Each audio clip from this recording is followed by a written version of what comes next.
All right, guys, we are back with another reaction video on the channel Survival Guide to the Dutch. I've been really enjoying their stuff lately, and we have this time how to survive Dutch people on bikes. So my input is just stay out of the bike lanes, right? So just don't be in the people's way, and you'll be able to survive them. But I don't know, maybe there's more to it. I'm sure there is. They wouldn't have made a video if there was not. So check this out, right here. How are we going to survive Dutch people on bikes? I don't know. We're going to find out together, though. On our learning journey. Nobody loves their bikes more than the Dutch. In this country, there are 18 million bikes for a population of only 17 million people. Oh, I didn't know that. There are more bikes than people. Okay. Meaning bikes are to the Dutch as guns are to Americans. But make no mistake, here, it's the bikes that'll kill you. The bikes that'll kill you, huh? When it comes to a Dutchie and their bike, they're all business.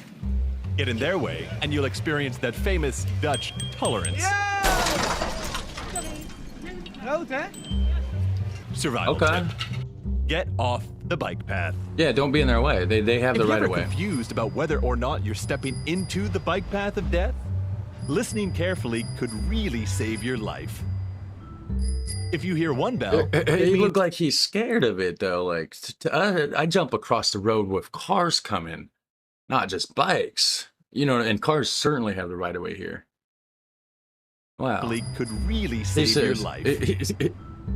If you hear one bell, it means, excuse me. Two bells means, no, really, I'm coming through. A bunch of bells plus means welcome to Amsterdam. Boom. Welcome to Amsterdam. Once that laid-back local passes, he might yell out words like cancer or typhus. This is an insult, not a diagnosis. Now that you've had a taste of how hectic the bike paths can be, here's what you really need to watch out for. Bikes that all have the same color. What is this? These are tourists, and they're probably high. So get the f*** out of the way.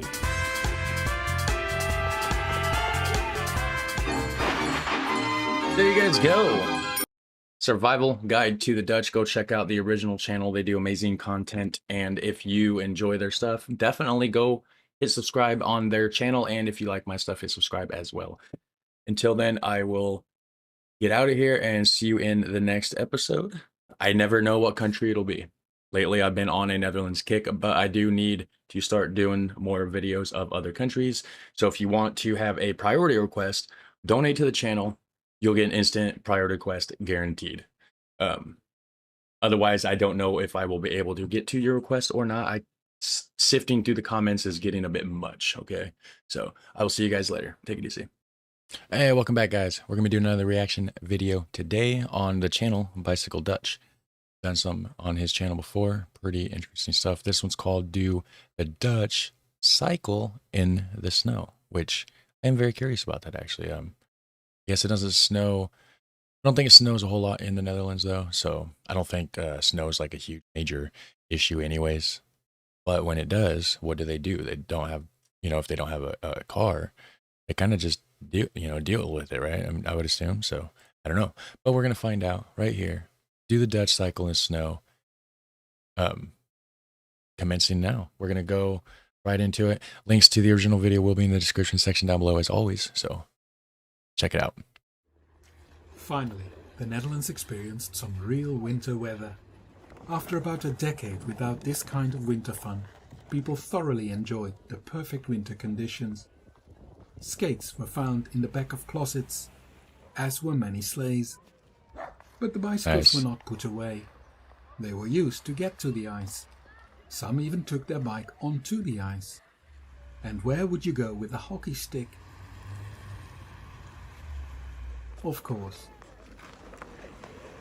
Apart from all the fun, there were also downsides to this amount of snow. Local public transport became a bit more difficult. Yeah, we have snow like that. That's kind of like a mild winter for us. Our winters, we get dumped on like a lot of snow. I live in the area of, it's a Great Lakes area. So we got like Lake Michigan and the air coming down from Canada brings all the condensation down. It turns into snow and just dumps it on us. So I don't like the snow so much. So it is nice that the Netherlands doesn't get a lot of snow. That is great because I do want to move there someday. And for a few days, trains were almost all cancelled. Oh, wow. Streets couldn't all be cleared right away because it had snowed for almost 48 hours. Does that quite often here. Even though the city had sent out snow clearing teams while it still snowed, there was simply too much of it this time. Wow, However, that's crazy because that's just a standard winter here. Like that happens all the time here. Oh man, when I get a chance to move over there, I will not miss it. If it happens every now and then, I'm certainly used to it, so not going to be a huge deal. People kept on cycling for all sorts of reasons. It's harder to cycle in the snow, such as to go shopping or to simply do their jobs. The city of 's-Hertogenbosch clears some footways, which is unusual in the Netherlands. Because the routes are done at different times, it sometimes meant the pedestrian space was cleaned first. Okay. After a few days, most of the cycle routes were cleaned by brushing and salting them. Yeah. Bad for your car, though. That the safe cycling infrastructure remains safe, also in these winter conditions. Yeah. Around here, good luck. They don't plow the damn sidewalks, which is where you have to ride your bike. You're lucky if they plow the road. You know, they do plow, but it's not like it depends on when it is. You know, it's not always a priority. In the back roads and the little alleys, they don't touch those either. A lot of times, it's crazy.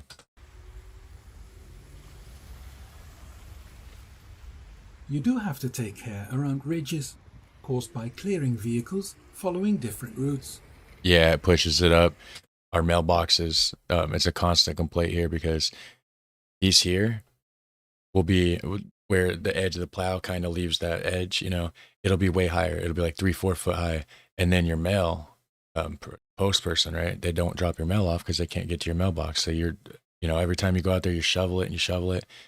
Plow comes by, clears the road, dumps it all back in front of your mailbox. You got to plow it out again. Oh man, it's a whole thing. And sometimes the wind brought back some snow. Yeah, it's windy here. Which could also lead to very narrow paths. Yeah. At some side streets, motor vehicles dragged snow back onto the cycleways. That's not even that big of it. That's just normal. Not cleaned at all. Cars do mess up those streets, which can make cycling a challenge. Get slushy. You have to take care in this loose snow, or else. On routes without car traffic, the snow stays perfect to cycle on. And where salt cannot be used, it's underheat.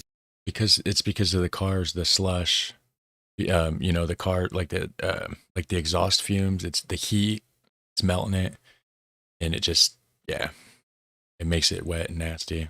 And you got the liquid dripping out of the cars, off the engine and stuff. Heating can melt the snow. Where salt cannot be used, underheating can melt the snow. This bridge is perfectly clear of snow and ice, while the plants will stay alive. The stairs are much safer after the underheating melted the snow. What's underheating? If you ever ask, you talking about the radiation that you get from the sun that absorbs into the concrete, or is there actually heating things installed there? I don't know what he means by underheat. Yourself whether the Dutch cycle in the snow. The answer is resounding yes. Conditions they may certainly vary do, from year to there, but cycling continues no matter what. Yeah, I mean, you got to get around. If that's your method of transportation, that's what you're using, you know.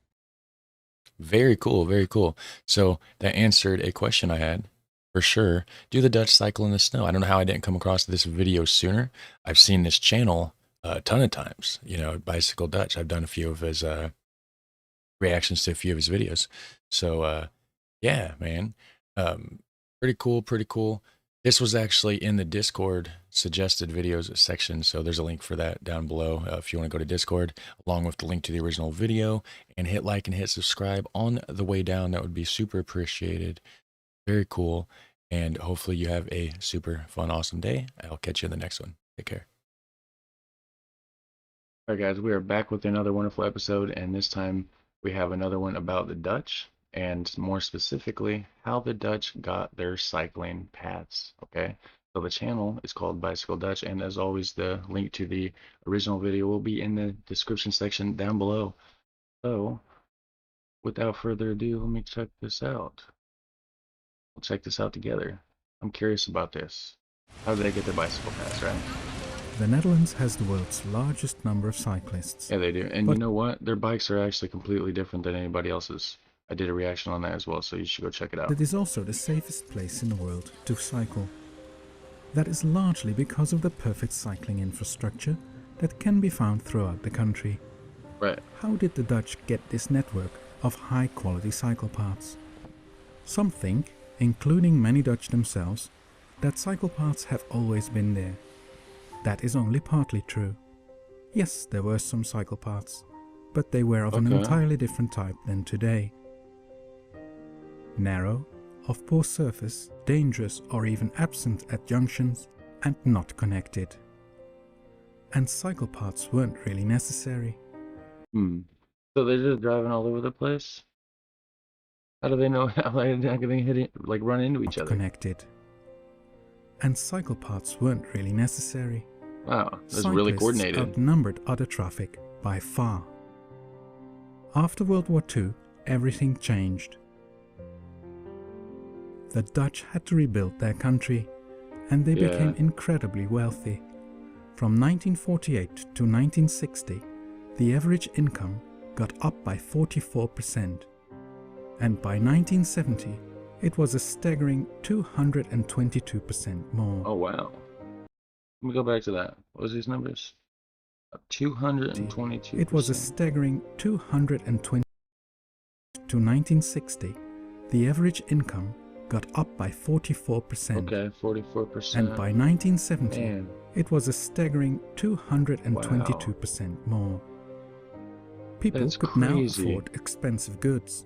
And from that would probably explain Rotterdam, like the crazy like architecture. 1957 on especially, this led to many more cars in the streets. Streets of mostly old cities that were not built for cars. So buildings were demolished to make room for the car. Even some of the old cycling infrastructure was removed. They're just knocking buildings down for cars.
Yeah. So to sum There's places like that have, bicycle paths and stuff, but it's not everywhere at all.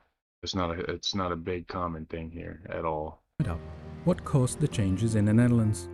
There were the problems of cities that couldn't cope with the increasing traffic, that led to demolitions and to a public outrage.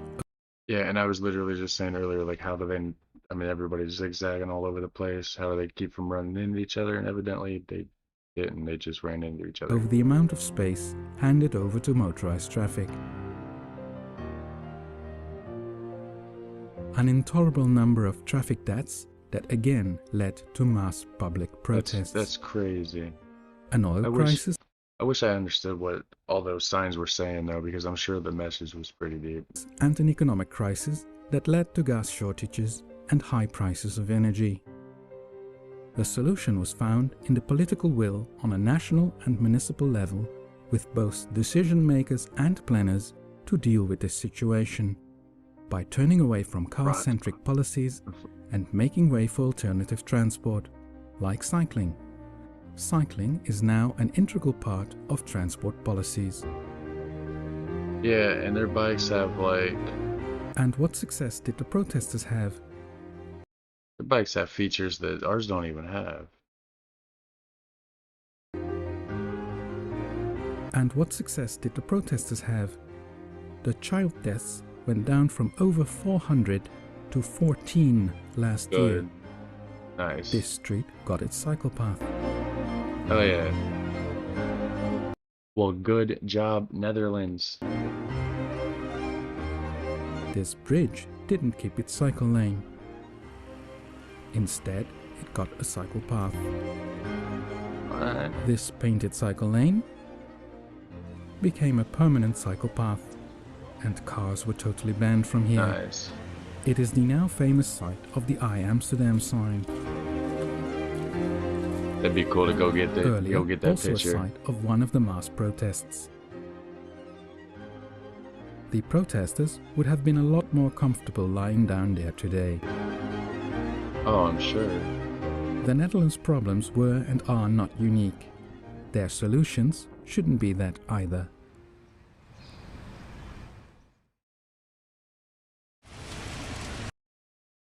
Well, there you go, guys. That is how Dutch got their cycle pass. That was awesome. So, anyways, I will see you in the next episode. Of course, you're going to be there because it's like I'm bringing you awesome content to watch and learn from that you probably wouldn't be able to, just go and randomly come across yourself. So, all right, awesome. You guys take care. How's it going, guys? Welcome back to the channel. We're going to be checking out the importance of Dutch bicycle exams. That is correct. That is the subject for the day. So I often joke about the Dutch people not being able to drive because I see a lot of videos and stuff like that where that doesn't look like they can drive. But I think, one of them was a dash cam video. So obviously it don't matter where you get a dash cam video from. It's clearly going to not showcase good drivers. It's going to showcase when they mess up, right? So it's just a joke and stuff. But, and I think I've joked about like, maybe that's why they ride bikes so much, because they don't know how to drive. I don't know. But anyways, the Netherlands does put a high regard into bicycle culture, right? So as often as like other countries have like strict regulations with getting a license for a car and stuff like that, I'm assuming it sounds like that's how it is for the Netherlands, but for bikes, which of course they got the car exams and stuff too. I mean, there is people that drive cars there. It's not just car non-existent, of course. It's just heavier on the bicycling. So like here in the United States, you don't have to have anything. You can just jump on a bike and ride up the street. Nobody's going to, I mean, you might have people in America that make fun of you because that's just the American culture. They think that, oh, you're on a bike, you must not have a license. Oh, you're on a bike, you must be poor, you can't afford a car. Some people just choose to ride a bike just for the hell of it, right? I mean, you guys can relate, but there is that stigma here, unfortunately, which I wish it was different. We all wish everything was different, but, it is what it is. But anyways, we're going to find out about this one here, and it's called The Importance of Dutch Bike Exams, and it's by the channel Grand Odyssey. So make sure you go check that out. I'm going to go ahead and hit like and subscribe on their video. You guys should go do that too. There will be a link in the description section down below for that. And we're going to find out how important these Dutch bike exams really are.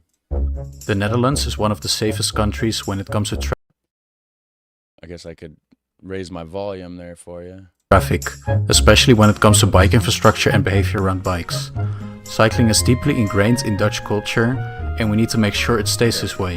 One of the ways the Dutch make sure that children know what to do on a bike in traffic is the traffic exams, which take place in elementary schools. Do these exams work, and what are the benefits? Let's find out. Let's find out. Yeah, sorry about the audio. I thought it was up. I was looking at my wrong audio meter, so if I blasted your eardrums out, I apologize, guys. Children go to elementary school for 8 years here in the Netherlands. We call each year a so-called groep. Elementary school, 8 years. Okay, so here in America we have kindergarten, which definitely it came from a Dutch word, right? Kinder, meaning child. Don't know what garden would translate to, but it's called kindergarten, right? Now, prior to that, it's not required. It's not required at all, but they do have a thing called preschool, which is just to kind of like, it's an optional thing to kind of like just get your child ready for school, but it's not mandatory. Mandatory is kindergarten, then you go to first grade, second grade, all the way up to sixth grade. Then you're done with grade school. And then after sixth grade, you go into what's called middle school, or some people call it junior high. And then that'll be seventh grade and eighth grade. And then from there, you go to high school, which is 9th, 10th, 11th, and 12th. And then you graduate if you make it that far and go to college and all that good stuff. So 8 grades in grade school over there. I don't know if you guys have a middle school or not. Middle school is just kind of a couple years just to help you transition from like the grade school mentality to the high school mentality. It's kind of like an in-between spot.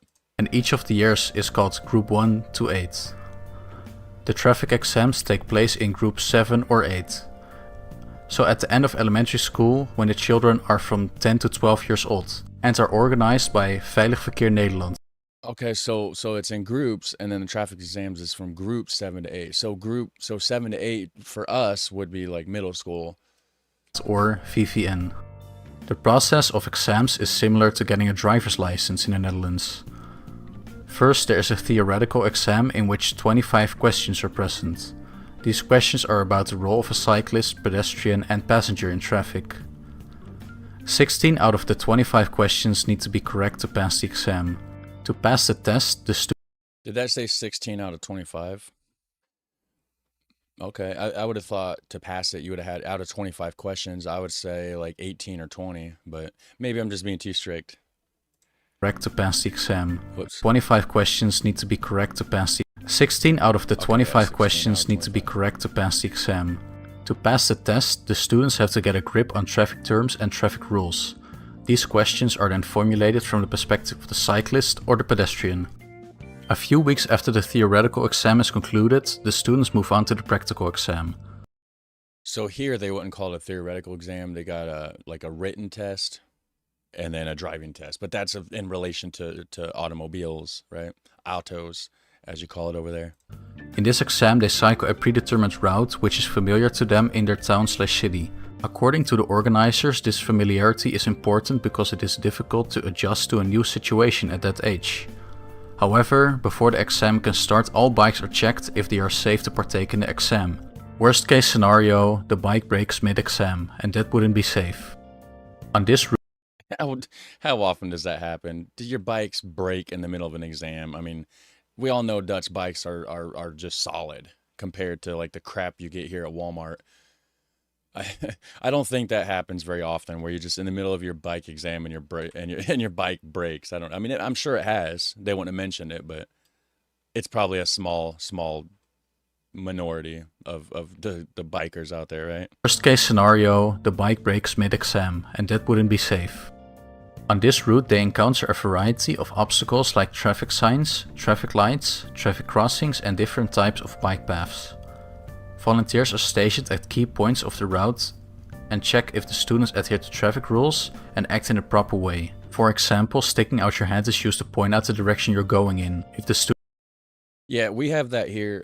I mean, of course, we have traffic signal lights, but like, So hypothetically, say your left turn signal doesn't work, we would use the hand signals as a replacement, and that's supposedly enough to work to where the cops can't pull you over for no turn signals. Now, if your turn signal don't work and you just don't do any arm signal or anything, then of course you could get a ticket for not using a signal. But the arm signal, hand signals or whatever it's called, is supposed to work. You don't see people doing it very often because most people just like keep up on their vehicles, but you do randomly see somebody that don't have turn signals.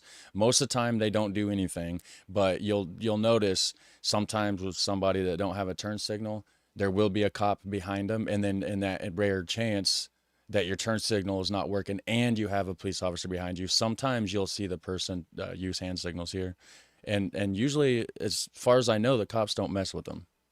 Students got the necessary requirements. They also passed this test and received their diploma. It says, what are the benefits of these exams? Well, the benefit is you pass and you get your biking license, right? I would assume. Benefits are described by the organizers, the VVN and the Hogeschool van Amsterdam, who did research on motivation around cycling and the role of traffic exams. First off, there's an increased motivation among children to take the bike to school. This is due to a few reasons, like the increased awareness of the benefits of taking a bike, such and independence, like you can just go where you want, when you want, within reason. Listen to your parents, guys. If you're a child watching my video, don't just go with it. Like you've got, your mom and dad has to be okay with it. But other than that, you can go wherever you want to go, whenever you want to go there. So that right there is definitely motivation. This is due to a few reasons, like the increased awareness of the benefits of taking a bike, such as CO2 emissions and staying healthy. And I don't think the kids are caring about that more. They're probably thinking more of their freedom. But of course, there's going to be some environmentalist minded children that's like, yeah, the CO2 levels. Most of them just want to be independent, though. I'm just assuming. The exam can help children with their self-confidence in traffic, which they lacked before taking the exam. And this may be why they didn't cycle to school before. A second benefit is that children are prepared to take the bike to high school, which is normal to do here in the Netherlands, and most children do so. After group 8, they go to high school, and thus these exams come at the right time. Okay, so after group 8, they go straight to high school. Yeah, so here we do 7 and 8 would be like, but 7's really 8 because you figure kindergarten isn't counted. Then you got first grade, which is technically your second.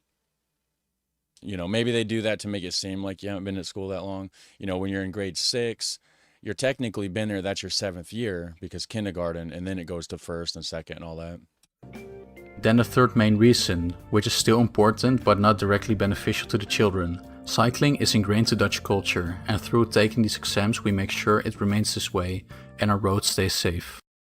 Through taking these traffic exams, which consist of a theoretical and practical part, children are prepared for their future and maintain Dutch culture. These are taken at a critical time when children become more independent before going to high school. This makes it clear that these exams can greatly improve a child's behavior in traffic and thus has great importance for children and Dutch culture. Okay. If you want to see more of this type of video in the future, make sure to sub. Yeah, check out the channel. Like I said, there will be a link in the description section down below. Let me see some of these comments here. Super interesting video, really cool choice of topic. Can't wait to see how you'll improve. Yes, that was a year ago. Thanks for sharing with us. Great video. So I would have added that if you fail the test, you can still just bike, and it's mainly done to spread awareness among children. Oh, so it's not a requirement. It's just a bonus, right? So do you get like held in higher regard had you passed this versus if you didn't? So nobody can stop you from getting on a bike. So it's just a voluntary kind of thing, just a help, right?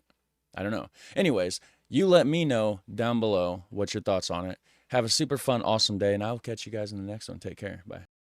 Hey, how's it going, guys? Welcome back to the channel. The last video was why isn't cycling normal in London? This is like the second part to that. It's called Why Drivers Should Want Cycle Lanes. The original channel is called Jay Foreman. Make sure after you watch my reaction, you go over there, head over to the original channel, show the original channel some love, hit like on that video. The links to that will be in the description section down below. we're going to find out why drivers should want cycle lanes. And this is about London, England. We're going to check it out. There's a war going on London streets right now. Two tribes, two wheels versus four wheels. Bicyclists versus carists. It's a war. Speaking personally as both a cyclist and a driver, I hate myself. But should I? Is it true that to provide infrastructure for one tribe, you have to screw things up for the other? Or can we learn to live side by side? They figured it out in Amsterdam, in the Netherlands in general. Or one behind the other? Or weaving in and out of each other?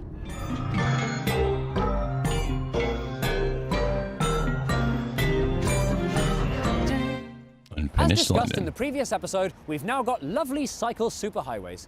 But unfortunately, progress for cycling infrastructure has been somewhat grinding somewhat to a halt. The current mayor, Sadiq Khan, and I'm sorry to say this because I really like him, has been pretty rubbish for cycling. He's cancelled cycling projects left, right and straight down the middle.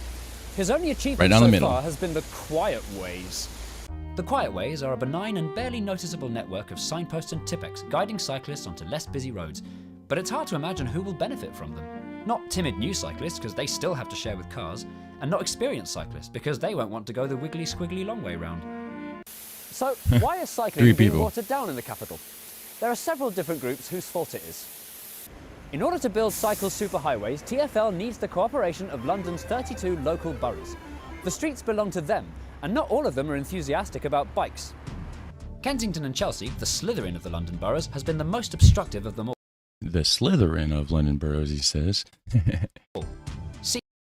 Kensington and Chelsea, the Slytherin of the London boroughs, has been the most obstructive of them all. CS9, which in the original proposal was meant to go all the way to central London, was cut back in 2016 to stop here at Kensington Olympia. Why? CS3, which was originally planned to go all the way to Acton, now stops here at Lancaster Gate. Coincidence? Why? And it's not just the boroughs halting progress. Delays and cuts are also being caused by the curious Royal Parks Commission.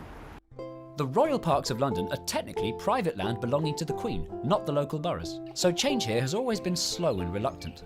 Electricity. When the East-West Cycle Superhighway was announced, the Royal Parks dithered for so long over which way it should go through St James's Park, TfL were forced to publish this embarrassing map with the route still not decided, long after construction had started. In a further poke in the tyres with the route so long over which way it should go through St James's Park, TfL were forced to publish this embarrassing map with the route still not decided, long after construction had started. That's funny. In a further poke in the tyres to cyclists, the Royal Parks installed speed bumps in Hyde Park on what used to be a really popular cycle route, hitting cyclists where it hurts the most. Their balls. And the Church of Our Lady of Grace in St Edward and Chiswick has been calling on their parishioners to literally pray for CS9 not to be built outside their church. So, why do all these groups of PS9 not to be built outside their church? What? So, well, that was crazy. Why do all these groups of people hate cyclists so much? Right. What's their beef? Why don't they like cycle lanes? It's crazy the church gonna just pray to stop the cycle lanes. Like, that's... I mean, I guess that's one way to use your power, but, you know, I mean, whatever you want to do, right? What's wrong with bicycle infrastructure according to them? Why do they have a problem with bicyclists? What for them is the reason that cycle infrastructure is such a bad thing? They give several different reasons. This man said that a cycle path would spoil the village-like atmosphere of Chiswick, but it was hard to hear him over the roar of traffic. The British-like atmosphere of what? Spoil the village-like atmosphere of Chiswick, but it was hard to hear him over the roar of traffic. Shopkeepers in Walthamstow complained that the Mini Holland scheme, which removed car parking spaces, closed off rat runs and made the streets far more cycle-friendly, would cause all the shops to close down.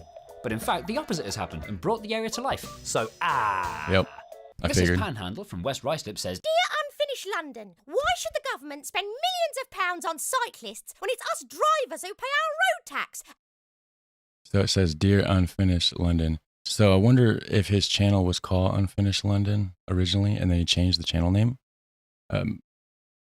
Maybe if you're a regular viewer, if you've seen a lot of my videos or you've been on my channel for a while, you probably noticed that I've also changed my channel name. It was called like Charlie's Place originally. Then it was called like Charlie's Place Reactions or something. Then I changed it to like American Guy Reacts, and then now it's ItsCharlieVest, final form. government spend millions of pounds on cyclists when it's us drivers who pay our road tax and cyclists pay nothing? Good accent, by the way. He sounds like a proper British girl. F you, Mrs. Panhandle. First of all, if that were true, that would be a good thing. Cars produce way more wear and tear on roads than bikes do. And second of all, it's not true. Road tax is not there to fund roads. It's an income stream for the Treasury like any other, and they can spend it on whatever they like. Yep. You wouldn't say freeloading pedestrians don't deserve street lamps. It's Tom Scott. Can spend it on whatever they like. You wouldn't say freeloading. Yeah, Tom Scott. He emailed me actually. I did a reaction video to his the video. It's the world's only float through McDonald's. Go check it out if you want. He emailed me though because I didn't provide a proper amount of reaction, so it didn't quite fit the definition of fair use. So cool guy.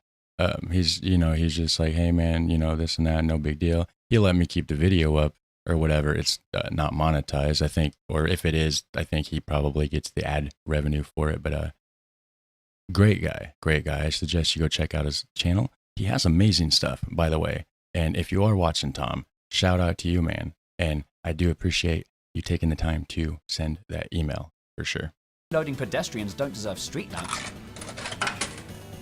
Mrs. Panhandle's anti-cyclist attitude is sadly quite a common one, and this is not helped by the media. According to nearly every bike-related article you read about in the newspapers, cyclists are dangerous and irresponsible tearaways whose fault it usually is when an accident happens. And if they choose not to wear a helmet, well, they only had it coming. Maybe it's just the people that's not paying attention, like, because I did some reactions to like the in Amsterdam, like how to survive Dutch bikes, how to survive, this and that, different videos talking about don't just walk into the damn bike path, you might get hit, right? So maybe that's what's going on, and they're just blaming the people on the bikes instead of just taking responsibility for their own lack of awareness of their surroundings, I guess, and what they're doing or whatever, right? I've never got hit by a bike or a car or nothing. I just, tend to like look around. If there's a bike coming or a car coming, I just wait a minute and then I pass. It's simple. This really annoys me, actually. The sort of people who say, why don't you wear a helmet, are usually the sort of people who've never ridden a bike in their lives, and they're only saying it because they want to absolve themselves of all responsibility for cyclist safety on the road. If you really want to make cycling safer, instead of giving everyone a helmet, give them a piece of paper saying, for God's sake, never ever go on the left of a lorry, because that's where almost every cycle death happens. By all means, wear a helmet if you want to. It could save your life if you're unlucky enough to land headfirst into anything, but as for making helmets compulsory, it doesn't make cycling safer, and if you don't believe me, look at Australia, a country where the wearing of helmets is mandatory and hardly anyone cycles, and then compare that to the Netherlands or Denmark, where everyone rides a bike and no one wears a helmet. You don't make an activity safer by discouraging people from doing it, Yep. Whilst it's easy to dismiss these complaints as bunkum, there is one genuine, impossible to deny disadvantage that does come with the building of cycle superhighways. I like this guy's videos. Just laying down, falling, laying in the middle of the street, filming. Like, it's just interesting. It's engaging content.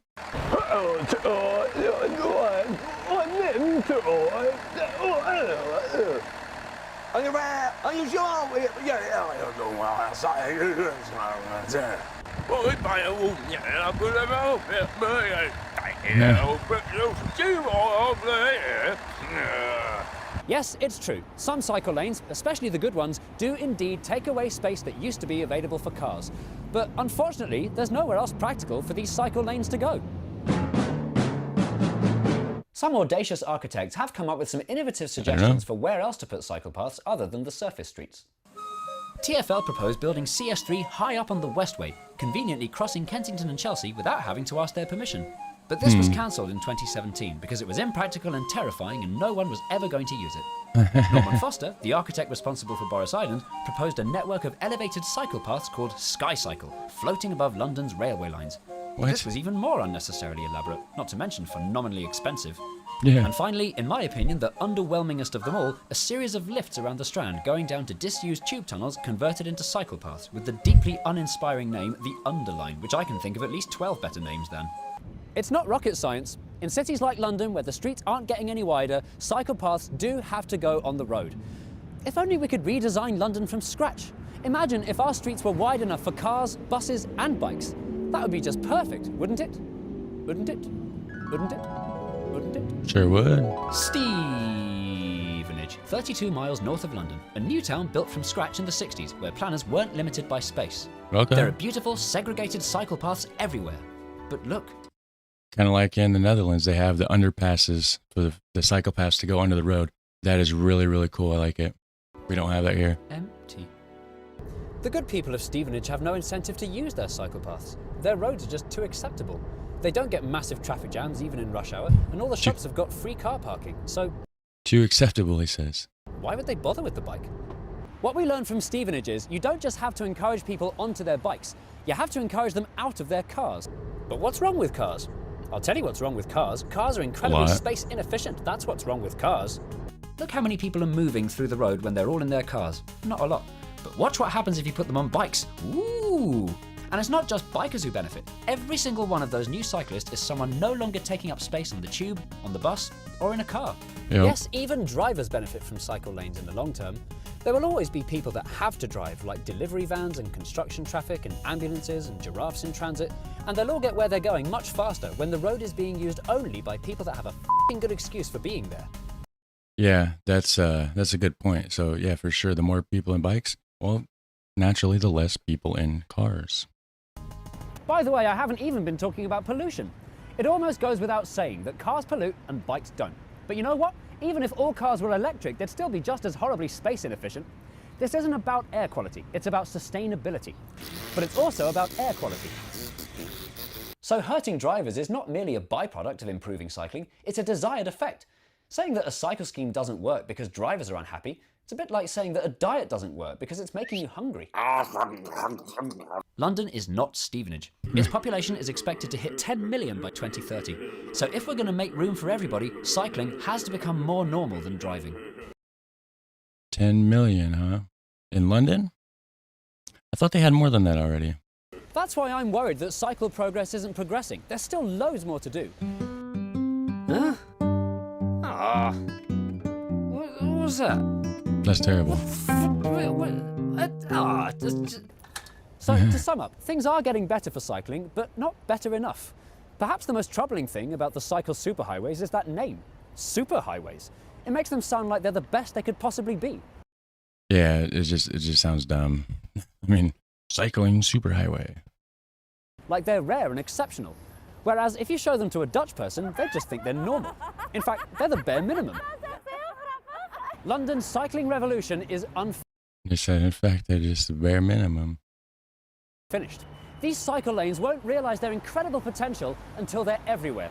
The superhighways won't be super until there's nothing super about them. Yep. Ow! Ow! Oh, that's funny. I can't feel my legs! Ow! All right, guys. That was pretty cool. Let me know about that air pollution, though. Is there more pollution in London than there is in, say, the Netherlands, right? So go ahead and hit like, hit subscribe on the original channel. Links will be in the description section down below. And you guys have a super fun, awesome day. Take care. I will see you in the next one. Later.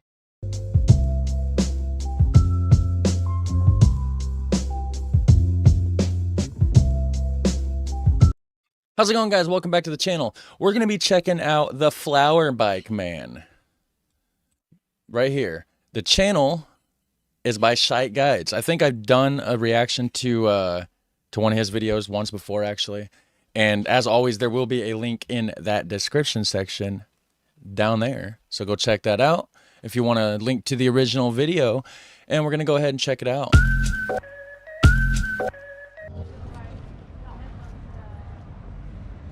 Oh, sorry, Meneer. Are you the guy who does these bicycles? In a city under full attack by an international cabal of tech bros and crypto cunts, one man stands alone between the artistic freedom of the streets and a grey, boring world of stale avocado-smelling office bastards. One man wants to save the soul of the city, the flower bike man. I'm here with the flower... I was gonna say, like, he sounded like he almost had like a Jamaican accent, but he's clearly not Jamaican. Our bike man himself. Just been watching him put a few finishing touches on the pirate bicycle for those damn boat guys. Well, it's actually really the sponge bike, you know. The sponge bike? If you look up hashtag sponge bike, you can see many of them. They're all from Florida. And all these sponges and shells are also from Florida. I wonder if he's from Florida, because that guy don't have a Dutch accent. I wanna be a flower bike man and float through the city doing flyer bike fun. Enough of the modern heartbreak. I just wanna make art for art's sake.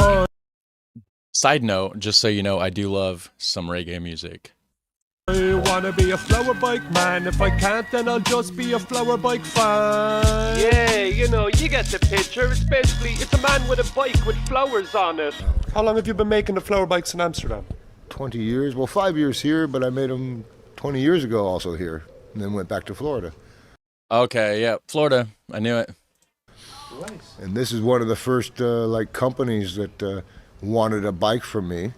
And they're a tour boat company too. I wanted to make an Amsterdam sponge bike, and I brought all these sponges over with me on the airplane and shit, and in the container. No wait, these are from sponges. These sponges you brought all the way from America. Okay. From the fucking Gulf of Mexico to make a bicycle for those damn boat guys.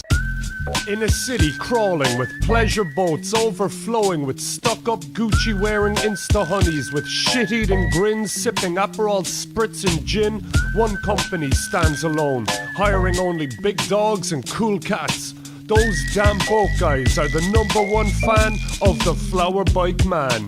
You've been blowing up a bit recently online. What's the next plan for the flower bikes of Amsterdam? Oh shit, you know, blowing up is like a difficult thing to talk about because I'm here because I have Wi-Fi here. You realize? He says I'm here because I have Wi-Fi here. So he said. Guys blowing up on the fucking Instagram when you have prepaid stuff. Yeah, it blew me out. It blew my data out like 3 times this month. Jesus because Christ. people are liking my stuff and I forget to go to Wi-Fi to open up my Instagram. Okay. Very cool bikes, by the way.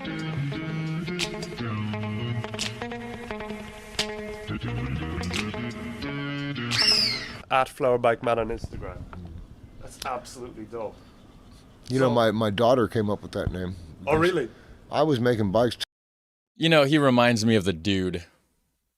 Big Lebowski. You know what I'm talking about. If not, check it out. Big Lebowski. Great movie. 10 years before I had Instagram. And she told me, Dad, your bikes are all over the internet. You should, this is in Florida. Yeah. You should make some kind of social media, Facebook or whatever. And so I went to Instagram, and half the people in my town, they called me Flower Man because I had bikes with flowers. The other half of people in town called me Bike Man because I had all kinds of different bikes. Okay.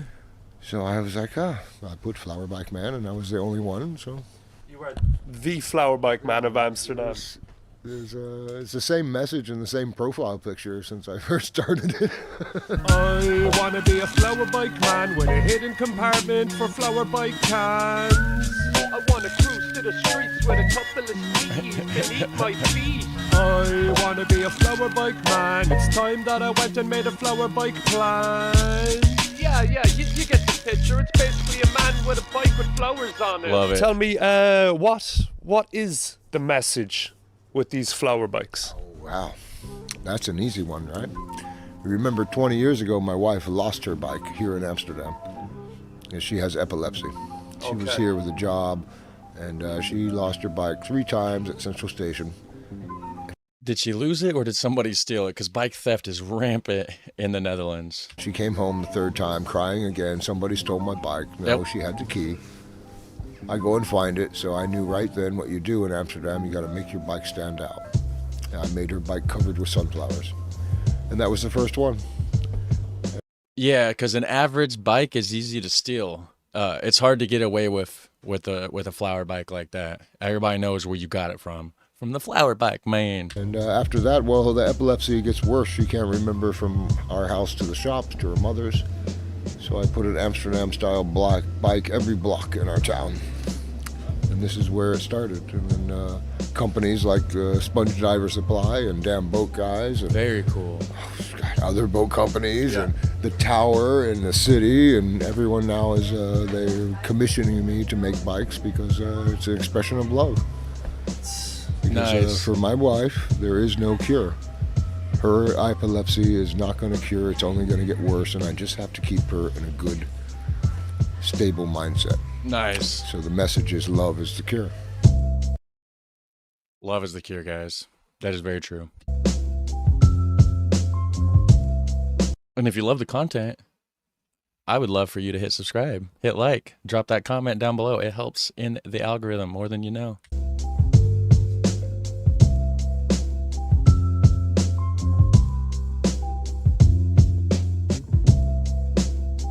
He should totally make some t-shirts that says love is the cure. That would be amazing. He could sell them on his Instagram. If you're watching me, Flower Bike Man, check it out. Check into it, man. For real.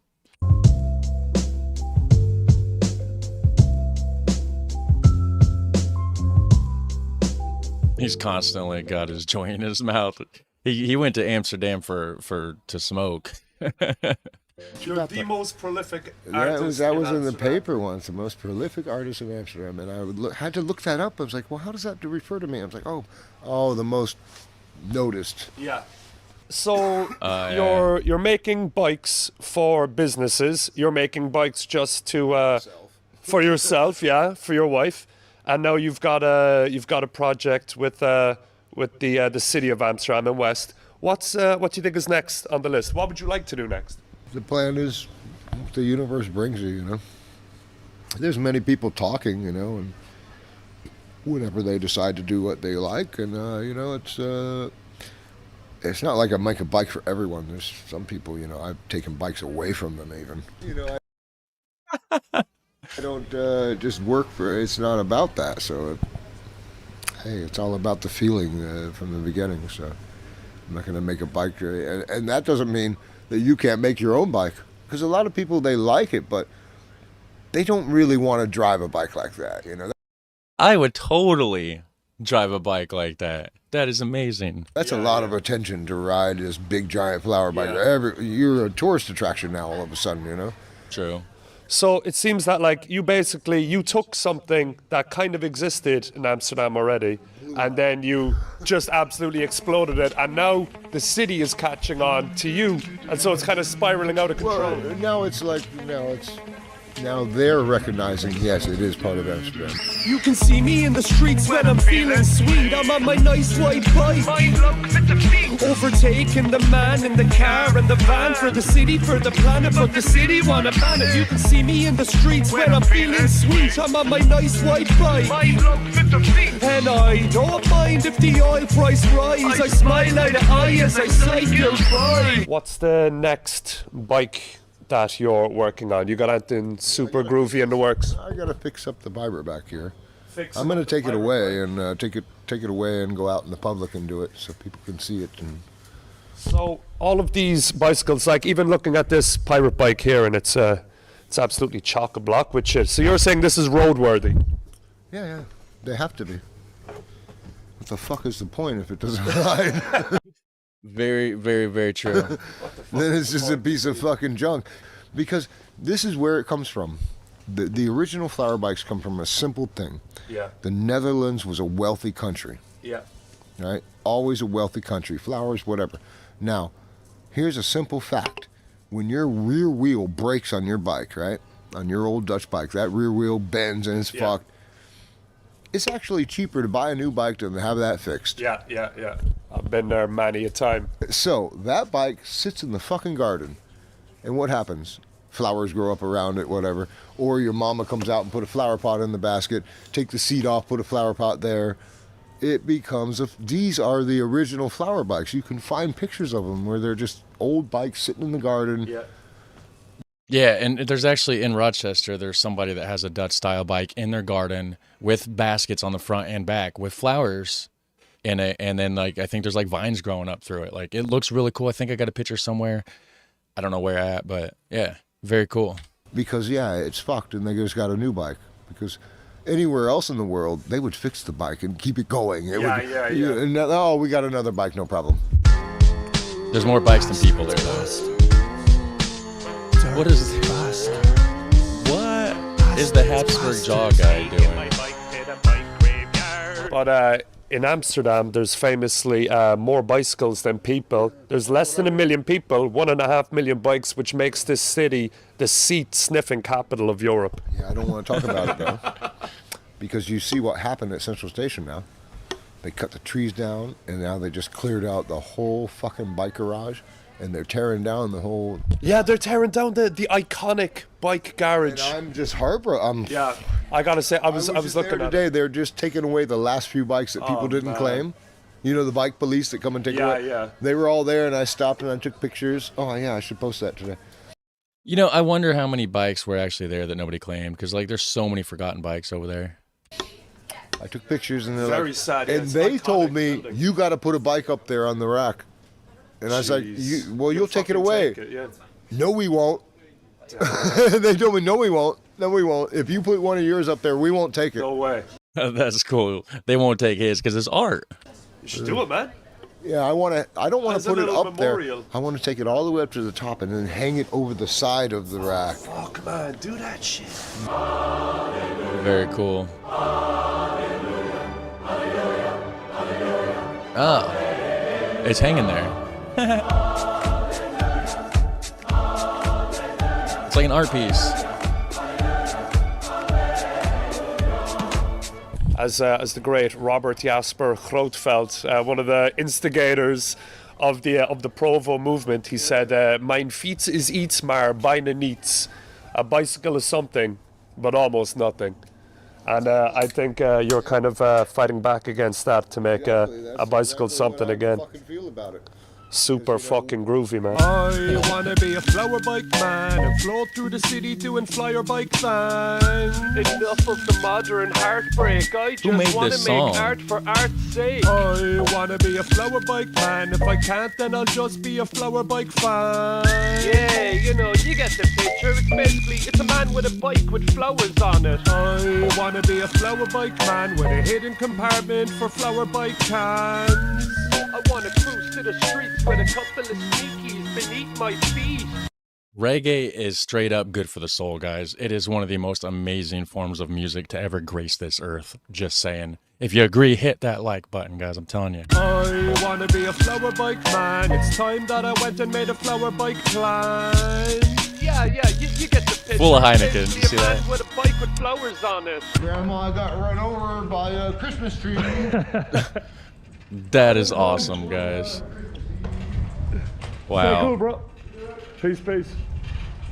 I need to check out more of this Shites Guides channel. Like that is awesome. The flower bike, man. I got to check that out, guys. You should go check out that as well. Evidently he's on Instagram. Definitely check that out. That is amazing. All right, well, you guys have a super fun, awesome day, and I will certainly catch you in the next one. All right, take care. Bye. Hey, how's it going, guys? Welcome back to the channel. If you've been following the videos for a while, you're probably already aware that the Netherlands is huge on cycle culture. Most of my viewers are Dutch. I do a lot of Dutch reactions. It's not the only ones I do. I do other countries as well.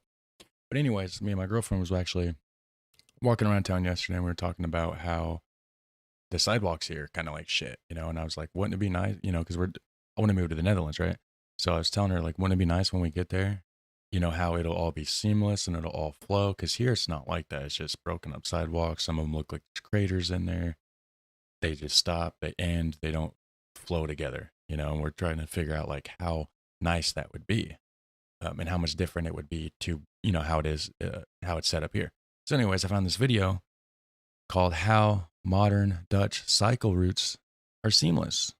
So by the channel Iris Cycle. Make sure you go hit subscribe. They only have 154 subscribers, it looks like, so they could use your help so they can get, you know, up to their 1,000 and beyond. So anyways, We're going to find out how modern Dutch cycle routes are seamless, because I'm actually really curious about that. We're going to check it out right here. Hit like, hit subscribe, and let's do it. Regarding psychopaths in the Netherlands, there is just something I want to talk about. It's the smoothness of connections on cycle routes. So the subtitles are off. It said regarding psychopaths, when in reality I think he's saying cycle paths. So there's that. Not just psychopaths. This is a bicycle street where it's only really local access for cars. And of course,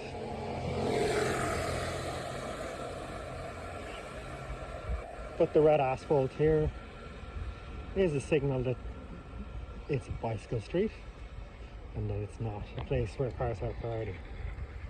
There's also speed ramps, narrowing at the junction. Okay. Yeah, that is one thing I was wondering about, because I do see a lot of the videos and they always are like that reddish, orangish brick color. So I guess that is just designated specifically for psychopaths. Or psychopaths, as the subtitles would say, right? Maybe it's psychopaths riding their bicycles on the cycle paths. Who knows? A key part. This is now turned into a psychopath. They've removed the bollards here because they become redundant eventually. Oh, they're actually reflected rather than removed, but anyway. And then psychopath, segregated, the footpath separate. Psychopath meeting another psychopath.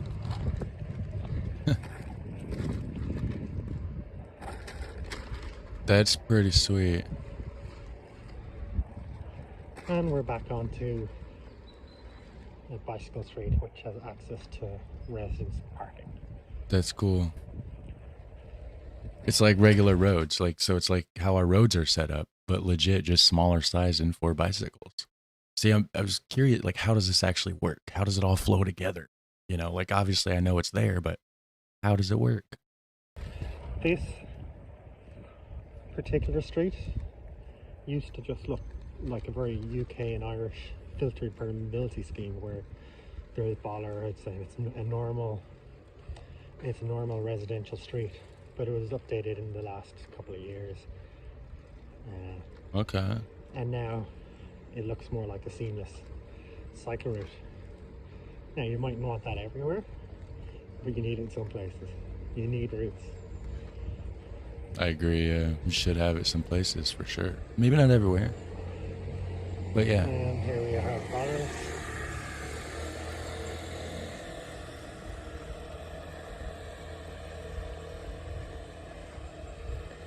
And it continues on into a mini town centre. That's cool. In the suburb of Utrecht. Utrecht. And we're now back onto Bicycle Street. It was Utrecht. And it's seamless. Is it Utrecht or Utrecht?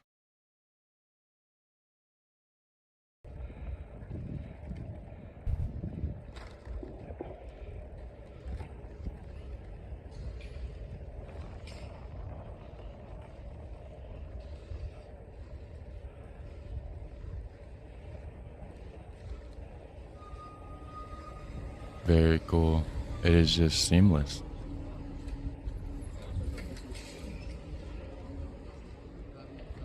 So this isn't a scary place. People are walking on the road. So what about when these cars get out, though? Is there ever traffic jams in these little tiny roads? And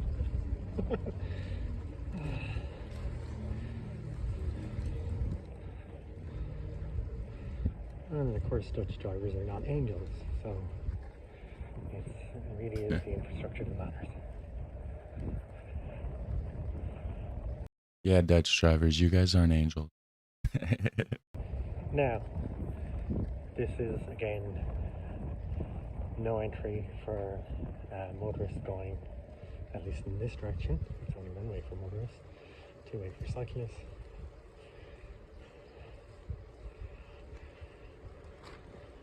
And we're back onto a cycle path now in a second.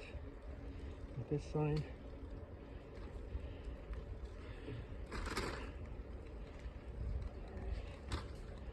Now we're out again. And just cruising through town. That's pretty crazy how it is just so seamless. Non-priority crossing. To actually see it like this is pretty cool. And crossing a psychopath. Crossing a psychopath. That's awesome.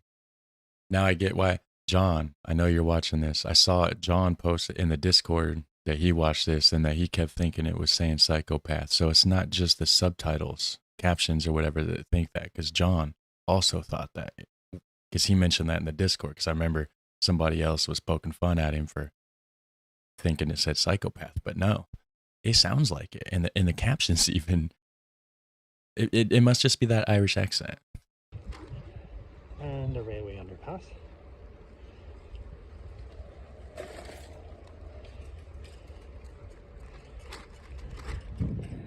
I guess it is Utrecht. I saw a sign. Yeah, top left, Utrecht. Okay. Loads of bicycle parking at Suburban Station, of course. And we're underneath here.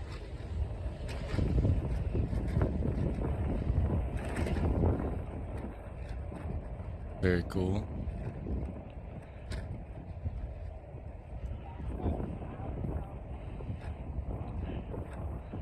And a cycle path through and an underdeveloped area, undeveloped area.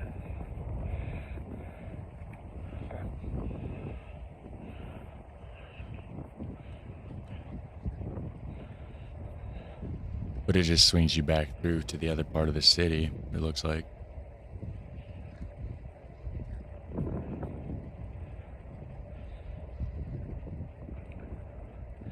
Footpath could be better here, but most people cycle. So, in a way, we have to try better. And we can. We can do both. You know, the trees and the shrubbery and everything People say they don't like look a lot like what we have here in Indiana, as far as just like the nature part of it. Looks a lot like what we have here. underpasses, but to go over that railway would be a hell of a ramp. And to get over the wires and everything. While an underpass gives you a bit of speed going down, a bit of momentum, and then it's not half as hard going back up, especially when the railway wasn't that elevated. If most people over there are saying they don't like underpasses because, you know, because of the hill, it's probably because they're Dutch and they're used to everything being flat. So when you got something like that, that's a hell of a hill. That's a hell of a hill. I mean, you know, in all fairness, around here, we have hills and stuff. So we would naturally have places that's even steeper than this, which it does suck. It really does. But I would be more used to that, I guess, than a Dutchman because, you know, it's not, I mean, it's flat here, but it's not Netherlands flat. You know what I mean?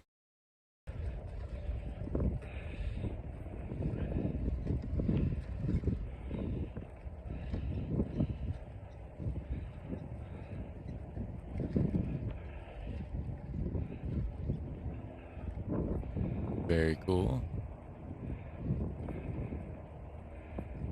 Yeah, so we're gonna skip ahead here just a little bit. Being pragmatic about it, because that's small, but there's no need to go overboard in criticism too. I don't know what he's talking about. I skipped past it. You can go to the original video and check it out if you are curious. This is actually a tram, not a railway. A tram? What's the difference between a tram and a railway? I don't know. I don't have those here, really. I mean, not my area. And this is a two-way cycle path on one side of the street, because it makes sense. Okay. nothing on the other side of the street here. So the rest of it's just, yeah, just going into the town here. Yeah, it just all flows. That's basically... Just a little bit. It doesn't have to be huge of it. The true road. And even at that, there's a pinch point. A single pinch point where a cycle route goes over. Yeah, that's cool. On a raised crossing. And then at the first junction, where we are kicked back out onto the road, onto the street, onto the cycle lane, it's a raised junction. Yeah, it all flows. That's cool. It just works.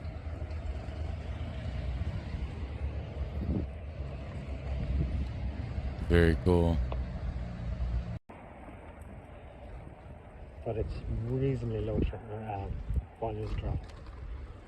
And there's also speed traps, which are cycling friendly. I heard about those speed traps. They're more like mini speed tables. Okay, that's a big one. Yeah. Well, so that is how modern Dutch cycle routes are seamless. They just work, guys. They just work. That's something I was actually genuinely curious about, because I do plan on moving to the Netherlands at some point. And like I said, we were just out walking around yesterday wondering how exactly they do make it efficient and make it work. Now we know. So hit like, hit subscribe, have a super fun, awesome day, and take care. I will catch you in the next one. How's it going, guys? Welcome back to the channel. I actually came across a new channel. We're going to share it with you today.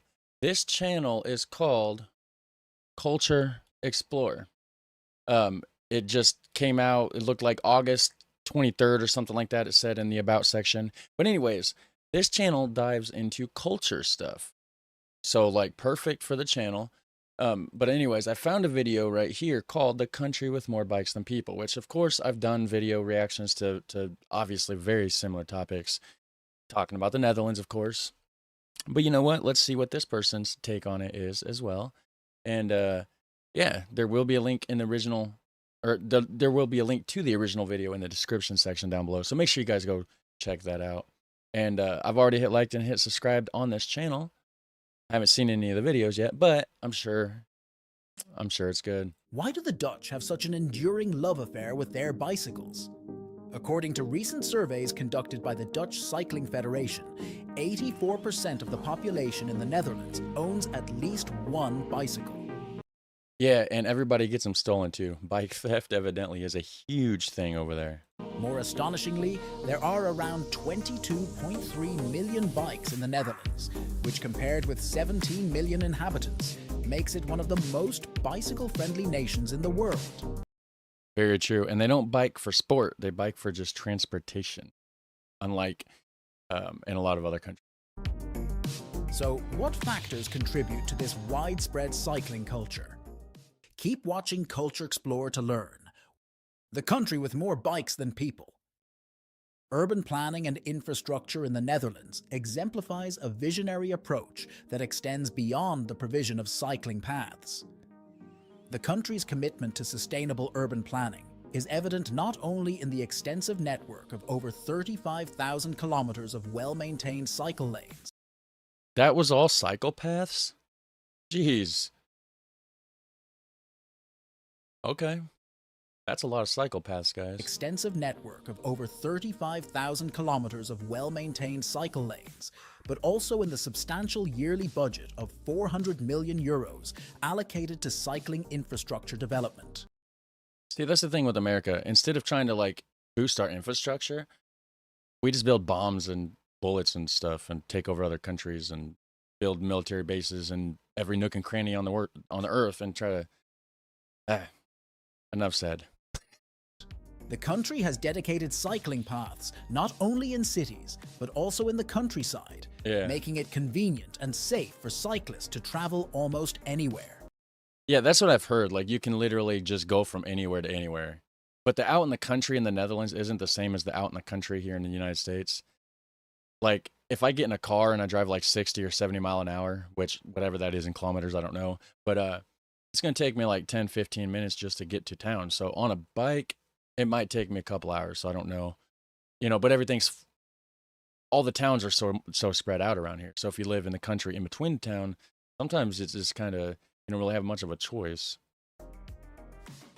Dutch cities consistently rank among the most bicycle-friendly in the world.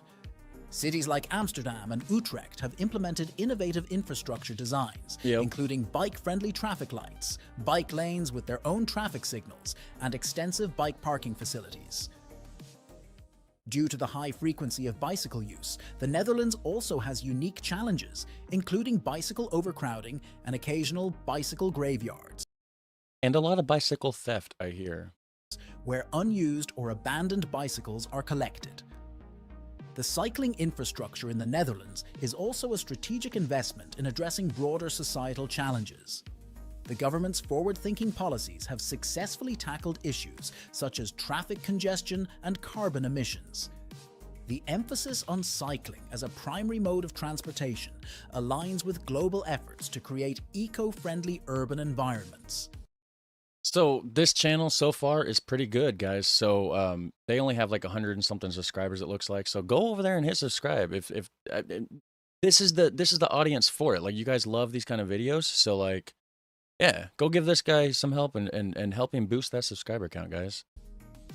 This is represented with the concept of Fietsstraat, or bike streets. Bike street. These are streets where bicycles have priority over motorized vehicles. Yeah, you will not ever see that in America. I mean, maybe it's rare if you do.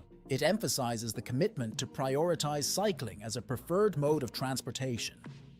Building on the health and environmental benefits of cycling, the Dutch Ministry of Infrastructure and Water Management underscores the positive impact on cardiovascular health, weight management, and mental well-being. Yeah, so if you noticed, you don't have the obesity problem in the Netherlands like you do in America. Lazy Americans driving cars, that's people riding bikes. There's something to it, guys, I'm telling you. The Netherlands, by prioritizing sustainable living. So the map says mental Holland. well-being. The Netherlands. Sorry, but that bugs me. The country's not called Holland. The country's called the Netherlands. That's like calling the United States Texas. Come on now. By prioritizing sustainable living, has become a vanguard in global environmental conservation. Also, is it weird that Leeuwarden was the only other place showcased on the map besides Amsterdam?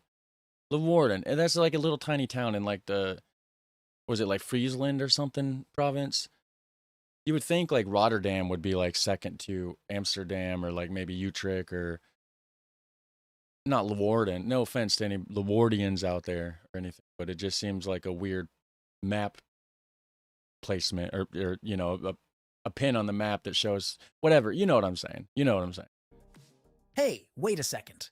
If you want to keep learning stuff to get a bit smarter every day, before we continue with the video, we wanted to invite you to subscribe to our channel real quick and comment it down below so you get our response.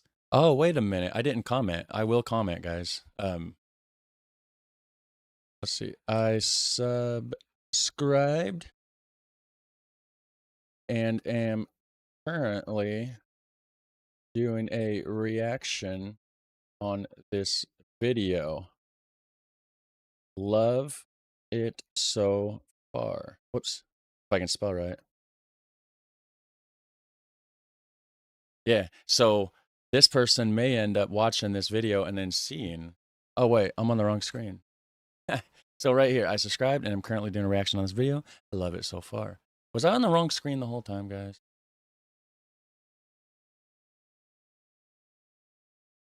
Oops. Cycling in the Netherlands goes beyond the functional aspect of commuting. It is deeply woven into the cultural fabric of the nation. So just in case I was on the wrong screen, I'll at least go back and show this pin. This is what I was talking about. It shows Holland as the country name instead of Netherlands, and it shows Amsterdam, of course, that's the capital, and then Leeuwarden for whatever reason. Wanted to invite you to subscribe to our channel real quick and comment it down below so you get our response. Cycling in the Netherlands goes beyond the functional aspect of commuting. It is deeply woven into the cultural fabric of the nation. Yeah. The Dutch don't merely view cycling as a mode of transportation. It's an integral part of their identity. It's just a way of life, ain't it? Fostering a collective sense of pride in their cycling heritage. This cultural norm transcends age, with school children and senior citizens alike embracing cycling, thereby creating a shared community experience.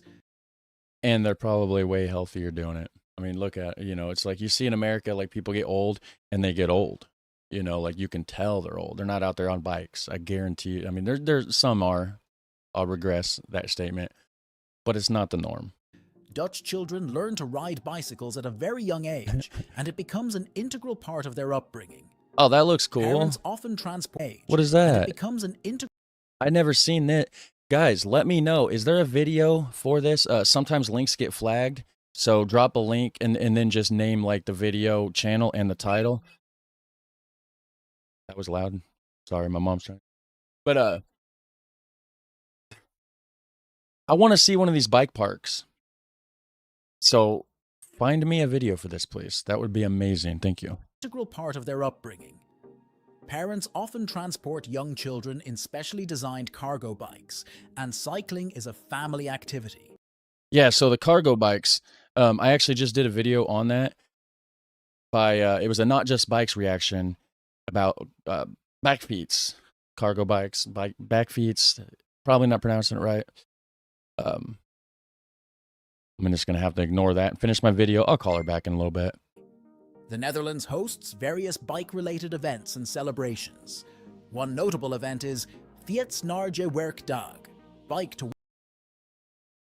At least I pronounce stuff better than that. How did he do that? Hold on, we got to listen to this again. One notable event is Fiets naar je werkdag. First of all, he said ja. It's not even pronounced ja. It's ja. It's J's like a Y, right? So Fiets naar je werkdag would be also a butcher of the pronunciation, but I'm pretty sure it's better than how he did it. But hey, props. Bike to work day, encouraging people to commute by bicycle. Further strengthening the commitment to cycling are economic incentives and policies implemented by the Dutch government. Tax benefits and subsidies for bicycle purchases serve as powerful catalysts for the widespread adoption of cycling. So yeah, this channel is gonna go far. We're seeing it, we're witnessing it in its infancy. However, in the beginning, I think we're like less than 4 months in. It said the channel was made like August 23rd. They got like 100 and some subscribers. I think this channel is gonna grow. Like I'm gonna keep watching it. Like this is a good video. The tax-free commuting allowance of 0.19 euros per kilometer per bicycle, coupled with interest-free loans for bicycle purchases, showcases a concerted effort to make cycling not only an eco-friendly choice, but an economically advantageous one as well. And it's great for the environment, guys. There's less pollution, and you save a lot of money. Like the bike feets video that I did a reaction to. I'll try to put a link up there somewhere. I think over that way. It's kind of weird. I'm in the backwards, looking at the camera, but somewhere up there you'll see a link. But the savings, guys, the amount of money that you actually save by owning a bicycle, it costs like $7,000 to operate a mobile vehicle, like a car. Like, so after you bought the car for $20,000-$30,000 if you get a brand new one, which I would never, unless I'm rich. We got like a car like $2,500 used. Not bad at all. 10 years old, but hey, it works. But anyways, it's going to cost us $7,000 a year just to operate it, with the fees, the taxes, the registration and the gas to put in it, and the oil and the maintenance. It makes me wish I was in a biking friendly place, not in the middle of the country, to where I could just like not have to worry about spending gas on a car. Additionally, the option to rent a bicycle from the employer further promotes accessibility and flexibility. Hey, yeah, there's no excuses. You're showing up to work today. We have bikes you can rent. If you don't have the money right now, we'll take it out of your check. Nice. A bicycle from the employer further promotes accessibility and flexibility in choosing sustainable transportation options. Now, we want to hear you in the comments. How is Dutch cycling culture compared to cycling in your own city or country? There you go. Go over there, drop a comment, answer this question for this person. This is the end of the video. That is the end of the video. So I'm going to drop a comment. Our cycling culture in USA sucks. LOL. Short and sweet, right to the point, guys. So anyways, if you enjoyed that video, hit like, hit subscribe. Have a super fun, awesome day. I'll catch you on the next one. All right, take care. Bye. Hey, how's it going, guys? Welcome back to the channel. We're going to be doing something a little bit different this time. We're going to be checking out a video called, Is It Weird to Use a Bike for This? It's a little short one, and from the description, it says, I use the bike every day to go everywhere, and sometimes I record my cycling way, and some interesting things can happen. So I think it's like a compilation of just like some random weird stuff that can happen on a bike. So, as always, I will have the link to the original video in the description section down below. So make sure you go check that out. And we're going to jump into it and check it out. See what this is all about. Is this weird to use a bike for this?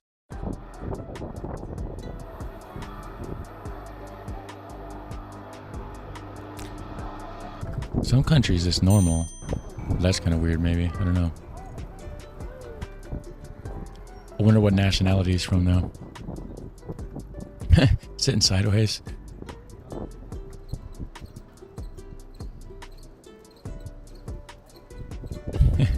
Dog's more like running. That was probably the Netherlands there, actually. Oh, wow. Yeah. That one, now they whole couch on it.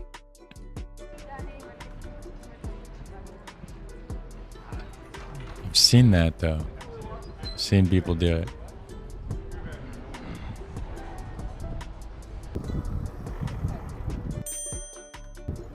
It's a weird little cart. I mean, it works, right? Oh, DHL, they got an official one, huh? Wonder what country this is in. Yeah, but see, before I watched all the videos on the Netherlands, I would have probably thought that this was weird. But like now it's like normal in those countries. Or like in the Netherlands, like it's for sure normal there. That was it, guys. That was a short, quick one, like I said. So there it is. Have a super fun, awesome day. Take care. I'll see you on the next one. Additional amenities include green spaces, biking and hiking trails, lounge areas, a spray plaza, game courts, shade structures, and designated food kiosks. Okay, so this is not what you see in the United States of America. This is blowing my mind because this is something that would remind me of like I'm watching a video about a town square in Europe. How's it going, guys? Welcome back to the channel. We're going to be checking out something that's actually caught my eye because it's really close to me. Okay, so we got a video called Cycling in Carmel, Indiana from a Dutch perspective by the channel Bicycle Dutch. So make sure you go check that out. And the links to that original video will be down in the description section down below. But anyways, Carmel, Indiana is only like an hour and 10-minute drive from me. I've been by there. I haven't been through, like have not been inside of Carmel, but I believe I've been on the highway next to it because I've seen the sign, like the exit that says, you know, exit blah, blah, blah for Carmel on my way to Indianapolis, I believe. I think it's down, pretty sure it's down by Indianapolis. The description says, the city of Carmel, Indiana is exceptionally people and cycling friendly, defying stereotypes for a Midwestern conservative-led small city. Even though it is also still quite car-centric, its streetscapes do demonstrate that building livable cities can transcend political divides. But how does Carmel fare in my Dutch eyes? I traveled from the Netherlands to Indiana to experience cycling in Carmel firsthand. My generous host, Mr. American Feetster, has his own YouTube channel featuring live-streamed rides from Carmel, among other topics. Check it out here. You know what?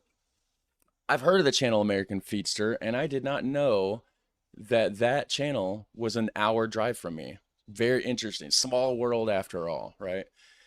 That's cool. So Bicycle Dutch went to American Feetster and hung out. So I wonder if American Feetster, I wonder if they did a collaboration video. I might have to check into that. But anyways, we're going to check this out. And I don't have a bike right now. Once I get one, I may go there to Carmel and check it out, because again, it's only an hour drive from me, and I would love to go check it out and see what it's all about.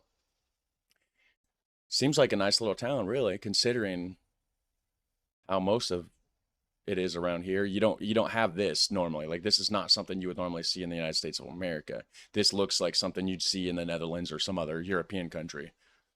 Sometimes I like to study inspiring places outside the Netherlands. Okay. Carmel, Indiana is not your average Midwestern small city.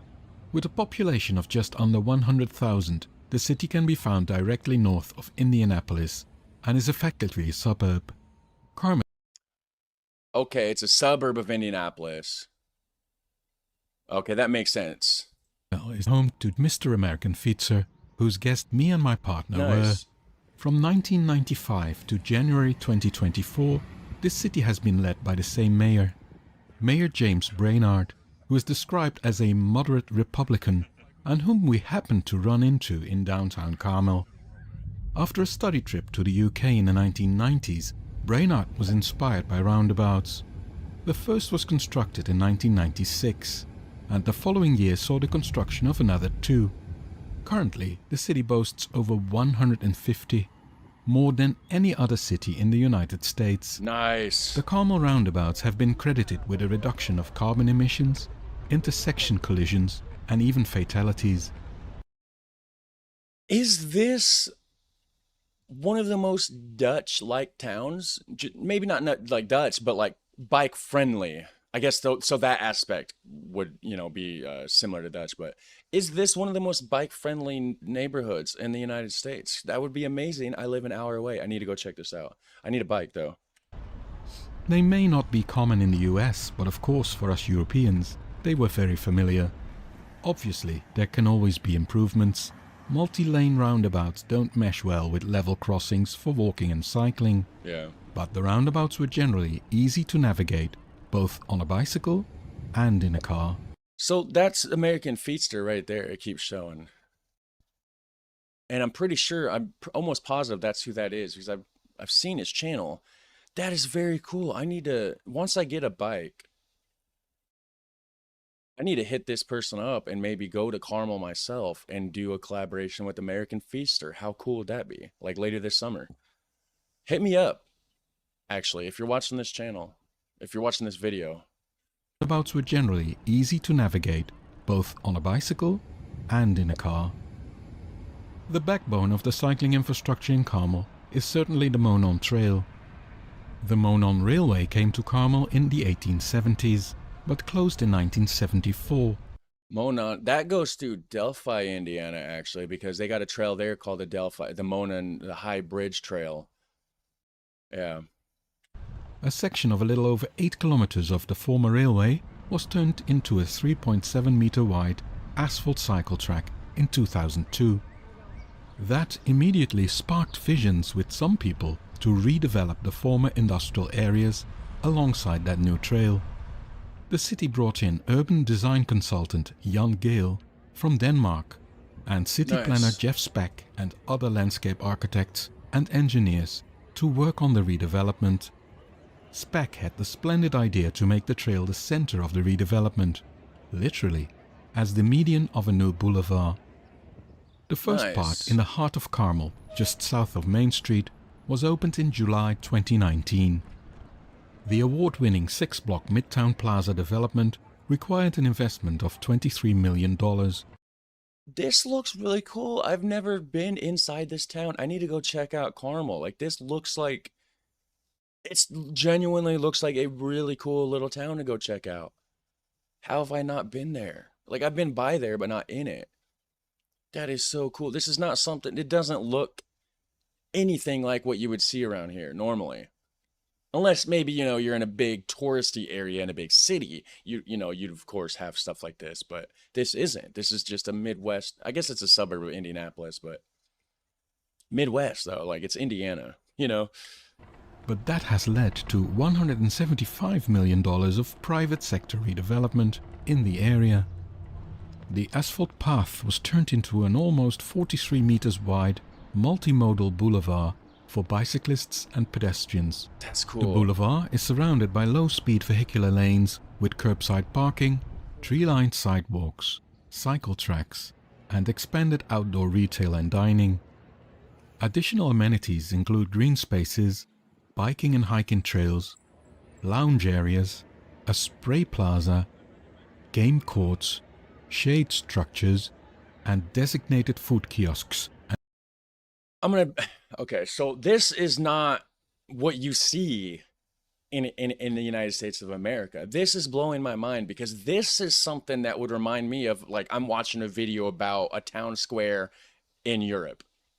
You don't see this many people out and about doing anything in the United States.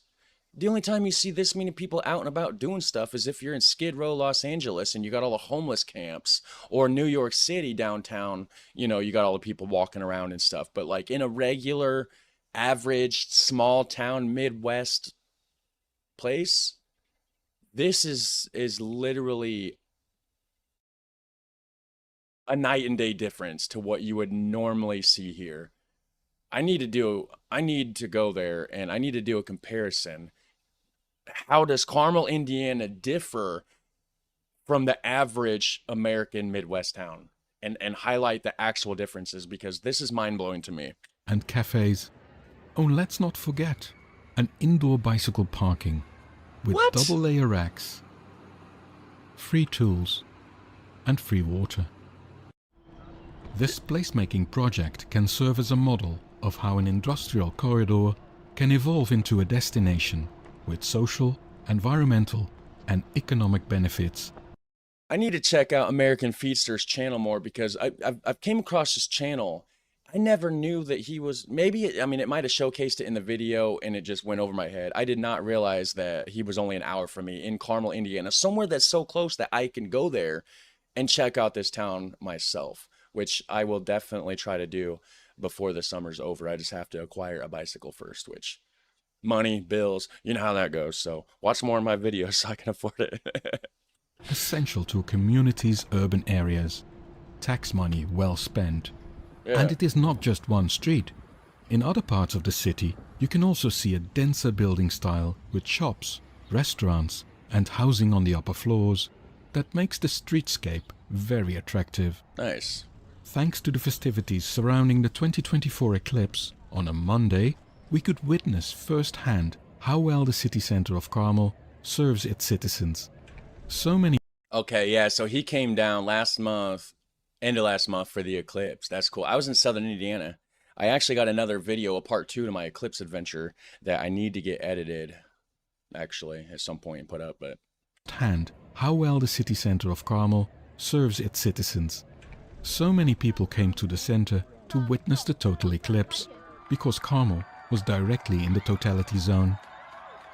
This city can, or maybe should, serve as an example that creating a livable environment with a less prominent place for the car does not have to be political.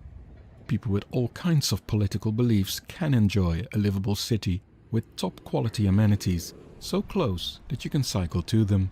It's cool. Large parts of the city are still under development, and it would be nice when more cycleways would be connected even better. But it was already a great pleasure to cycle and just be in Carmel, Indiana. Nice. From a Dutch perspective. Oh, here's a comment from American Feaster. It says, I'm so happy that we were able to host you in Carmel and have you not only visit as a friend, but as an expert in assessing human-scale infrastructure design centered around active transportation. It's hard to believe that this exists, especially in the middle of Indiana. I agree. But I think we're doing very exciting things here in Carmel, and this is why my wife and I relocated here over 3 years ago, simply to take advantage of the infrastructure and live a car-light lifestyle, which is hard to do in the US. I agree. Yeah. This video provides a nice glimpse into what we have to offer, and I'm sure that in the coming years, things will only continue to get better as our leadership keeps up the initiative of progressive city design that, as you stated, does not need to be a partisan issue. Very cool. So he relocated. That's how nice. Like, that's, I'm saying, like, that's what I'm saying. You don't see that here in the United States. You just don't, right? Very few and far in between, to the point where he even just relocated there. And I don't, you know, you, as a European watching this, you're not going to understand. if you live in Indiana, you'll understand. Nobody just moves to Indiana on purpose. Usually not, right? I mean, usually people are trying to do the opposite. They're trying to move out of Indiana and go somewhere else. So for Carmel, Indiana to be so good that this guy relocated and moved there 3 years ago is certainly saying something. But anyways, very, very good video. I'm going to hit like. You guys need to do that as well. Have a super fun, awesome day, and I'll catch you in the next one. Take care, bye. How's it going, guys? Welcome back to the channel.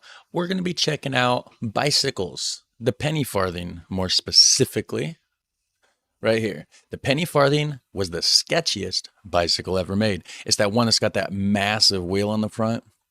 I don't know if my hands were out of frame. There you go. You can see them now. Massive wheel on the front, right? Little bitty tiny wheel in the back. Here's a thumbnail for it. Actually, I'll show you the full thumbnail for the original video here. Yeah. So the penny farthing. That's the bike in question. That's the one I'm talking about, right? The original channel is called Burn Peak. Yes, Burn Peak. That's the one. We're going to check it out. Over a century ago, this bicycle would have been considered very old. This Wolf American was made in 1897, and despite that fact, it looks pretty much exactly like the bicycles of today. All the parts are there. You got your bottom bracket, your chain, your front sprocket, rear sprocket. Aside from minor differences like wooden rims, we haven't had to change very much on bicycles since. Yet when this bike was sold, it would have been referred to as a safety bicycle. Usually when something's called that, its predecessor was sketchy.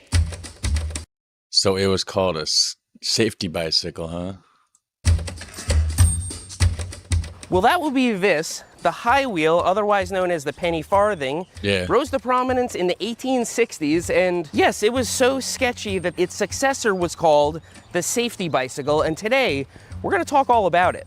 Now, this particular bicycle does resemble what you would have seen in the 1880s, although it is a reproduction made in the 1960s. But aside from the headset and a few other odds and ends, this is mostly what it would have looked like. My question is, why did they design it like that? Like, why did they think that the front wheel needed to be so big, but yet the back wheel is so tiny? I don't understand. Right down to the solid rubber tires. Today I want to show you all about the penny farthing. I want to ride one, but this one's too big for me to ride, and so let me show you mine. So this is my penny farthing, and as you can see, it's more my size, which is important because your inseam places a hard limit on the diameter of the wheel.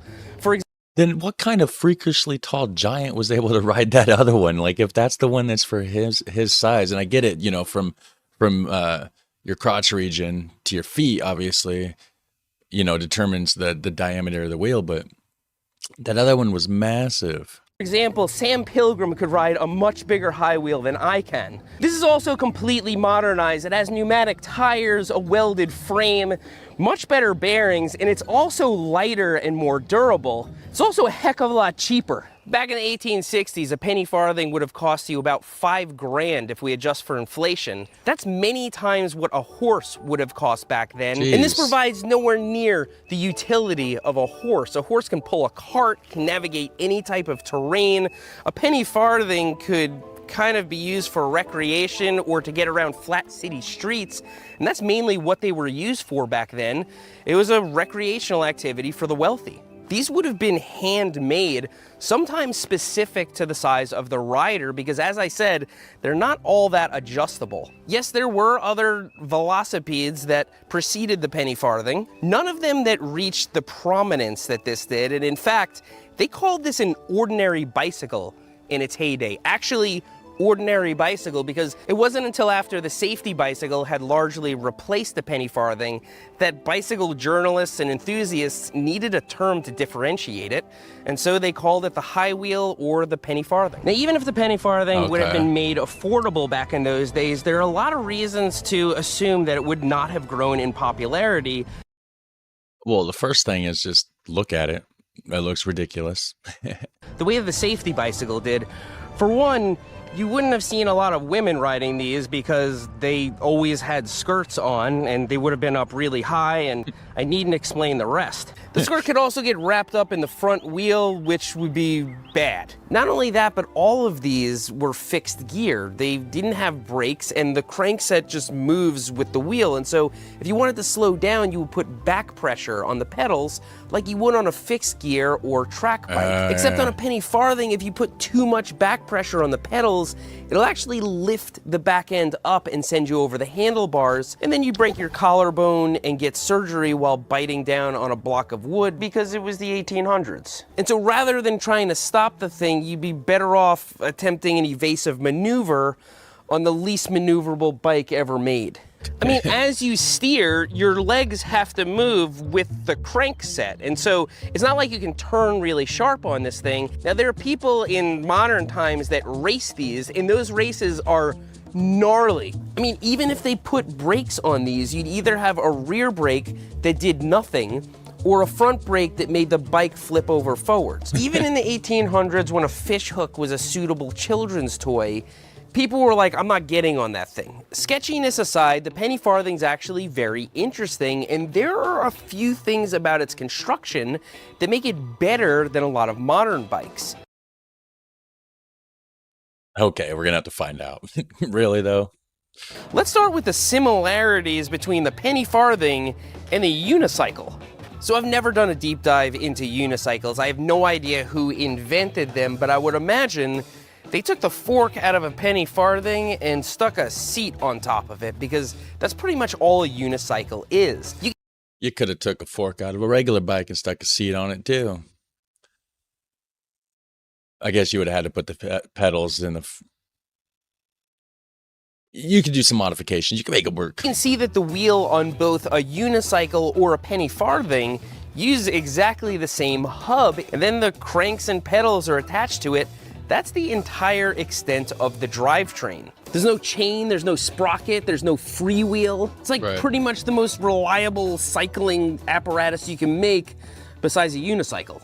Now, not only is this more mechanically sound than a safety bicycle, but it's also got a huge wheel, which would have soaked up a lot of the bumps in the bad roads that they had back in the 1800s. And that was one of the main benefits of the penny farthing. But yet you're sitting on that tiny, tiny, tiny wheel. Like, it might be soaking up some vibrations from your hands, but your ass is sitting connected to the tiny wheel that isn't doing nothing. When it rose to popularity was that big wheel size. Its predecessor, the Bone Shaker, they had these big adult balance bikes called dandy horses. Those would have only been good on the smoothest of pathways. It wasn't until much later on that you started... That guy looked out of his mind. Look at this dude on the left. He's like, good on the smoothest of pathways. It wasn't until much later on that you started seeing pneumatic tires, which were a huge benefit in terms of ride quality. Despite the benefits of that larger wheel size, roads back then were pretty bad, and so you would have taken whatever comfort you could get. And depending on where you are, roads are still bad.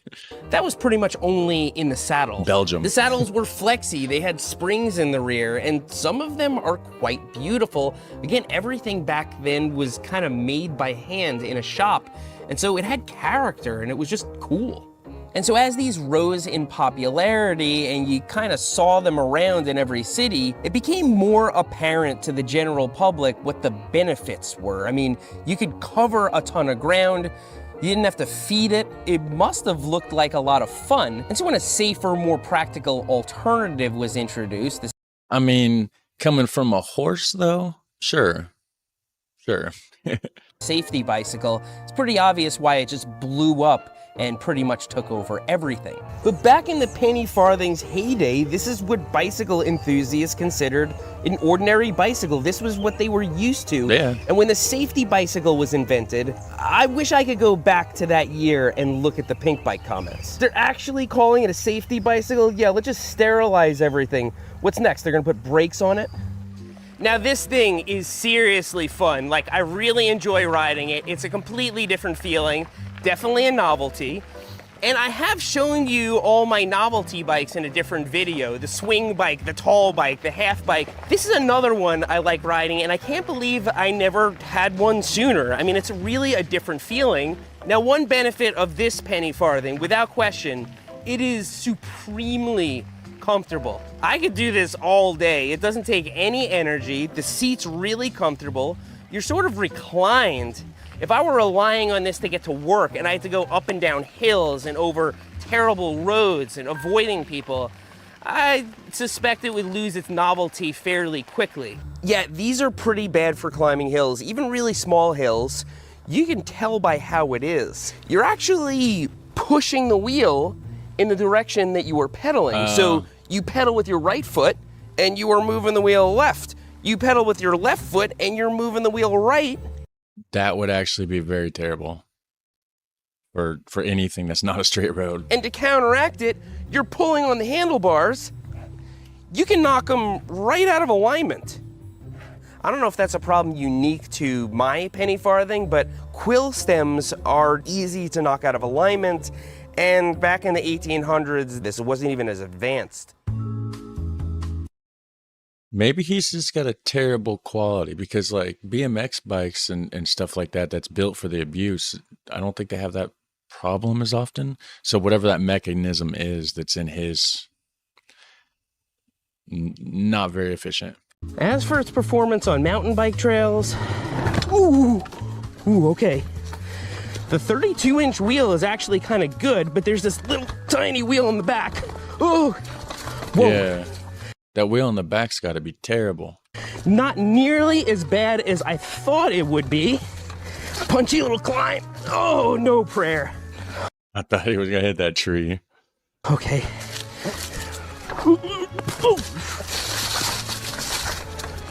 All right, let's see if I can get up enough momentum here. Momentum. I'm trying to gain momentum on YouTube, guys. So go ahead and hit that like button, drop a comment, hit subscribe. It'll help that momentum. Ugh. So if for whatever reason I had no choice but to use bikes from my freak bike fleet to get to work, this would actually rank below several other bikes. Even for a novelty bike, it's impractical. Yet, at one point in history, this was the predominant means of two-wheeled human-powered transportation. And because many people did partake in cycling back then, they were passionate about it, an entire industry did spring up around it, and those were the shops that eventually built and serviced the safety bicycles that became much more popular and practical later on. I want to give a special thanks to Ralph and the Little Congress Bicycle Museum in Tennessee.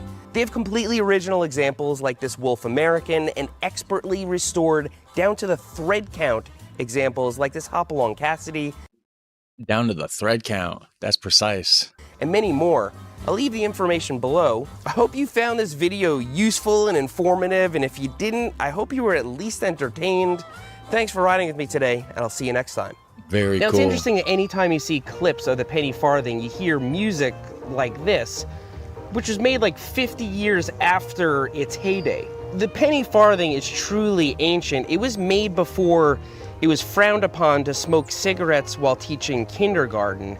Actually, it was made shortly after kindergarten was invented. Jeez. Wow. Have you guys ever rode one? Would you ride one? What are your thoughts on it? Let me know down below. Until then, have a super fun, awesome day. Catch you in the next one. Take care. Hey, how's it going, guys? Welcome back to the channel. We're going to be checking out a video that was requested. Prior request by Dracoon. Shout out to you. Probably butchered the name. Apologies if I did. But anyways, we have why is the psychopaths in the Netherlands red? That's what this translates to. It's in Dutch. We're going to be using the English captions. So links down below. This is the channel Weet je dat ook weer, which I can't remember what this translates to. Let's find out. Do you know that again? Okay, I would have probably not been able to guess that. I'm not so good at Dutch. I know very, very, very, very basic Dutch. So, but anyways, thanks for watching with me, guys. Thanks for the priority suggestion. I'm gonna check it out. Als je goed kijkt naar het straatbeeld, dan zie je dat vrijwel alle fietsen. Oh yeah, I think they're red because I was thinking like maybe safety, But then it's like they're not like a vibrant, like it's not like a bright red. It's almost like a maroonish kind of a red. So it doesn't seem like it's a super bright color to get your attention. But I guess if it was super bright, it would be like really off-putting, and you know, to have a psychopath that red, right? But anyways, let's get back to the video here. Fietspaden in ons land rood gekleurd zijn. Als er in het buitenland al een fietspad ligt, dan is deze eigenlijk altijd grijs. Zowel tegels als asfalt. Hoewel ook... Sometimes green. I don't know what country it is, but I'm pretty sure there's a country that has cycle paths that are green. Maybe it's... Is it parts of the Netherlands? Is there parts of the Netherlands where it's green, or are they all red? They're probably all red in the Netherlands, aren't they? Andere landen zetten steeds meer in op gekleurde fietspaden. In een stad in Frankrijk zag ik laatst dat alle fietspaden groen gekleurd waren. France, yeah. It was France that was green. I knew that. I seen some green ones somewhere, guys. Vooral op drukke kruispunten. En in een stad in de Belgische Ardennen was geen enkel fietspad te vinden. Behalve op dit kruispunt. En daar was een fietsstrook geel gekleurd. In de rest van België is het vaak ook rood. Nou, via een fietsersforum kwam ik zelfs op fietspaden in Bangkok, waar ze zowel rood, groen als blauw zijn. En bij ons is dat dus... I like the blue ones. That one's pleasant. Where's it at? Yeah, that's pleasant to the eye. It's not too much. And it's, I think, a more attention-grabbing color than the red ones in the Netherlands that aren't super bright red. Yeah, I like that. I'm all about these blue ones. That looks nice. Is dat dus rood. En het had niet veel gescheeld of de fietspaden in ons land zouden geel zijn. Dat vertelt de bedenker van het rode fietspad straks zelf. Nou, we hebben in ons land meer fietsen dan inwoners. Volgens branchevereniging RAI zijn er meer dan 22 miljoen. Iedere Nederlander heeft dus 1,3 fiets. En ook dat is uniek in de wereld.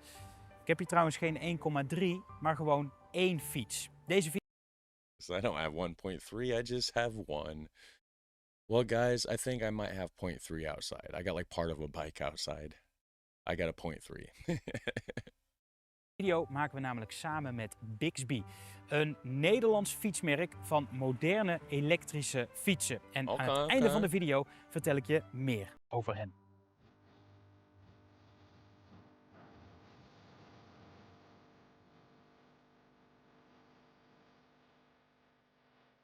Laten we het eens hebben over het fietspad.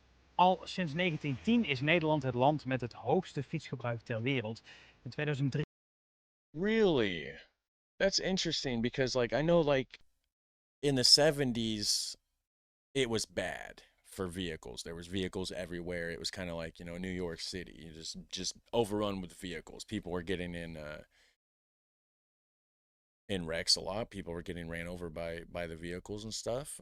So that's when they decided to go ahead and push towards the bicycle friendly places and do the bike paths and stuff. So it's interesting to know that since 1910 they were already on top of the world for highest bike usage. Very cool. Sinds 1910 is Nederland het land met het hoogste fietsgebruik ter wereld. In 2023 was volgens het CBS 27% van de verplaatsingen met een fiets. Na de auto, die we vooral gebruiken voor langere afstanden. Nou, gemiddeld fietsen we 3 kilometer per dag per inwoner, ouder dan 6 jaar. Wereldwijd gezien staan we dus op de eerste plaats qua fietsen. En dat is niet altijd zo geweest, want toen de fiets werd geïntroduceerd, was het vooral een duur speeltje voor de rijke mensen. Okay. De allereerste fietsen werden rond 8... Wait a minute, rijk? Hold on. You said rijk mensen. So it was a luxury toy. Speeltje voor de rijke mensen. For the wealthy man. So rijk means wealthy, rich. So Rijksmuseum is like a wealthy museum, rich museum. Maybe I'm wrong. De allereerste fietsen werden rond 1867 geïmporteerd vanuit Parijs. Ze waren van hout, de banden van ijzer en het voorste wiel was groot, het achterste wiel was klein. Ze waren niet heel comfortabel en vooral heel gevaarlijk. The penny farthing, that's what they're called here.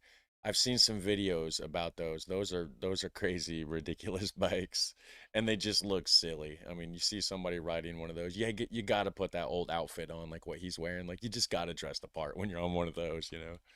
Mustache and everything. Gevaarlijk. Nou, door de hoogte kon je niet makkelijk bij de grond en ze waren erg duur. Het was dus vooral om indruk te maken. Kijk eens, ik heb een fiets. Maar de gemeente Utrecht die zag die fiets wel zitten. Misschien woonden er genoeg rijke fietsers die invloed konden uitoefenen. Ik weet het niet. Hoe dan ook, het fietspad werd gepland op de Malibaan. Okay. Om dit alles voor elkaar te krijgen waren er maar 45... He's in Utrecht. I'm going to be going through Utrecht at some point while I'm in the Netherlands next year. I'm excited about it. I really can't even wait. Handtekeningen van fietsers nodig, dus ja, dat was snel geregeld. Veel straten in Utrecht die waren bedekt met kinderkopjes. Het fiets natuurlijk voor geen meter, dus werd de Malibaan bedekt met grind. Officieel was dit nog steeds een wandelpad, maar nu werd 1 wandelstrook dus ook opengesteld voor fietsers. Zij hadden dus ook voorrang. Voetgangers moesten uitwijken. So, is Utrecht the first place to get a dedicated bicycle path then? Is that what he's getting around to? Is it still there? I mean, it's not going to look the same, but is the path in the same spot? They've updated it, I'm sure, and, you know, it's going to look different, but is it in the same location? Opengesteld voor fietsers. Zij hadden dus ook voorrang. Voetgangers moesten uitwijken en ruiters met paarden die mochten hier niet komen. En al gauw begon natuurlijk het geklaag dat voetgangers niet snel genoeg opzij gingen voor mensen op hun hoge bie. Maar goed, het eerste fietspad van Nederland was een feit. Okay, so it is still there. Yeah, he's there now. That's cool. And there's the little information sign that shows the penny farthing bike. That ridiculous bike.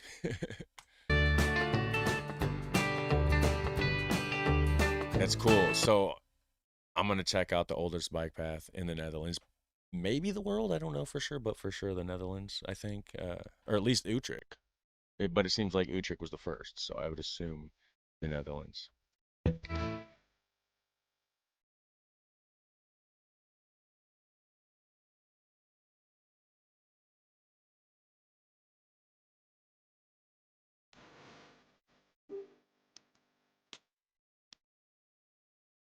De fiets.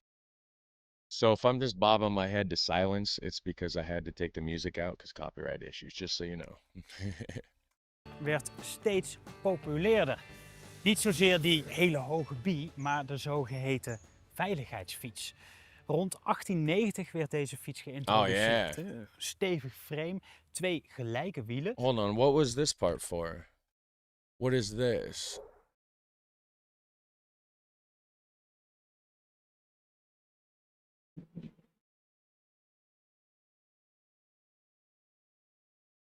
I should have took my noise suppression software off because there's like a massive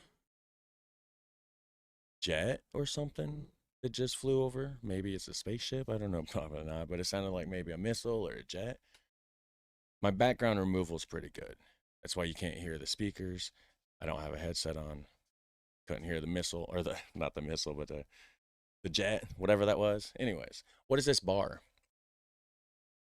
It's just like a random bar in there that doesn't connect to anything, and it's like, but it's clamped to this part of the frame. I don't understand what that's for. 1990 werd deze fiets geïntroduceerd. Stevig frame, 2 gelijke wielen, een ketting die de kracht van de pedalen naar de wielen kon overbrengen en een terugtraprem. Ook belangrijk, hij werd betaalbaar. Nou, vanaf dat moment werd de fiets enorm populair. Rond 1900 reden er al zo'n 100.000 fietsers rond. En daar moest dus ook de benodigde infrastructuur voor aangelegd worden. Yeah. Het eerste fiets... And also, like, that looked very modern. Like, that bike there, like, it was so good. Not much has been changed today, really. You know what I mean? Like, it's just a good design. Het fietspad dat speciaal voor fietsers werd aangelegd, werd in 1896 geopend in Brabant. Brabant, not Utrecht. Or wait a minute, Utrecht? No, Utrecht's in the province of Utrecht, right? En liep van het dorpje 1 eind tot het station van Nune. Zowel het station als het fietspad bestaan helaas niet meer. Nou, in de jaren daarna werden fietspaden vooral aangelegd om de autoweg vrij te maken van die vervelende fietsers. Echt veel was dat overigens nog niet, want in 1911 telde ons land nog maar 84 kilometer aan fietspad. Pas in de jaren 80 groeide het netwerk tot meer dan 16.000 kilometer. En op dit moment hebben we nog eens meer dan het dubbele. Ruim 35.000 kilometer van die vaak roodgekleurde stroken. Leuk om te weten trouwens, het drukste fietspad van Nederland vind je nog... Well, see, the reason, what I was just saying about in the 70s, you know, with all the issues with the cars and everything, and the Netherlands had to like revamp all their stuff and the infrastructure to kind of like focus more on bikes and get cars diverted around the city centers and stuff like that, so that nothing goes, no cars are driving through the city centers, because that's how it was. So it makes sense that by 1985 that there was this huge increase in the fiets pads, right? Bike path, cycle paths, because in the 70s is when they revamped it. And then of course, you know, infrastructure, population grew and this and that since then, you know, so it just kept growing to double that size. But pretty interesting to know. Roodgekleurde stroken. Leuk om te weten trouwens, het drukste fietspad van Nederland vind je nog steeds in Utrecht. Op de kruising van Smakkelaarsveld en Vredenburg fietsen dagelijks zo'n 30.000 fietsers voorbij. I've seen this in videos. I want to go there. Oh, it's going to be so cool. I wonder what Trevor's going to think, because he doesn't watch all these videos about the Netherlands or anything. He's going to go there and, I mean, he's going to probably watch a few before we go, I'm sure, but he's going to go there and see all these bikes and be like, wow, like at this intersection, like where they're crisscrossing in between each other all crazy like.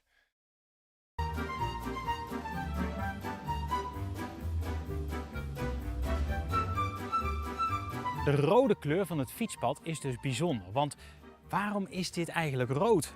Dat is natuurlijk ooit door iemand bedacht. Nou, laat ik nou net de bedenker hiervan hebben gevonden. Hij is inmiddels 92 jaar oud, heeft jarenlang bij Rijkswaterstaat gewerkt en was daarna in de jaren 70 verantwoordelijk voor het rode fietspad van Nederland in Tilburg. Minister Westerterp, die was begaan voor de veiligheid van het verkeer en vooral van de fietspaders. Ik denk dat er bij mij gespeeld heeft dat zijn zoontje jong overleden is aan een fietsongeluk. Oh.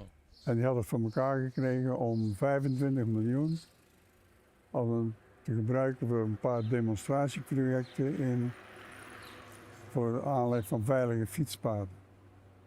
Aan ons was in ieder geval de vraag, hoe zie je kans om dat binnen een jaar te doen? Minister Westerterp wilde dat binnen een jaar krijgen, want volgend jaar waren de volgende verkiezingen. Nou, daarvan heb ik gezegd tegen de mensen bij Rijkswaterstaat die over dat geld beschikten, dat gaan we in Tilburg fixen. En als je bij een gemeente aankomt en je zegt je krijgt 12 miljoen subsidie, dan vragen ze natuurlijk wat is het, maar dan zeggen ze makkelijk ja. Nou, ik heb geen enkele moeite gehad met gemeentebestuur of ambtenaren die nee zeiden. En een hele goede verkeersingenieur, ingenieur Zanger, Rob Zanger, die had het heel snel voorbereid en daarbij ook gebruik gemaakt van de directeur van de verkeersacademie die in Tilburg was, Peter van Gurp. En die hebben in een paar weken tijd dat hele fietspad ontworpen, van de hogeschool tot aan de andere kant van Tilburg. Nice, 2 weeks. Daar zijn we een week later mee naar Rijkswaterstaat getogen. En dat hebben we, nou ze vonden dat fietspad eigenlijk al recht goed. Toen ging het erover, kunnen jullie dat binnen een jaar? Ja, toen moest ik mijn talenten voor aanleg voor werken uitvoeren. Daar hadden ze wel vertrouwen in. Vanuit Rijkswaterstaat werd dus aan Piet en zijn collega's gevraagd om binnen een jaar een veilig fietspad te bedenken. En aangezien hij toen voor de gemeente Tilburg werkte, was die link snel gelegd. Vooral wanneer je 12 miljoen gulden subsidie krijgt. Nou, de route liep van het centrum van Tilburg naar de universiteit. I wonder what 12 million guilders would have been though. That was before they took on the euro. Zanger, die zei we moeten zorgen dat dat fietspad zichtbaar is en duidelijk zichtbaar. Dat moeten we toen gaan we dat met stenen doen of met tegels of met kleuren. Nou, ik zeg ja, met kleuren, dan zullen we offerte opvragen bij een leverancier van tegels. In de verschillende welke kleuren dat ze hebben en hoeveel en wat ze per vierkante meter kosten. Is it tiles though? Nou, dat heeft de inkoopafdeling gedaan. Die kwam Sarah met het resultaat van de inkoopafdeling bij me. Hij zegt, gele kostte 14 euro de vierkante meter. Blauwe weet ik niet meer, maar groene was 8 of 9. En rood, die waren hetzelfde. Nou, wij vonden, als 2 verkeersingenieurs van Delft, wij vonden rood de beste kleur. I mean, you know, if it's different than the road and stuff, it does stand out and show a significance between, like, you know, this specific path, right? This specific part of the infrastructure is different than the road and the sidewalks, and, you know, because you can see behind him, you know, the sidewalks are just regular gray color and everything. So, I mean, it's enough. It doesn't have to be bright and in your face, I guess. You know, it's enough that it's not overpowering. Like, I guess the blue could be, but at the same time, the blue would just kind of remind you more of water, you know, the sky reflecting off of it. But this matches a lot of the roof tiles that you have anyways, and a lot of the brick buildings and stuff. So it does blend into the scenery pretty well, and it's enough of a difference between that and the actual walking path on the sidewalks and stuff. So yeah, I guess it works. Well, obviously it works, but you know what I mean? I like it. Maar ik zeg, we moeten toch wel de welstandscommissie vragen. En die kwamen met het antwoord, geel is het mooiste. Oh, toen ben ik naar die voorzitter van die welstandscommissie. Geel? That's what yellow is. I don't know if I pronounced it right, but geel, something like that. Why yellow though? Yellow is kind of like a bright in-your-face color though. Like Commissie gegaan. Ik zeg, jullie hebben natuurlijk gelijk. Maar als je ook naar de portemonnee kijkt, hoeveel dat ze goedkoper zijn, dan moeten we toch rood nemen. We hebben ook de verplichting dat we niet met geld gaan gooien. En geel vonden Sangen en ik veel besmettelijker. True. Nu wordt wel verweten, ja, waarom hebben jullie daar geen onderzoek naar gedaan? Wij hadden beloofd binnen een jaar klaar te zijn. En anders hadden we misschien een half jaar over dat onderzoek gedaan. Dus om die reden, wij dachten dat we zelf voldoende wisten. En zodoende is het rood geworden. I mean, I would have probably done the same. Inmiddels is er wel veel onderzoek gedaan naar de kleur van een fietspad. De meeste onderzoeken tonen aan dat blauw de veiligste kleur is. Blue. What did I say earlier? I like the blue. It's stand out. It's nice. It's not too much in your face. It's better than the yellow. Blue. Okay, Copenhagen, Denmark. Okay. En daarom heeft Kopenhagen in Denemarken deze kleur fietspaden aangelegd. I've seen that actually. Groen werkt ook goed, dus Frankrijk is lekker bezig. Maar ook in bijvoorbeeld New York zie je inmiddels groene fietspaden. Weet je dat ook weer. Wil je nou echt alles lezen over het hoe en waarom van het rode fietspad? Dan staat er een linkje op weetjedatokweer.nl naar een artikel van de dochter van Piet, waarin ze heel diep ingaat op de geschiedenis van het eerste rode fietspad in Tilburg. Oké. En ik wil je natuurlijk nog even kennis laten maken met Bixby. Een fietsmerk bedacht en met de hand gemaakt in Nederland. De fiets heb je in deze video al gezien, hè? Elektrisch, automatisch schakelen door middel van een krachtsensor, dagrijverlichting, ingebouwde GPS-tracker met een app en nog veel meer mooie techniek. En als jij nou denkt, zo'n e-bike van Bixby lijkt me wel wat, dan kun je het via een linkje in de reacties een dealer in jouw buurt vinden om de fiets uit te proberen. Dat is cool. Dank aan Bixby voor de samenwerking voor deze video. Dank aan Piet voor zijn bijzondere verhaal. En natuurlijk dank aan Oostendorp voor de auto waar ik deze fiets mee naar Utrecht kon vervoeren. Dank aan jou als je lid bent geworden via Weetje. Yeah, so that's a cool bike actually. So yeah, I was onto something with those blue bike paths. They're pleasing. They're pleasing to the eye. Of course, they would have cost more. He said they were like 8 or 9 guilders per like square meter or kilometer or something. I don't remember, you know, and of course the red was the same price as the normal ones. So I would have probably ultimately went with the red myself as well, especially considering I had a year to get it done. I was told to manage the budget wisely, don't waste money. Different color, to me, that's a waste of money when you could just get the ones that's no extra charge, you know. So yeah, done good. It's iconic now, of course. The dude's probably super proud of himself. He's probably famous for those bike paths now. Obviously he is. I just watched a video about it. We all did. But anyways, thanks for watching with me, guys. You guys have a super fun, awesome day, and I'll catch you in the next one. Take care. Bye. All right, guys, welcome back to another wonderful episode. And today we have another Not Just Bikes reaction. Car-free streets are amazing. So I really enjoyed the other Not Just Bikes reactions that I've did recently. So I decided, hey, I'm going to jump in and I'm going to do some more. So we're going to find out what's going on with these car-free streets and how are they amazing? Why are they amazing? And why do we need more of them, right? So let me go ahead and switch my screen over here. We're going to jump right into it and check this bad boy out. There's a remarkable thing in just about every Dutch city, areas that are almost completely devoid of cars, and it's amazing. Walking around these areas is remarkable, it's so lively, yet peaceful. You'll see people of all ages, children, seniors, families, everyone. This is the Dutch concept of autolu. Sorry about the volume. It's important to note here what autolu is not. It does not mean car-free. There's a different word for car-free in Dutch, autovrij, and despite what Google Translate might like to tell you, they're not the same thing. Some people translate autolu as low car or car light, but that's not quite right. Or light, huh? David Hembrow, who writes the excellent blog A View from the Cycle Path, translates it as nearly car. So what exactly, how is it nearly car free, right? Like, I don't understand nearly. We'll free, see. Which is probably the most accurate you're going to get. I'll put a link to David's video and blog in the description. You're gonna have cars. Autolu areas are incredible, so it's crazy to me how whenever an autolu concept is proposed, in just about any city, there's a sudden irrational anger that it generates in people.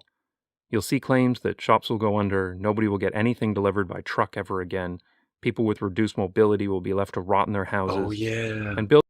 How do they get stuff delivered by truck, guys? That's a good question. You gotta bring it in by like carts and like push it in the whole time? That's very interesting. Buildings will burn to the ground because fire trucks can never get through. Or maybe you'll hear that it's part of some evil leftist agenda. This reaction isn't limited just to where you live, it happens everywhere. A few years ago I saw it myself when Toronto created a pilot project to limit through traffic to cars on King Street in order to speed up the streetcars. A pilot that was successful and became permanent earlier this year. When Copenhagen proposed to pedestrianize this street... That's pretty cool looking. How is that pronounced? You gotta be kidding me, Danish. The Stroll. In 1962, the mayor received so many death threats that he had to travel with bodyguards. What? The Danish street was a huge success, inspiring several others in the city. Shops on Copenhagen's pedestrian streets do great business, despite the cold and snowy Danish winters. And it happened in the Netherlands too, when the famous Groningen traffic circulation plan was proposed in the 1970s. That's the plan that ultimately turned this into this, right, and this into this. They even have it like, I mean, I know the picture was probably originally black and white, but it just looks so much more dramatic. You go from like the black and white, it's just like, you know, boom, nice color, cheerful. It's just funny. It's almost like an advertising marketing thing. Protests and the politician driving the project required police protection because of threats of violence. Today, nobody would propose bringing the cars back. The shops are thriving and Groningen has the cleanest air of any major city in the country. Nice. Thankfully, nowadays, most people in the Netherlands have become comfortable with the idea of autolu, and even you know, they're used to it, though. You know what I mean? Like, that's what they know, so of course they're comfortable with it, but obviously, like, it is better for the environment. It probably smells a lot fresher there, too. You know, you go to cities here in, like, America and stuff like that, and you got a lot of pollution. You can smell, like, the car exhaust and, like, you know, the fumes and all that sort of thing, so it's pretty good. Thankfully, nowadays, most people in the Netherlands have become comfortable with the idea of autolu, and even expect it, at least in city centers. Once people experience the reality, they discover that the fear-mongering is untrue. In fact, it's literally the opposite.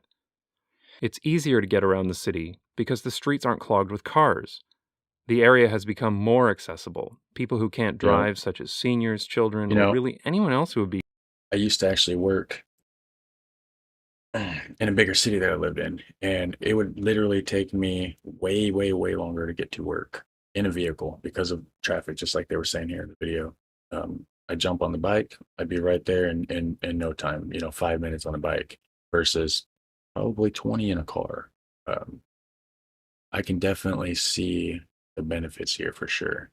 And, if the cities are set up like they are in the Netherlands, where everything's kind of like close by, you got grocery stores right around every corner, you got everything right there, then it'll certainly work. I don't know about here in America though, where everything's more spread out. It would kind of suck to have to take your bike, 10 miles down the road just to go to the grocery store. So yeah. Become more accessible. People who can't drive, such as seniors, children, or really anyone else who would be dependent on others to shuttle them around, can now travel independently without fear of being run over by motor vehicles.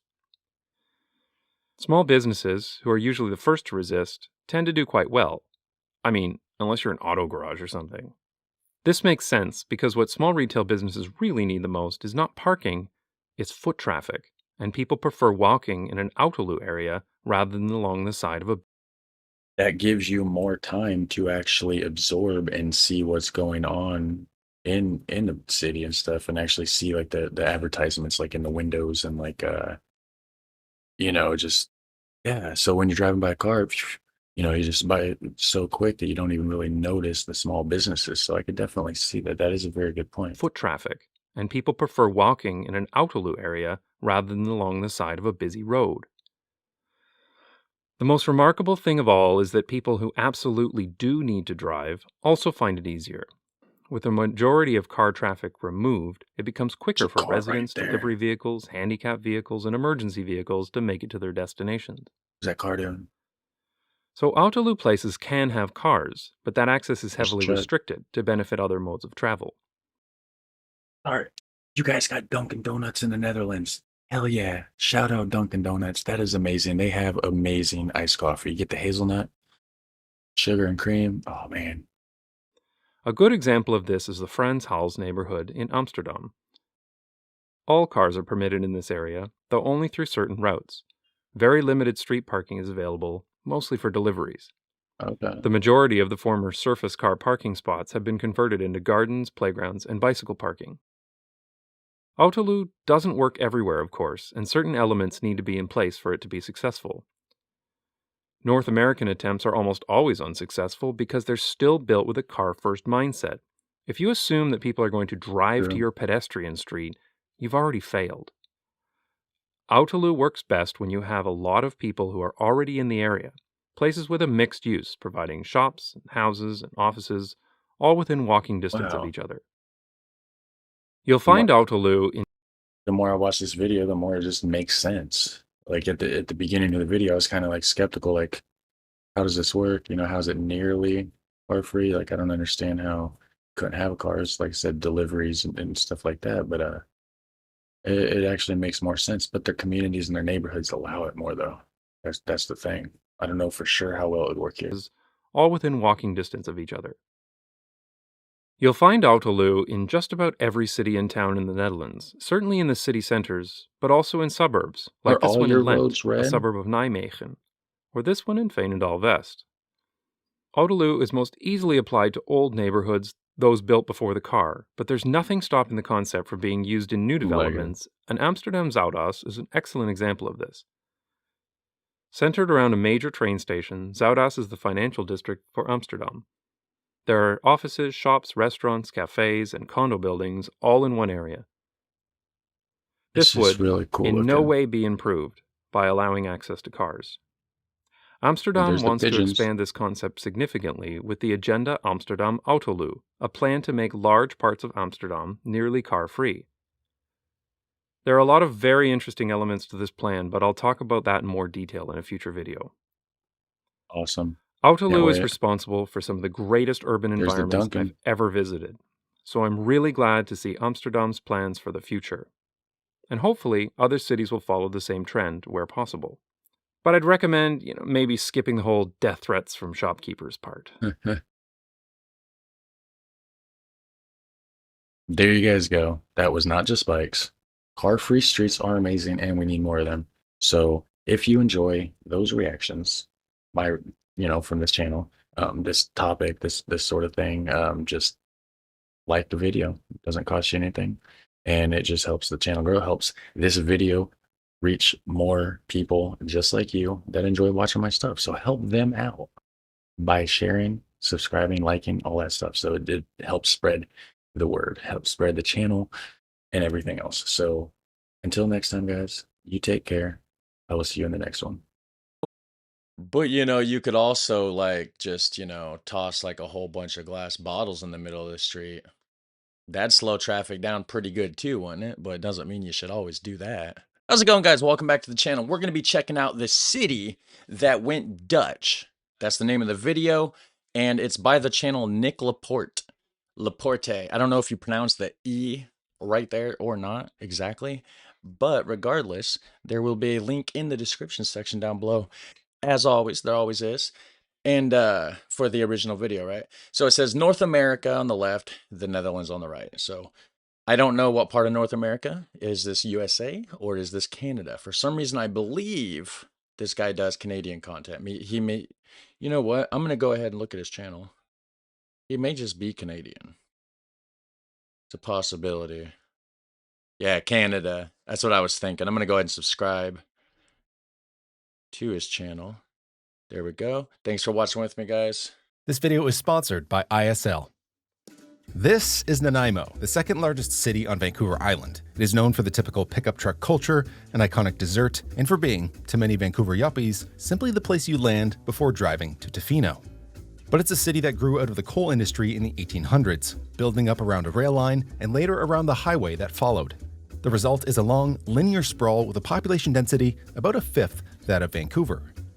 But you shouldn't judge a book by its cover, because here they have been quietly implementing the kind of cycling infrastructure that every city across the continent should be laying down on their streets. Here, it's Dutch influence that is changing the urban landscape. And it's not just the street names like Amsterdam Crescent, Arnhem Terrace, or Tulip Place. Just a short ride from there, intersecting Bergen op Zoom Drive, is what may be the best example of Dutch-style bike lanes in North America. When I was in Eindhoven last summer, I had the chance to meet up with Roy Simons, where we explored the city in search of some of the lessons we in North America could learn from Dutch street design. What channel? Roy Simons. Did I see that video? Maybe I reacted to that, because I know this Nick Laporte from somewhere. So it might have been that video where he went to Eindhoven. I'm not quite sure. We got to talking about the best examples adapted on this side of the world, and Roy was keen for me to visit Nanaimo to see what is still one of the best examples of continuous sidewalks and bike lanes on the continent. Nice. So I met up with Mike Elliott, ISL's Mid-Island lead, and again by Roy, a sustainable transportation specialist.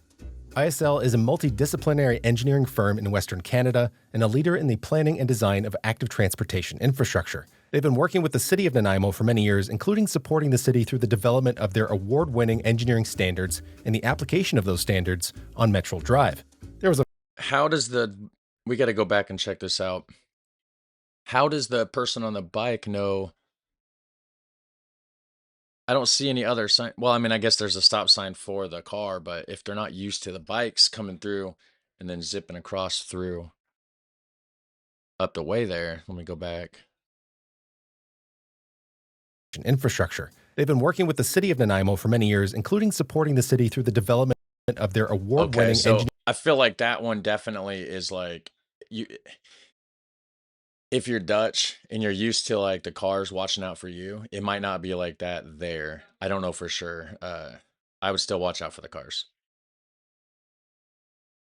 Engineering standards and the application of those standards on Metro Drive. There was, of course, much more to see, and Jamie Rose, the manager of transportation for the city of Nanaimo, was kind enough to take us on a tour of recent projects and provide some insights into the city's transportation infrastructure. Cool. Without further ado, let's start the tour, beginning here along Metro Drive. So this is Metro Drive. This is kind of our flagship project stemming from the standards update.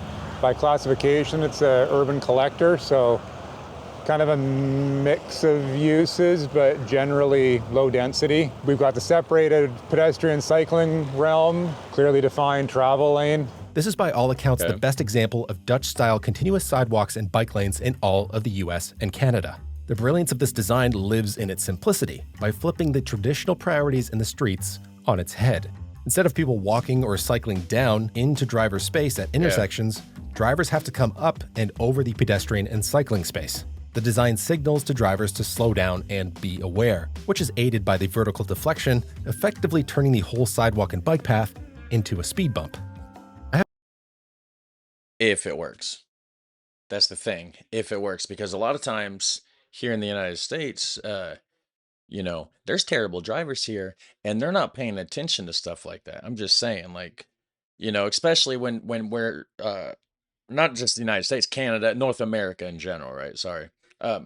When you're not used to on this continent necessarily having the bike transportation and level of cyclists that you would have in Europe and stuff like that, the people here aren't used to looking out for them because there's not a lot of them, and they're usually not like the big priority. The priority is usually given to cars. So even though this city's doing it, people that's not from that city or drive all over the place and only drive in that city sometimes aren't going to always be looking for this, you know, they're not going to be used to it. So it's not going to be, I mean, it's definitely a step in the right direction for sure. But until it becomes like more widely implemented and stuff, you know, I don't know how much it'll actually stop certain people from driving. You know, there's a lot of people here that shouldn't have their license, right? So there's that too.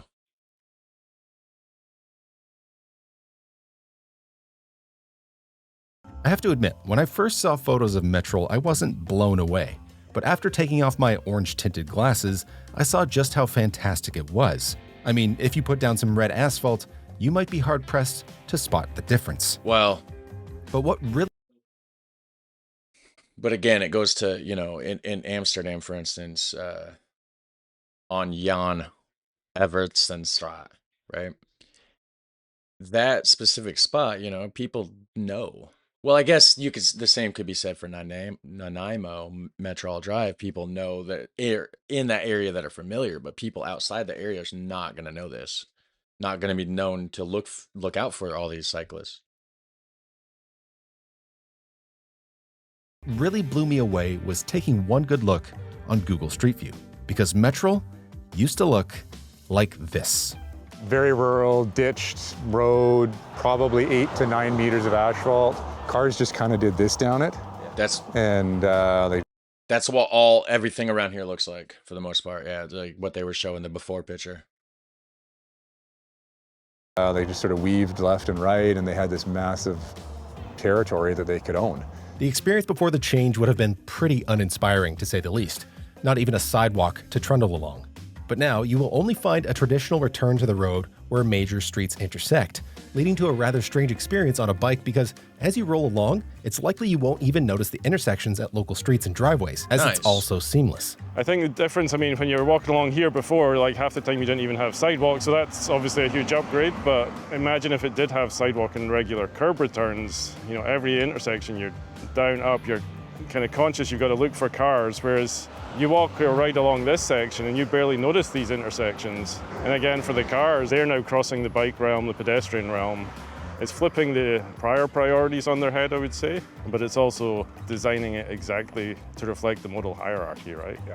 Yeah, that works for the most part. You know, it's just these cross parts where the cars have to come up, like right here, and you got the car coming up this way, bike going this way. You know, as a bike cyclist, whatever, I would definitely be hyper aware of crossing any of those roads. Don't put your faith into, hey, this is a bike path. You know what I'm saying? You cannot trust these drivers. Excuse me. Pedestrians should have priority, bikes should have priority over cars. This design is the most clear way of doing that. These weren't the only improvements along the corridor. Islands were installed for safer pedestrian crossings, and here where Turner Road meets Metrol, you'll find a Dutch-style protected intersection. And while all of this was welcomed as incredible improvements to many, it wasn't an immediate hit with everyone. This corridor is very polarizing. The people who love it, and all of the information we can kind of pull from it, the stats, the usage, all of those things are wildly positive, but we still have sort of this change management. And I mean, even last week I was talking to somebody who I would generally kind of say is switched on. They're like, no, I don't like Metro. The words that I got out were complicated, I don't understand it, and I couldn't quite piece all those together. Because as you come in, it looks like a driveway. Yeah. And so maybe if you're looking for a road, it's not like, oh, there was the road I was looking for, because you're looking for this traditional curb return where you can just wheel around it. But at all of our local roads, we've used this raised local treatment to give pedestrian priority, but also to give feedback to the drivers. You are entering fundamentally a slow zone. Like you are in a... Yeah, I could see how it could definitely be confusing for the drivers, which could lead also to more casualties, more wrecks, more people hitting a bike, possibly not knowing where to go, and maybe not hitting a bike because you would actually be avoiding that if you're not turning in because you're afraid that you don't know that you can turn in, but you could be getting in a wreck, causing traffic collisions. If the person behind you thinks you're going to turn, but then you don't turn, they could rear end you maybe. I don't know. We're in a residential neighborhood now, so you're the guest, you're not the dominant user. This is very much something drivers will become accustomed to over time, and it's actually a flip that came sooner than expected. Pre and during construction, we're just absolutely 100%. This is ridiculous. What are you doing? I can't do this. It's changed, and on and on and on, and just negative. People and there were a handful that actually followed up and went, you know what? You were right. Like, hang on, sorry. You want to repeat that for me? Because we don't typically get that kind of a response. Like, we'll get the support, we'll get the, hey, that's great, we love it, thanks for doing it. Or we'll get the resistance, what are you doing? This doesn't make sense, I don't like it. But not the correction. But having the acknowledgement that the change actually had the intended outcome is very uncommon from what I've seen. This can't be understated, and it speaks to how great of a design it is. That being said, building such modern infrastructure comes with extra challenges. Despite vast benefits, communities are still trying to work around a Motor Vehicle Act that was written based on cyclists sharing the roadway with vehicles. As we build more protected infrastructure to aid mode shift, environmental, affordability, and health objectives, people cycling and rolling are no longer operating on the roadway with vehicles and may have to be recognized differently by law when the MVA is updated. Before moving along from Metrol, there is one last thing that has to be mentioned because... Hold on, I want to see that transaction, or the... roadway with vehicles and may have to be recognized differently by law when the MVA is updated. Yeah, see, that guy stopped, which obviously there was a truck or car, whatever it was, that turned in this way. But then also, if you notice, he kind of did look to the left to make sure that that car was indeed stopped and wasn't going to cut him off or go to the right. So yeah, you have to be aware here. Before moving along from Metrol, there is one last thing that has to be mentioned because this isn't just a one-off. Continuous bike paths and sidewalks are now part of the engineering standards in Nanaimo.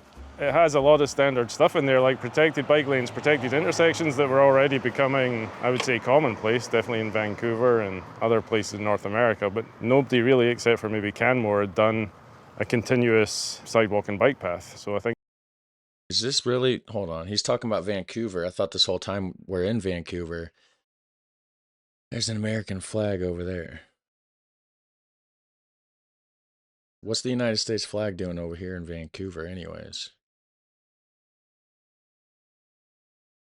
Becoming, I would say, commonplace, definitely in Vancouver. Oh, and it's other both. places. Okay, there's a Canadian flag and a United States flag next to each other. Maybe it's an embassy thing or something. Places in North America, but nobody really, except for maybe Canmore, had done a continuous sidewalk and bike path. So I think the city being the first to put it in their standards was a pretty cool thing, so that any time they come to upgrade a street, it gets this treatment. This means that even the... Did he play the clip in reverse, or was he just cycling backwards? What do we... Also, not an embassy. It said Superstore on it. I didn't want to go back because, too many interruptions, but You can go back and check it out where the two flags were. Why is this guy going backwards? At any time. It's the clip. Because that car's backing up, going backwards up that drive. He reversed the clip for some reason. I wonder if he remembered, or like he did that on purpose, or if he didn't mean to do that. Interesting. They come to upgrade a street, it gets this treatment. This means that even the uninitiated engineers and planners will be given the tools and direction to include human-centered design in the community. More of which we will see, because from Metro, we are headed downtown via Vancouver Island University to explore connections made and yet to be completed along the way, starting with an old rails to trails corridor. This is the old ENN Railway, or the Esquimalt to Nanaimo Railway. So this used to run from Victoria up to, it actually goes all the way to Courtenay and then out. Okay, so railway, that's kind of cool because there's a bike path that's actually close to us that goes all the way. It goes through a few different towns, but it used to be a railway in different parts and stuff. In Carmel, Indiana, the parts where they redid that and put in a lot of bike paths also was an old railway back in the day and stuff. So that's kind of cool. Like I'm seeing it all over the place. You know, old railways getting turned into bike paths. Kind of cool. Interesting to see. Out to Port Alberni. But in the 90s, the city actually created this multi-use path going from basically central Nanaimo up to Mostar Road, which ties into the Metro corridor. And then we're now working to go south and go through downtown and then connect into the Southgate neighborhood. And this has kind of been like the flagship, I guess, for a long time for active transportation. So it's nice. It's on like a 2% grade for most of it. This is such a good backbone of your AT network. Yeah, no, you got to applaud the folks who had the commitment and conviction to push it through 30 years ago. Yeah. At Bowen Road, we were met with a prime example of making the best with what you're given.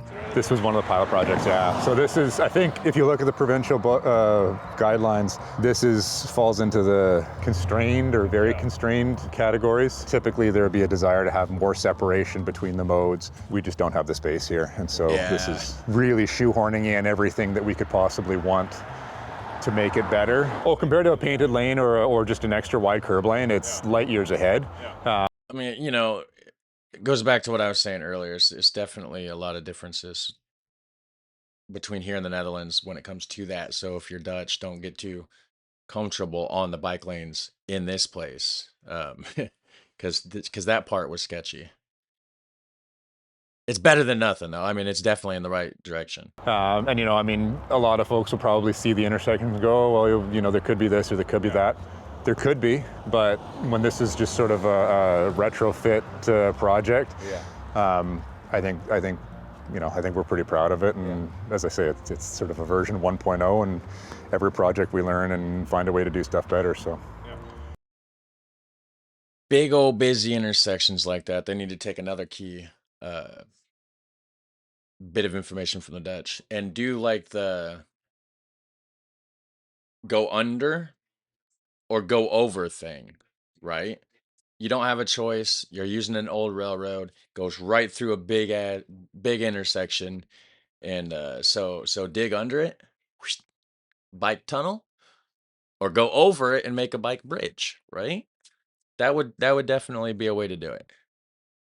Wouldn't be cheap, but it'd be cool. You can make like a nice architecture thing out of it and whatever, right?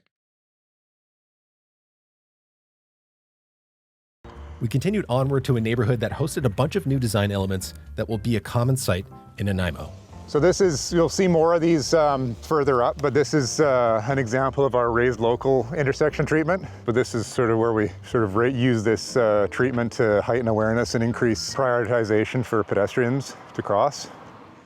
So this is a new subdivision that ties into our new major capital project. We can see it all in kind of a ring, so. And the cool part about brand new subdivision there is is that it's a blank slate, so they can basically implement whatever safety measures they want or whatever ways to separate like cycle traffic from like car traffic and stuff like that, instead of having to work with existing stuff. You know what I mean?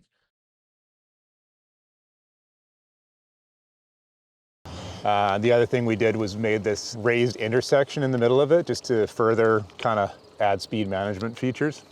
I think it works. It's not really operating yet. There's nothing built in here yet, but it is open. But from a walking, biking perspective, it's, it shows that sort of prioritization. This treatment is so common in the Netherlands, you might not even notice it when riding around. Much like how continuous sidewalks and bike lanes slow drivers, this does the same, turning the whole intersection into one big speed bump.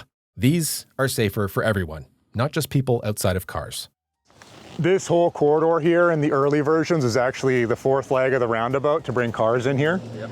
And this is where we said, this probably isn't the best idea because you're just going to end up with people shortcutting through the neighborhood. So the cars go out and around. It's maybe a 15-second detour for a car, but pedestrians and cyclists can just come right through here and they're onto the trails. And it's not a bike facility. It's a facility for everybody, and everybody can kind of use it. And so, this is sort of, when you start to talk about how things are done in the Netherlands and how things are done in Sweden and how things are done in Japan. How do people interact in each of the? Yeah, it's definitely different because, like you said, this isn't a place for just bikes. It's for everyone. It shows like a person walking that has a plus symbol and a bike, right? Go back and show you. But in the Netherlands, you don't want to be walking down the bike path. The bike path is like the road for the cycles, or for the cyclists, right? For the bikes. That'd be like walking down the middle of the busy highway in front of, being in the middle of like the cars and stuff, right? Same concept. So that's definitely another difference, because you wouldn't have that. So also here, if you're cycling, be aware of pedestrians walking in your path, I guess, too, right? And if you're walking, try to stay out of the way of the bikers, the cyclists. And kind of use it. And so, this is sort of, when you start to talk about how things are done in the Netherlands and how things are done in Sweden and how things are done in Japan. How do people interact in each of these facilities? When I was in Japan, I found it really interesting because pedestrians and cyclists and scooters and everybody can all coexist in a space. And there's not this tension and friction and I don't know, just conflict. Honestly, I think this area is going to be a pretty desirable neighborhood and families are going to want to be here. Just convenience of the grocery store, school, not too far from the highway, so you want to go anywhere, off you go, right? So my chiropractor's down there and his kids, they're maybe 14, 13, something like that. He never used to let them walk to Beban Park by themselves, right? And now, product of age, but also he's like that intersection, they can get across with no concerns, right? So, and they can go to Tim Hortons. They've been pretty pumped about getting to Tim Hortons but so just that freedom that you're not driving your kids to the park, you're not driving your kids to the Tim Hortons. They can just walk or bike or do whatever and you have no real concerns about it. So it's helping set kids up for learning these life skills and in a supportive environment. This is something we're continually talking through with the school district. Walking to school is a life skill. Being able to navigate outside of a car is a life skill. One block over from the roundabout was this protected intersection with improved crossings. And to think about, calling it a life skill, it's by not being able to let people walk around this and that, always have to be shuttling them by cars, you're kind of stripping that life skill away from the person and putting them in a shell, and that's not good, right? Crossings, and has even implemented no right on red, dedicated bike signals, and tactile surface warning indicators. Cool. Onwards, we came across a continuous multi-use path, an industrial area that had a repurposed parking lane, and I took the chance to ask Jamie about the modal share in the city. Our statistics really haven't changed from the 90s. However, the volume of projects we've done in the last 7 or 8 years has been remarkable. And I think that this next census is going to be very different. The most recent census in 2021 puts bicycle use at 1.4%, or 3.1% of trips that include a bicycle. It'll be interesting to see how much that changes at the next census. So this actually isn't a city road. This is a private strata road. It's interesting, when I ride through here, it kind of reminds me of some of the areas, not the greening and stuff, but the sort of spatial relation a little bit around Houghton. I don't know, sort of gives me a sense of that, maybe a little bit, yeah. Okay. And right around the corner from that neighborhood was an example of a planned connection that has yet to be completed and where you will currently end up. So this is a 4.3 meter wide travel lane where cars and bikes mix together. Thankfully, shared lanes like this are no longer standard, and we soon found something a bit more chill. So through here, we're basically into like a... See, if it was me, I'd be just on the sidewalk with my bike. That's where I would ride my bike. It's just on the sidewalk. Like this are no longer standard, and we soon found something a bit more chill. So through here, we're basically into like a neighborhood bikeway kind of thing. Obviously very low density residential, low volume, low speed. Everybody could just sort of mix and match together. These are great for filling out a cycling network, especially if budget is a concern. Even in the Netherlands, much of what you might call the cycling network is not made up of bike lanes, it is shared spaces. After passing what was the first bike lane in the city, we arrived at the university and began down towards the city center, which happened to be the perfect showcase of the evolution of cycling infrastructure in Nanaimo. Starting here with no separation, just a shared travel lane. Okay. This is 4th Street, and once we cross that signal, you're going to start to see the evolution of bike facilities over the last decade and a bit in Nanaimo. We start with the bike lane on one side and a shared shoulder on, so sidewalk bike lane on the right for us, and a shared shoulder on the left. So this is the next evolution, so we've got a bit of a buffer here, and then on that side we've got a mixed use area. This is, again, sort of the more current iteration of what we'd be doing. Much bigger buffer on that side because cyclists, but not grade separated because cyclists are so much more capable of running with car speeds through there. Normally we'd want a slightly wider buffer between pedestrians, but because you're going uphill, you're obviously going so much slower, unless you got an e-bike, Mike.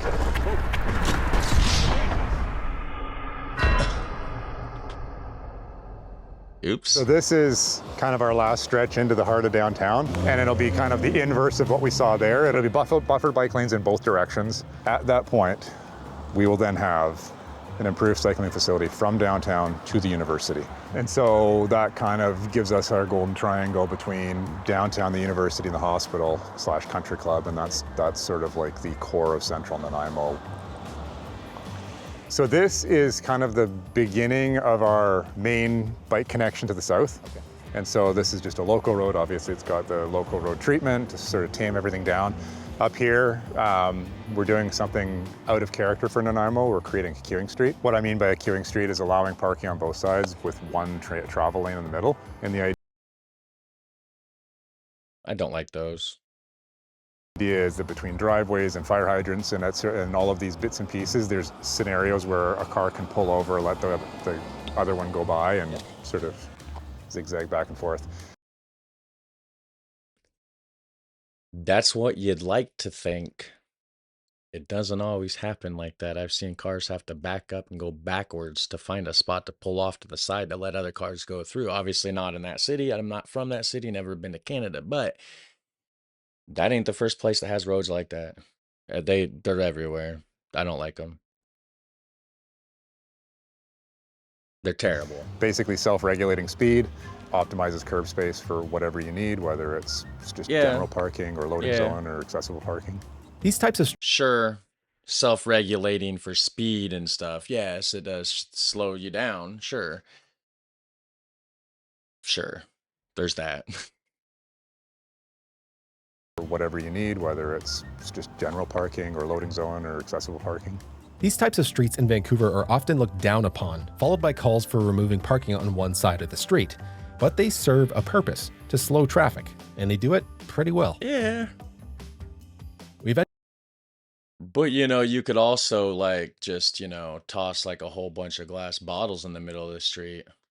That'd slow traffic down pretty good, too, wouldn't it? But it doesn't mean you should always do that. We eventually made it to the center of Nanaimo, a place they haven't ignored when it comes to modernizing the streets. In the very core of the city, along Commercial, you will see the simple daylighting and traffic calming that helps create a more inviting space. And here along Front Street, half of the space that was once allocated to cars has been repurposed.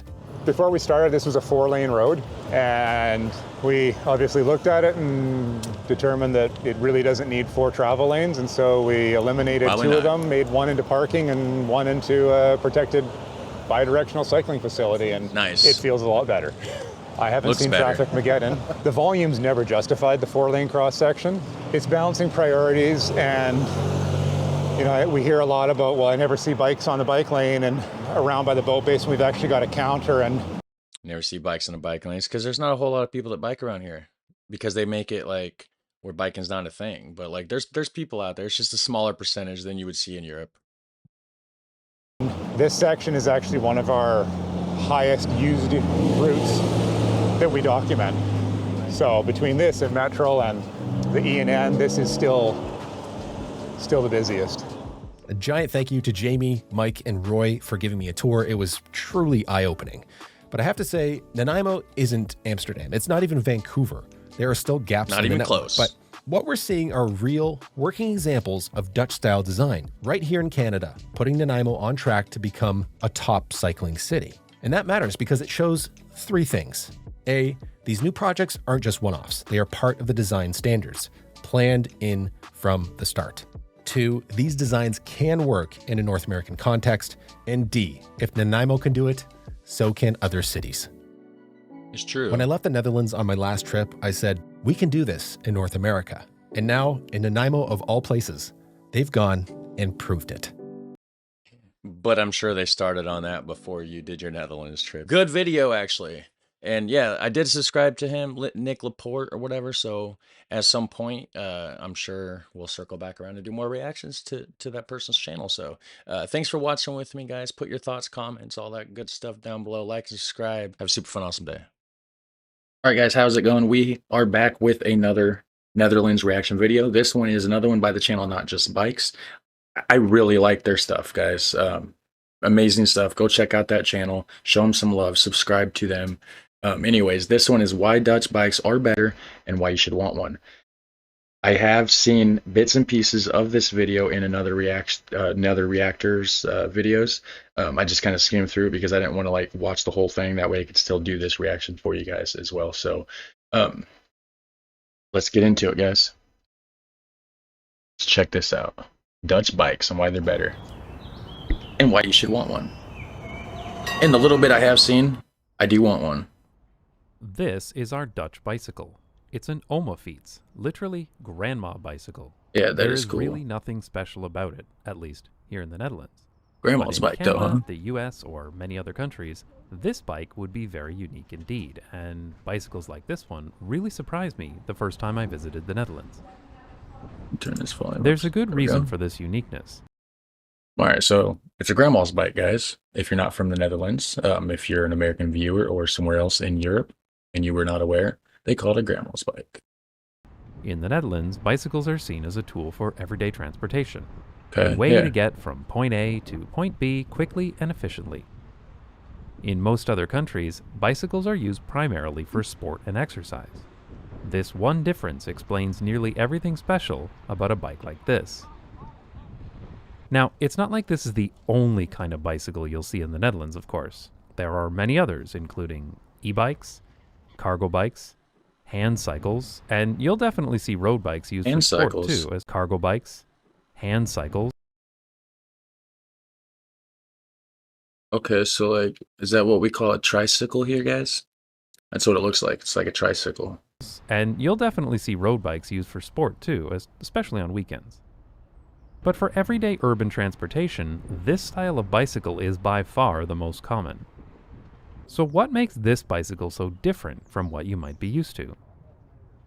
Well, the primary difference is that this is an upright bicycle. It's built to ride in an upright sitting position. What do you mean? This is an inefficient position that will not transmit maximum power into the crank during a pedal stroke, plus it's totally not aero. But who cares? What the upright position does provide is comfort. The handlebars on this bicycle are Aren't they high all up and swept back, upright making position? it extremely comfortable. Aren't all bikes like, don't we all like sit upright on a bicycle? To ride. On this kind of bicycle, you almost pull up and back on the handlebars rather than putting any weight on them. Okay. This is just a more comfortable way to sit on a bicycle, and the design is very similar to the original safety bicycle developed in the UK in the late 19th century. Sitting upright also makes it easier to see what's going on around you, which can be safer when cycling in busy urban environments with lots of Right, other people around. and if that's your main use for the bicycle, then safety and just main utilitarian use would come first. So I do see that. Yeah, hell yeah. Riding this way lets you wear any type of clothing you'd like because it's no different than sitting in a chair, which is why you see most people in the Netherlands dressed for the destination and the not seats, the ride. The seat's a lot different than This a chair. bicycle has a step-through frame, meaning that you can get on and off it very Girls' bike. That's what we call them here in America. And if you look here, the guys' bikes would be, oh, wow, that's really angled. I wonder if that's one of the differences. Like, that's really angled down. I bet that's what he's talking about, where you're kind of like leaning back instead of pushing forward. But anyways, our bikes would go across here for the guys' bikes, and then the girls' bikes is angled like that. very easily without having to swing your leg around like you do on a bike like this with a Yeah, crossbar. like that. These frames are fine and you'll definitely see them here, but I find them particularly annoying if you have You got a little kid seat, fox toy. because if you swing your leg up to get on, you kick your kid in the head. Oh, that's not good, guys. Oh. And he uses the Grand Theft Auto wasted. And I don't understand why we Nice. still call these men's bikes when it's the only kind you can hit your nuts on. You know, that is very true. I've actually often thought of that. Honestly, I think what it is because it makes it stronger and sturdier, and men are more like, aggressive with their bikes, at least over here. Maybe not over there. You guys are using them for like actual travel. But here in the United States, like little kids and stuff like that, be jumping bikes off their ramps and stuff like that. So it just makes it more sturdy so it doesn't twist up as easily. But it definitely does make it very inconvenient for a guy. Because step-through frames are more comfortable to use, they're increasingly popular for both men and women. This is another thing that contributes to people wearing normal clothes when cycling, and why you'll even see women wearing dresses and skirts. Speaking of skirts, this thing is called a skirt guard. Okay, yeah. Well, the last bike didn't have that. That girl's sitting there. None of those do, actually. Skirts. Speaking of skirts, Yeah, I did see this thing part. is called a skirt guard or And that coat lock-in guard, and it's mechanism. quite common on Dutch bicycles. It prevents long articles of clothing from getting stuck in the spokes as you ride. It also helps prevent a child sitting on the back from getting their foot stuck. Another thing to protect your clothing is the chain guard, a plastic or metal cover over the bicycle chain. Kids' bikes It have also that helps here. protect the chain from the elements, making it last longer. This thing here is called a frame lock, and almost every bicycle in the Netherlands has one. Yeah, I seen that when I did skim through this before. This is really cool, and I don't understand why that's not a thing here, because like here you have to actually like go buy like a separate like bike lock or something. Well, then again, could you just pick this bike up and carry it away though? So I guess it makes it where you just can't drive off on it. But so if you see somebody carrying their bike, then they probably stole it. There's a indicator. But yeah, that's interesting that they don't have these features here. These are incredibly convenient for so many reasons, but I've almost never seen them outside of the Netherlands, Denmark, and Japan. They are an easy way to lock the back wheel of Okay, your so bicycle Denmark for and quick Japan stops, which has makes it them too. really, really easy to pop into a shop when riding somewhere. The frame lock also keeps your key inside as you ride. You can actually buy frame locks that don't do this, but I really like the key retaining feature. This is a small detail, but it ensures that your bike keys are Okay, so when you lock it, then the key releases. That's kind of cool. always with you. That being said, I have been known to accidentally hit the key with my leg and bend it like this. Yeah. I didn't think about that. That Also, would suck. while there's a lot of space for the locking mechanism in the wheel, I seem to hit the spoke far more often than you'd think. I should have gone into neutrino research. Just still, come on, man. You're being picky now. When this lock is engaged, you can't ride the bicycle, but you can, of course, just pick it up and yeah. walk away with it. Yeah, that's what it is. So if you want to ensure that your bike is still there when you return, it's best to bring a chain lock with you as well, and most people do. If you see bikes locked only like this, it's probably because the owner considers their bike too crappy to steal. A That's slight like when, variation on that's like when we leave the cars in the vehicle at the grocery store here. Ain't nobody gonna steal it anyways. You know, if you got a nice car, you don't do that. You lock it up and you take the keys with you. That's funny. owner considers their bike too crappy to steal. A slight variation on this is a frame lock with a chain lock integrated, giving you two Ooh. locks with one key. Nice. Interestingly, U-locks, by far the most common locks in North America, are not seen very often in the Netherlands. Probably because it's difficult to get close enough to something to lock to with so many other bicycles around. Another feature you'll see on almost every bicycle in the Netherlands is both front and rear fenders. Nice. This makes sense in a country where it rains all the time. So just random thought in my head. I do have a P.O. box set up, guys. I know there was a ton of you in the comment section requesting me to get a P.O. box, wanting to send me some treats and different things like that from the Netherlands so I can try it out. So if you do want to do that, I do have a link in the description, or not a link, but I have my P.O. box listed down there if you want to send me some stuff over for me to do some live like unboxing type videos and stuff. So back to the video. Just like I said, random thought. Is both front and rear fenders. This makes sense in a country where it rains all the time. Fenders are not considered an optional add-on here. Yeah. What's Keep also that water included off you. is a kickstand. Almost every bike comes with one. Wow, that's really like, that's a weird angle. It seems. Kickstand. Wow, it looks like barely move it and it would just flip. That's strange. Almost every bike comes with one. Over the fender, you'll usually find a rear rack, though some bikes have a rack on the front. Oh, that's a cool looking bike. Ultimately, these bicycles are meant to be useful, so having panniers at the back or a box on the front allows people to carry a surprisingly large amount of stuff. No SUV required. Rear racks in the Netherlands are also built strong enough to carry another person, which you see quite regularly. But then everything on a Dutch bicycle is heavy duty. These aren't aluminium or carbon fiber frames, they're made of solid steel. I want one of these bikes. These bikes are bikes. not built for speed, they're built to last. Send me a bike. If you don't want to send me some snacks, send me a bike from the Netherlands. That would be amazing. That would be cool. I could do like a whole video like testing the bike out, riding it through town or something. That'd be pretty cool. Like I really want one of these bikes. In general, Dutch bicycles are built to be low maintenance. So when a bicycle has gears, they're often internal hub gears like this one. Yeah, you don't have In-hub hills gearing there. is great because they almost never need maintenance. You don't need gears. This is very for that. different from derailleurs, which I find are constantly going out of alignment. Oh yeah, they suck. Of course, many bicycles, including this one of ours, don't have any gears at all. You might also notice that this particular bike doesn't have any handbrakes either. A lot of bikes here do have handbrakes, but this one uses coaster brakes that you engage by cycling backwards. Okay. This was fascinating. Like a kid's bike here. That's how the brakes are here. You just go backwards.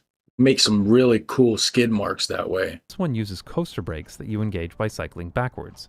Yeah. This was fascinating to me because in Canada, you will never see brakes like this except on children's bikes.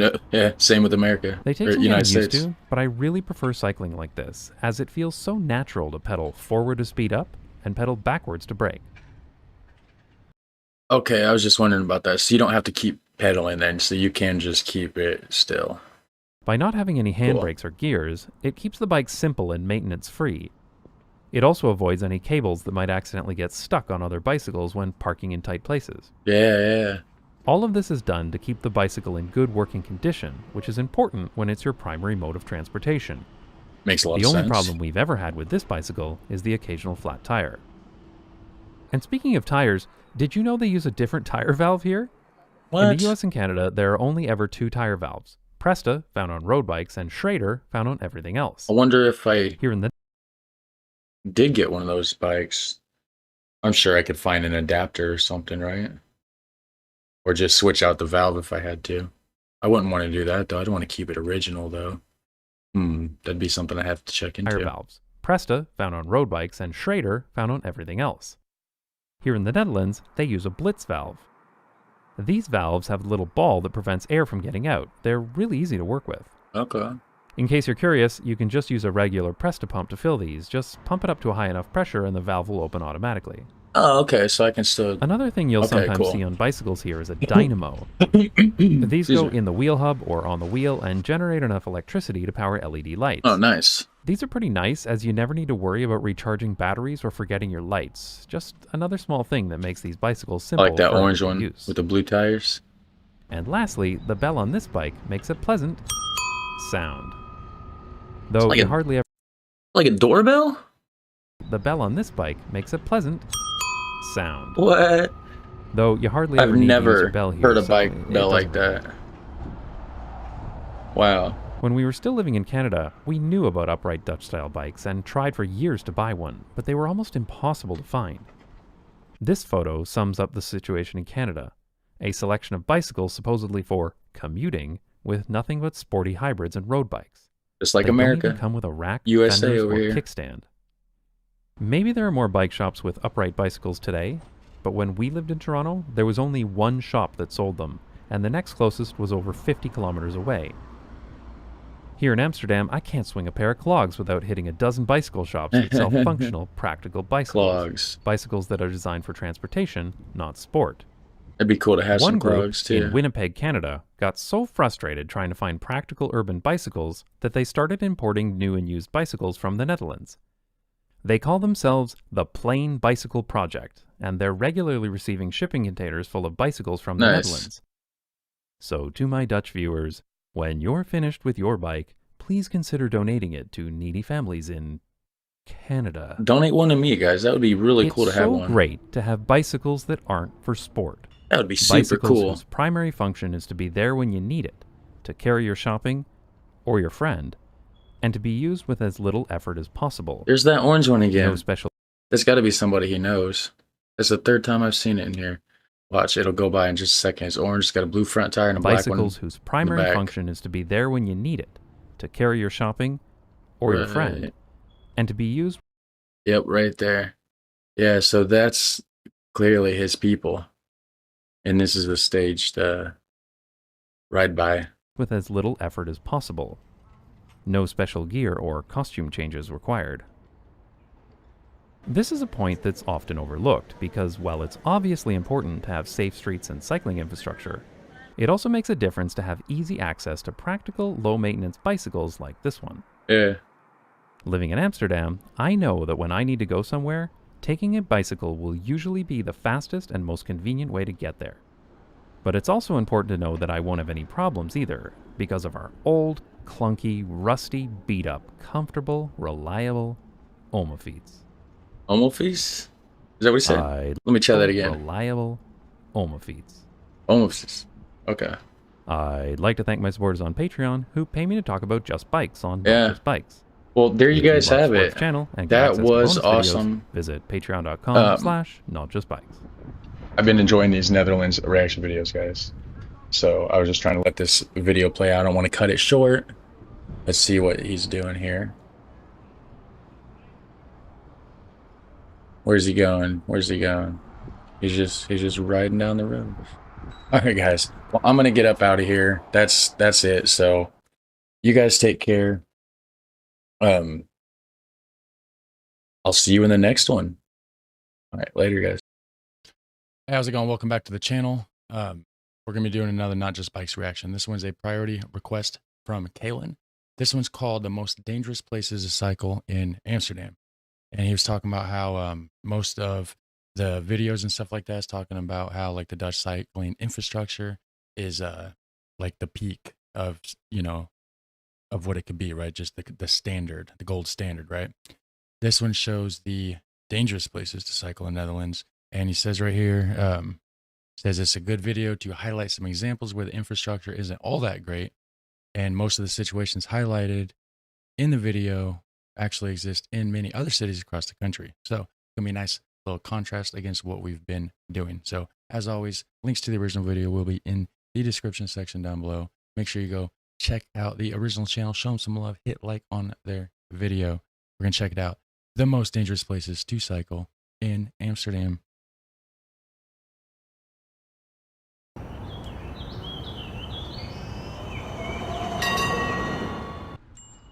In the international press, you'll hear Amsterdam referred to as the world's cycling city.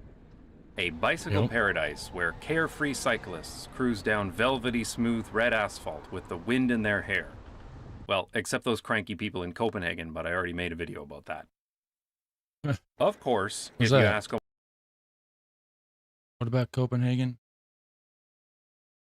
Oh, interesting. in Copenhagen, but I already made a video about that. Of course, if you ask almost anyone who lives elsewhere in the Netherlands, they'll say you will never find a more wretched hive of scum and villainy. that Amsterdam is the worst place in the Netherlands, nay, the world, to ride a bicycle. So to settle this, I decided to track down the worst places to cycle in Amsterdam. You know, part of this, I think, there was a video that I did a reaction on recently that was talking about how it referenced how back in the 60s and 70s, highways almost destroyed Amsterdam, right? Which that was a Not Just Bikes reaction that I did, but it was another video talking about the same kind of topics. And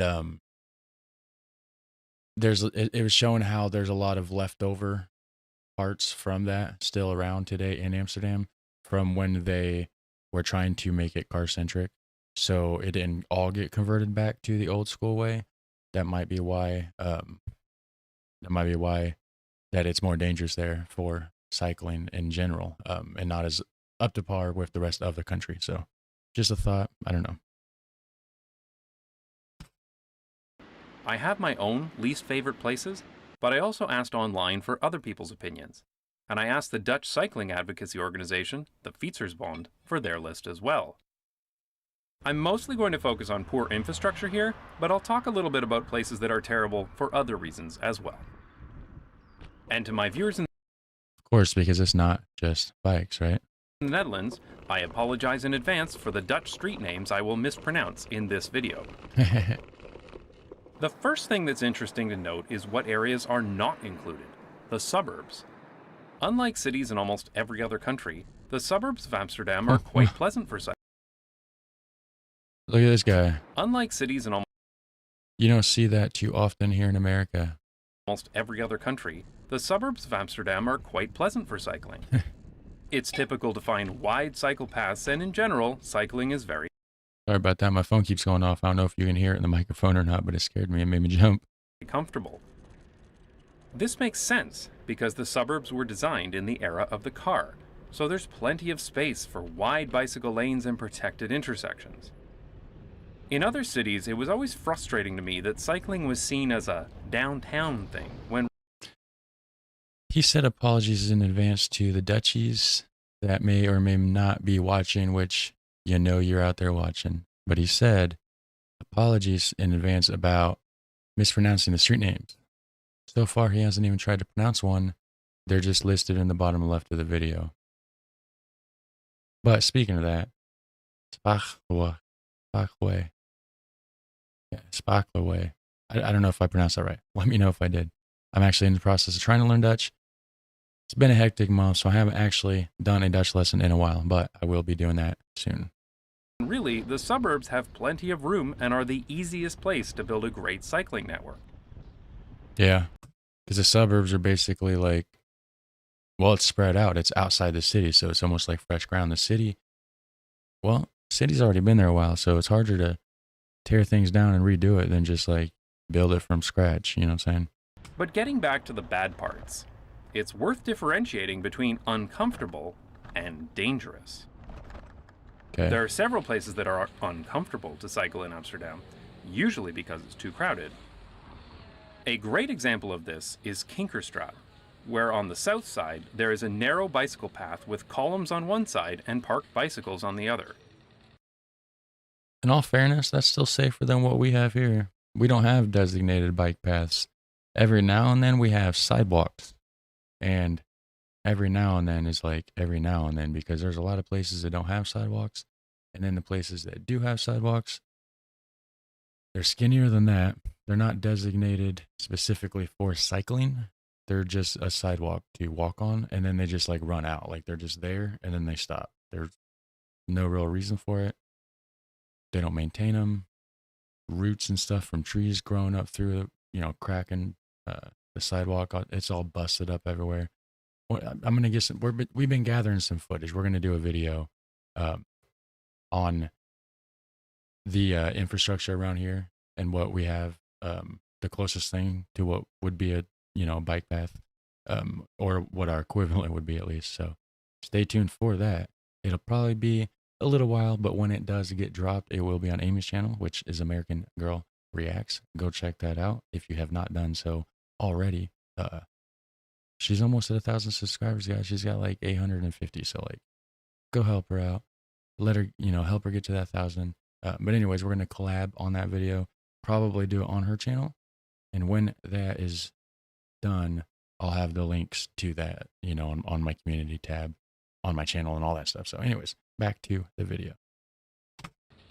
Fortunately, in the opposite direction, a car lane has been removed, so the other side of the street is much better. Another example that several... It's still wider than what we have, though. The other side of the street is much better. Another example that several people gave me is Overtoom, a street in ItsVest, and part of the Hoofdnet Auto, a major route for cars. If you don't know what a Hoofdnet is, it's basically a network that prioritizes one type of traffic over the others. To learn more, you can watch my video about invisible infrastructure that I'll link to here and in the description. Overtoom. That's how he pronounced it. Is that correct? Because I think like Overtoom. I don't know. I don't know. I'm out of practice. Despite the fact that Overtoom... Also, the V's a lot of times are pronounced like F's, right? So wouldn't it be like Offertoom? Offertoom? I don't know. prioritizes cars, it has a description. Despite the fact that Overtoom prioritizes cars, it has protected bicycle paths that would make any American jealous. But although this infrastructure is great, it's not wide enough to meet demand. When the He did say would make any American jealous, just like what I was saying. Like, this is supposed to be the most dangerous places to cycle in Amsterdam. So far, it's beaten anything I've seen around here by tenfold. It's beaten it. But although this infrastructure is great, it's not wide enough to meet demand. When the sidewalks get crowded and parked bicycles overflow into the Fietspad, it can be difficult to cycle here when it's busy. Fietspad. Bike pad, right? Fiets is bike. Pad is pad, right? It probably doesn't literally mean pad, probably just like spot, like parking spot, right? Though during the current coronavirus restrictions, it's been okay. I'm sure my international viewers are thinking only the Dutch would complain about this cycle path not being good enough. You guys are known to complain though, right? So why not? Centurbaan in De Pijp is another example of the same problem. But since it's not part of the Hoofdnet Auto, there may be hope of restricting cars here someday. Another uncomfortable place to cycle is the Inner Canal Ring, the oldest part of the city and the place with all the tourists. That's the oldest part of the city. It's clearly been remodeled because that's modern architecture for sure. Also, speaking of me pausing and reacting, it is a reaction video. I've been getting a lot of, not a lot, but I mean, I really don't get that many hate comments or any negative comments at all, hardly any, which is very surprising because pretty much any person that does YouTube will tell you no matter what kind of channel you have or what kind of viewer base you have, you're always going to get like a lot of hate comments, a lot of trolls. I hardly do. But lately, there's been a few people that's like, oh, well, you're talking too much. And that they're like, oh, well, you should wait till the end of the video and then put your input. And then one person went as far as to say, like, instead of reacting, to just like put it in subtitles or something. I think they forgot that they were watching a reaction channel. I mean, you know, so I am reacting. I am learning. I'm watching all these videos for the very first time. And you're watching me first time learning, first time hearing about it, first time watching it and reacting to it. And there is a thing called the fair use law. Otherwise, I'd be getting copyright claims left and right. And to be honest with you, a lot of the stuff doesn't even get monetized because of copyright claims.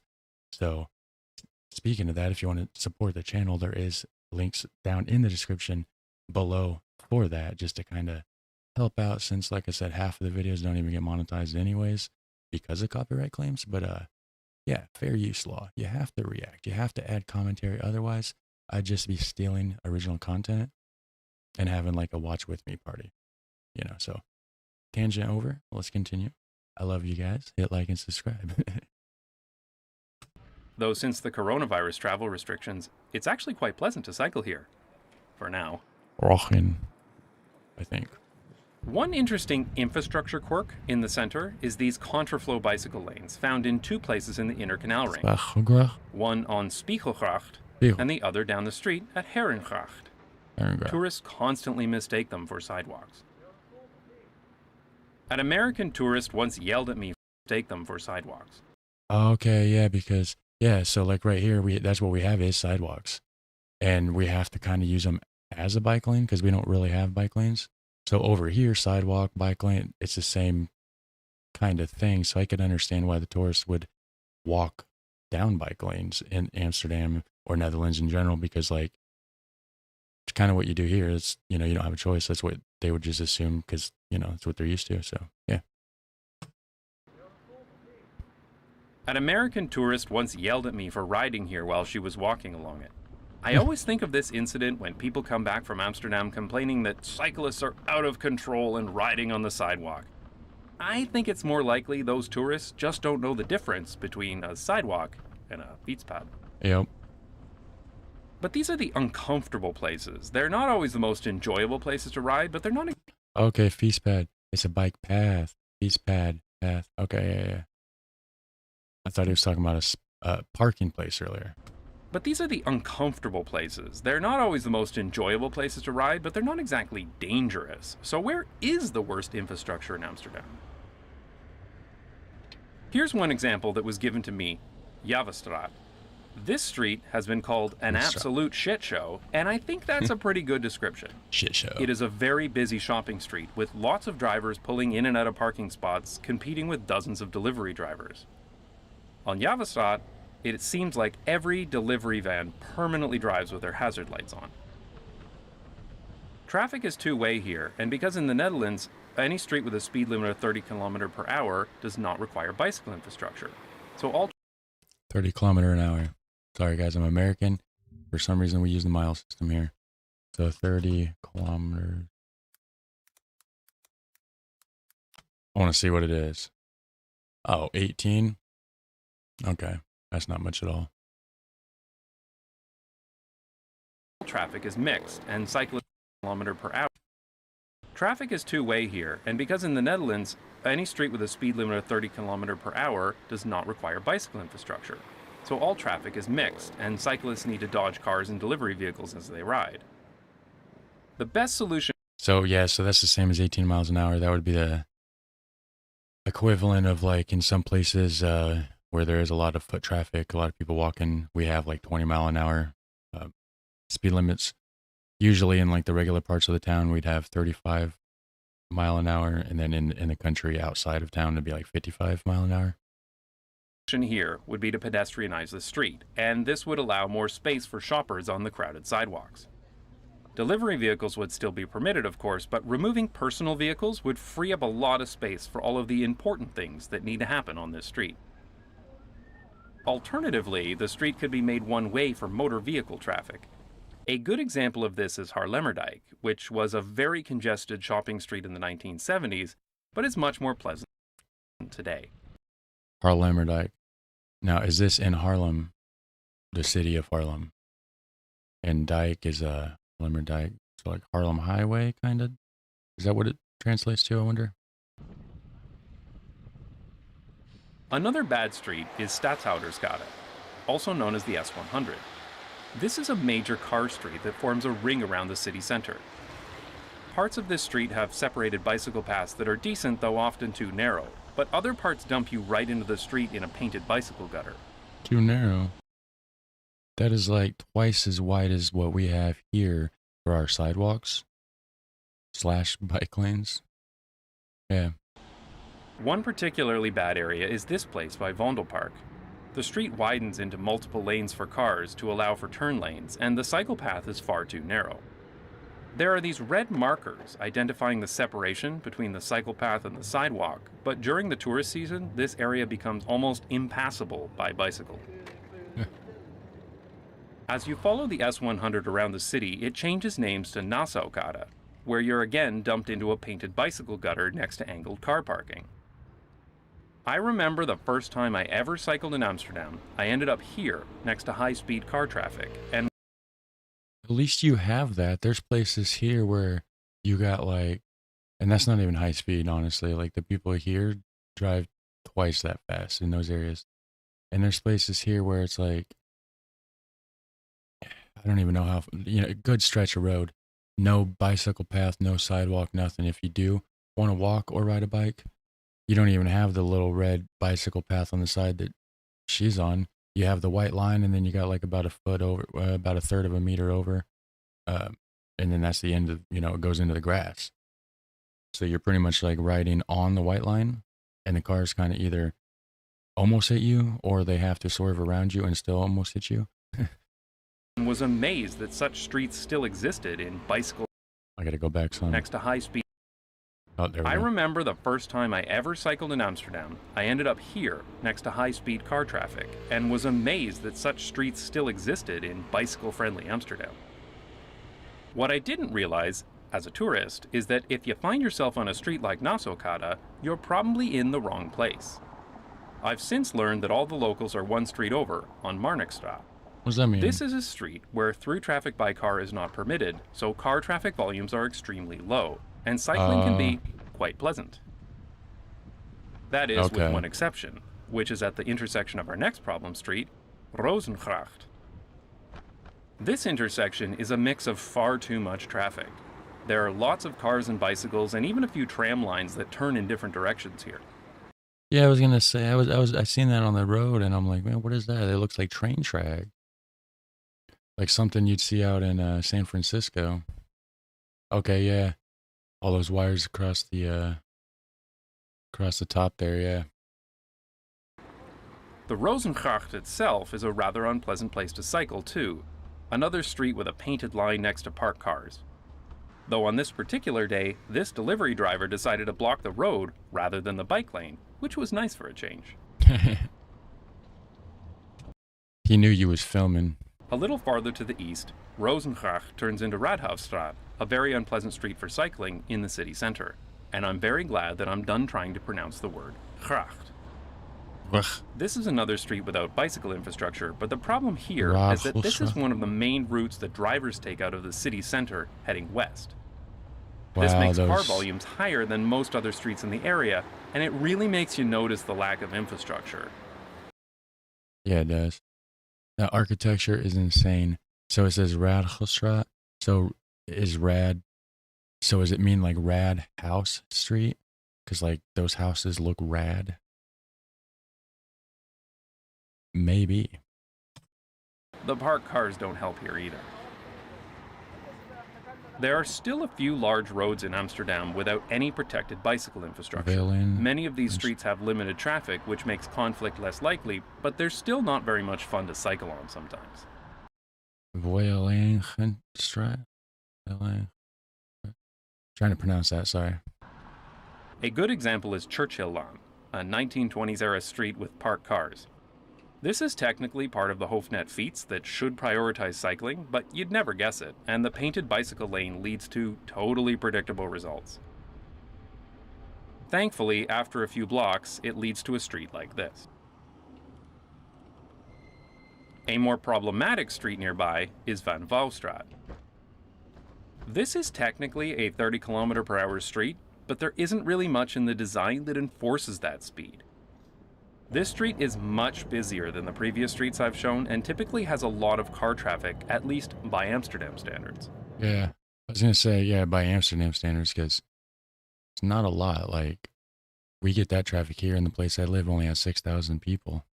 This is technically another part of the Hoofdnet Fiets, so it gets a lot of bicycle traffic as well. And of course, there's a tram line too. Yeah, we don't have the tram line though. Honestly, this street is a mess. It's busy and crowded, and sometimes you're squeezed between parked cars and tram tracks, which can be quite dangerous. And when you design a mixed street to be car-friendly like this, it inevitably makes drivers think they own the road, and they feel justified honking at cyclists who are in their way. Yeah, but aren't they also cyclists too? Like when they're not in their work vehicle, aren't they on a bike? So shouldn't they be more compassionate about that? I don't know. It reminds me of so many streets you find in Toronto, so if I ever get homesick for Canada, I just come out and cycle in Van Wouwstraat, and I'm not homesick anymore. Another similar street is Zijlstraat. Part of the problem here is that this is one of the only ways to cross the river here, at Zeilbrugge, so it's busy with all kinds of traffic. I absolutely hate coming here, especially in rush hour, as it's such an absolute mess of a street. But again, the Pretty thing with wide road. Amsterdam is that if you're cycling here, you're probably in the wrong place. About 400 meters to the north is this bridge, which is only for walking and cycling. This is an extremely pleasant place to cycle, and I'm it leads sure. directly into Vondelpark. So if you have a choice, you should always cycle this way and avoid crossing at Zeilbrugge. Well, yeah. Why would you want to go where there's a bunch of cars when there's this? So that's my list, but if you think I missed a particularly bad street, please let me know in the comments. Please let us know in the comments. And of course, dangerous is always a relative statement. Oh, wow. This is a new bicycle lane built to the latest design standards In the middle- Waterloo, Ontario, Canada, where I Okay. went to university. Okay, I was going to say, that can't be no Netherlands. It's like right in the middle of the street. That is not... What? Why did they... How did they think that was a good idea? That's crazy. I can standards in Waterloo, Ontario, Canada, where I went to university. I can guarantee you won't ever see me cycling here. You see nobody cycling So in the there. end, is Amsterdam really the worst or the best place to cycle? Well, I think it's more accurate to say that Amsterdam is a work in progress. For example, this is a beautiful separated bicycle lane, meeting the latest bicycle design standards, and I use it on a fairly regular basis. But until last year, it looked like this: a painted bicycle gutter along a major road for cars. Wow.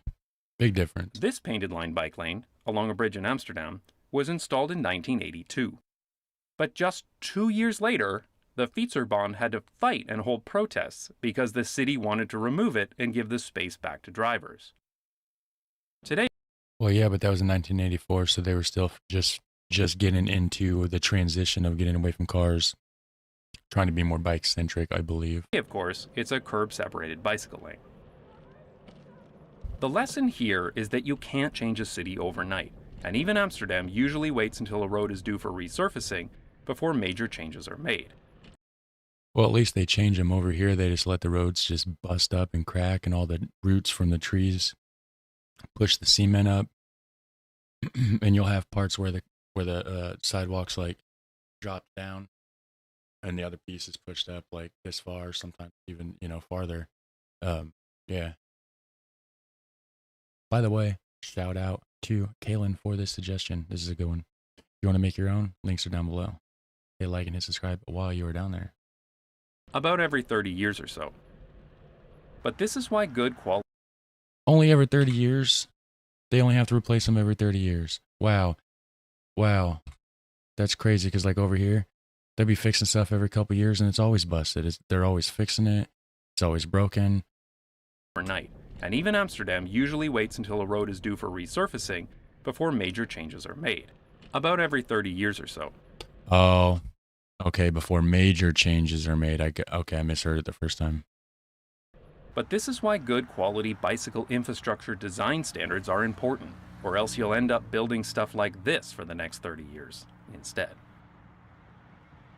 In the 1980s, Amsterdam cycling advocates were still fighting for painted bicycle infrastructure, just like your city is probably doing today. My city ain't fighting for nothing. My city don't do, it's not even a city. It's like, I don't even know if it would qualify as a village. They call it a city, but it's certainly not. They don't do nothing. They spend all their time sitting around. I don't even know what they're doing. They're just sitting around not doing their jobs. I know that much. This means there's still a lot of old streets that are overdue for a change, and that means you can sometimes end up cycling in places like this. The good news is that with every street redesign, things generally become better. Problem spots usually get improved, though sometimes it still requires the advocacy work of organizations like the Fietsersbond, even today. It also provides some hope for other cities around the world, because they're similar to what Amsterdam used to be not too long ago. They're just about 30 years behind schedule. I'd like to thank my supporters on Patreon who pay me to complain about Amsterdam for a change. Schedule. If you'd like to support the channel and get access to bonus videos, visit patreon.com/notjustbikes. I was gonna see if he had like another little joke or something at the end. Sometimes he does. I guess not. So, yeah, if you guys want to make a party suggestion, links are down below. Make sure it's relevant to the channel though. Make sure it's like something to do with another country, you know, American, learning about whatever country, right? Just, you know, so, all right, you guys take care. Have a super fun, awesome day, and I will catch you in the next one. Later. Hey, how's it going, guys? Welcome back to the channel. We're going to be doing another Not Just Bikes reaction. It's been a while. I love the channel. You guys obviously do as well. I get tons and tons of views on the Not Just Bikes reactions. So it's time. It's time. We're doing another one. This one's called the car replacement bicycle. The bike feats. Back feats. I don't know how to pronounce it. But anyways, that's what it is by the Not Just Bikes channel. And of course, there will be a link in the description section down below as always. So we're going to go ahead and we're gonna hit like on this. I've already subscribed a couple years ago actually. If you guys haven't checked out their channel, I suggest you go do it because it's amazing. And we're gonna go ahead and just jump on into it. And we're gonna find out about the car replacement bicycle, guys. Hit like, hit subscribe if you enjoy this content. Hit that notification bell so you don't miss out on any content. And let's go. In 2014, we returned to Canada after many years of being abroad. Okay. We had been living in several countries and in cities that were walkable and had high quality public transportation. But we knew we wouldn't have those luxuries back in Canada because Canadian cities are designed wrong. Yeah, they took too much after the regular United States of America cities, in which case they designed them to be like car dependent. His channel goes into that a lot. So before we even got there, I was already researching what car we would buy. I was hoping we could at least drive electric because I personally prefer not to give little kids asthma when I travel somewhere. After the expense of the move, we didn't have enough money to buy a car anyway, and so we went without one for a while. But then we found something even better. A bike feats. Bike feats. Now, did he find this this type of bicycle known in the Netherlands as a bakfiets, literally a box bike or bin bike. In English, these are usually just called cargo bikes, but that word can apply to many different types of bicycles, so I prefer to use the Dutch word. This bakfiets became our car in Toronto. So he found a bakfiets in Toronto. That is very interesting, guys. I would love to get me a Dutch bike. They're not easy to find around here, for sure. And we used it for everything. We even took it with us when we moved to Amsterdam in 2018. So we are probably some of the only people in the world to re-import a Dutch bakfiets back into the Netherlands. Yeah, why would you do that with the high cost? You know how common bikes are over in the Netherlands? There's more bikes than people. Why didn't you just get another one when you're there and save the money? It probably costs more to import the damn thing than it would have just been bought one in the Netherlands. I don't know about that. These are insanely practical bicycles, and you will see them everywhere here, especially around schools and daycares. Yeah, in the Netherlands. I genuinely believe that bikes like these have the potential to be the most important vehicles of the 21st century. Okay. One of the unexpected benefits for us was just how much kids love riding in bakfietsen and prefer them almost universally to sitting in a car. And this is really easy to understand because this is what the view looks like for a young child sitting in a bakfiets. You can tell this was filmed by a kid because it's all shaky and on a Dutch angle. You could tell he's been doing some filming with that because he's got a cold shoe mount right there to like put like a light or a camera, because I'm pretty sure like the top, yeah, my camera's got one just like that on the top. You can tell this was filmed by a kid because it's all shaky and on a Dutch angle. And this is what a young child sees in the back of a car. There is no question as to which one of these is better from the point of view of a child. Very true. I mean, my son all the time, you know, he's trying to like look and reach and see, and you know, and sometimes if the windows are too high up, he can't see outside. So then we're in a different vehicle and the windows are lower, or he'll sit up higher and he's like super excited because he can actually see out the windows. That's amazing. I never thought about it. Riding like this allowed our kids to see the city as we did, and they developed a mental map of our neighborhood as well.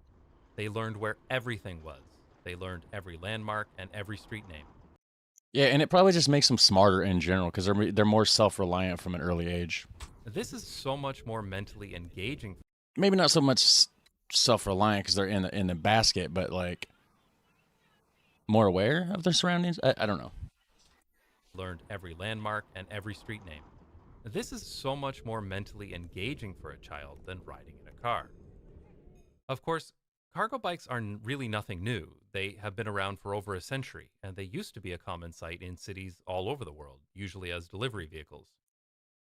The book Curious George Takes a Job. We got that book.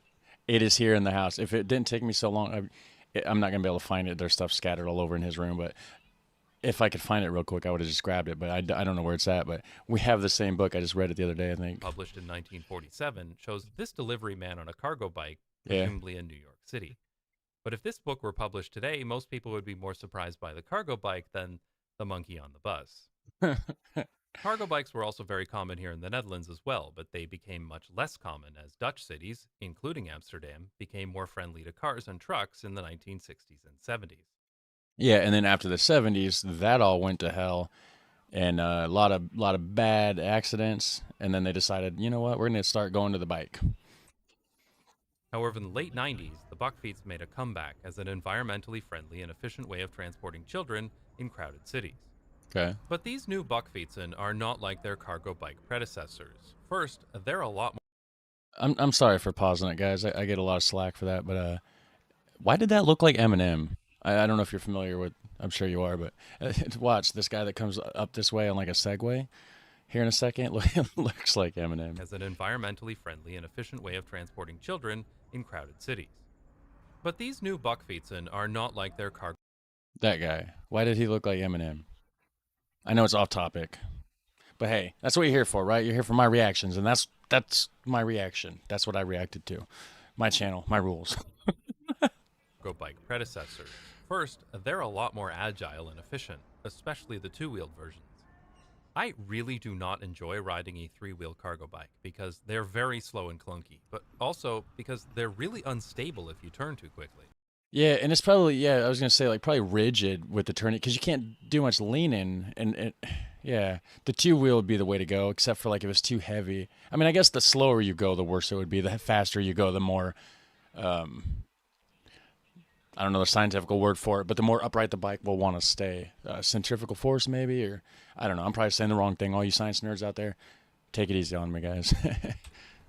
The only time a three-wheel Bakfiets is more stable than a two-wheel That looks Bakfiets cool. is when it's stopped, but the two-wheel versions have great kickstands anyway, so it doesn't matter. But the big innovation that's really driving this comeback is electric assist, because that's what really makes these go from being an interesting novelty to being car replacement bicycles. It's incredible just how popular these bikes have become in some parts of the Netherlands. Any place where there are young children, you will find Bakfietsen. Okay. In North America, there's the stereotype of the suburban soccer mom. Yeah. In the Netherlands, it's the Bakfietsmoeder. The Sometimes that term Bakfietsmoeder. is used negatively, but that just proves that humans will complain about literally anything. Yeah. People go to an American Reacts channel and complain that I react. Okay, don't watch it. Personally, I am very grateful to live in a city full of Bakfietsmoeders instead of suburban soccer moms in giant SUVs. Yeah, and not to mention, no offense, guys, but the suburban soccer moms and the giant SUVs a lot of times they can be Karens. Yeah, you know the type. Get right under your skin. Now, there are some nice spots in most Canadian and American cities where you could conceivably ride a Bakfiets, but the rest of these places are, let's be honest, completely car-infested sprawling seas of asphalt. Yeah. So you do still need a car sometimes. You know, it's kind of, that's Canada, obviously. There's a giant maple leaf flag. You can't miss it. But it looks just like the United States of America. Just like it. There's if the flag wasn't there, you'd have a hard time convincing me that you wasn't in the United States of America. It's just literally... Canada is to like the United States as to like Belgium is to the Netherlands. The Flanders part of the Belgium. We manage these corner cases by using a local car share program, and I talked about that in a previous video. But even if your situation means you can't go completely car-free as we did, there are a huge number of people who could go from 2 cars to 1 car in a Bakfiets. And there are lots of benefits to doing that, especially financially. This Bachfiets with electric assist costs us about 4,500 Canadian dollars in 2015. Jeez. This would seem like $4,500. The car I'm driving was $2,500. I mean, get it? I mean, it's used. You know. Dang. I mean, probably, what is it, 10 years old maybe? $2,500. That's not bad. 45 for a bike feet. That's a lot of money. But then again, like, you get what you pay. It's a quality bike, I'm sure. So too much money to many people in Canada because they consider bicycles to be toys or recreational vehicles instead of being a serious way to get around. American mindset. Yet they wouldn't blink at somebody who spent that much money on a used car, for example. I would, because that's a lot. That's a lot of money. A lot of money. I'm about saving some money, guys. I tell you People what. in Canada would ask about the cost of this bike, and they were shocked by the amount. I would pretend they were shocked at how cheap it was and would respond with, "Yeah, I know, right? It costs less than just the options on a new car." And of Don't course, buy a new car. Bachfiets has minimal operating costs as well. There's no gas, no insurance, and maintenance is cheap. Even a very high-end electric Bachfiets, like the Urban Arrow, costs around $7,000 in the US because they have to be imported from Europe in small quantities. Okay. But yeah. regardless, any car ownership calculator will tell you you'll be spending anywhere from $7,000 to $10,000 per year to own and operate a motor vehicle. That's that real. Means you could literally buy an Urban Arrow, ride it for a year, and throw it in the garbage. And you could do that every single year, and you'd still come out better financially than buying a car. Food for thought, guys. That's something that I never really thought about. But for my American viewers, put some thought into this. Let's fix this environment, guys. Let's get these streets bike friendly. This Bachfiets has literally saved our family tens of thousands of dollars since 2015. Oh, I bet. And it looks fantastic. I love the style of it. It's got that old school classic Dutch Omafiets kind of style with the box on the front.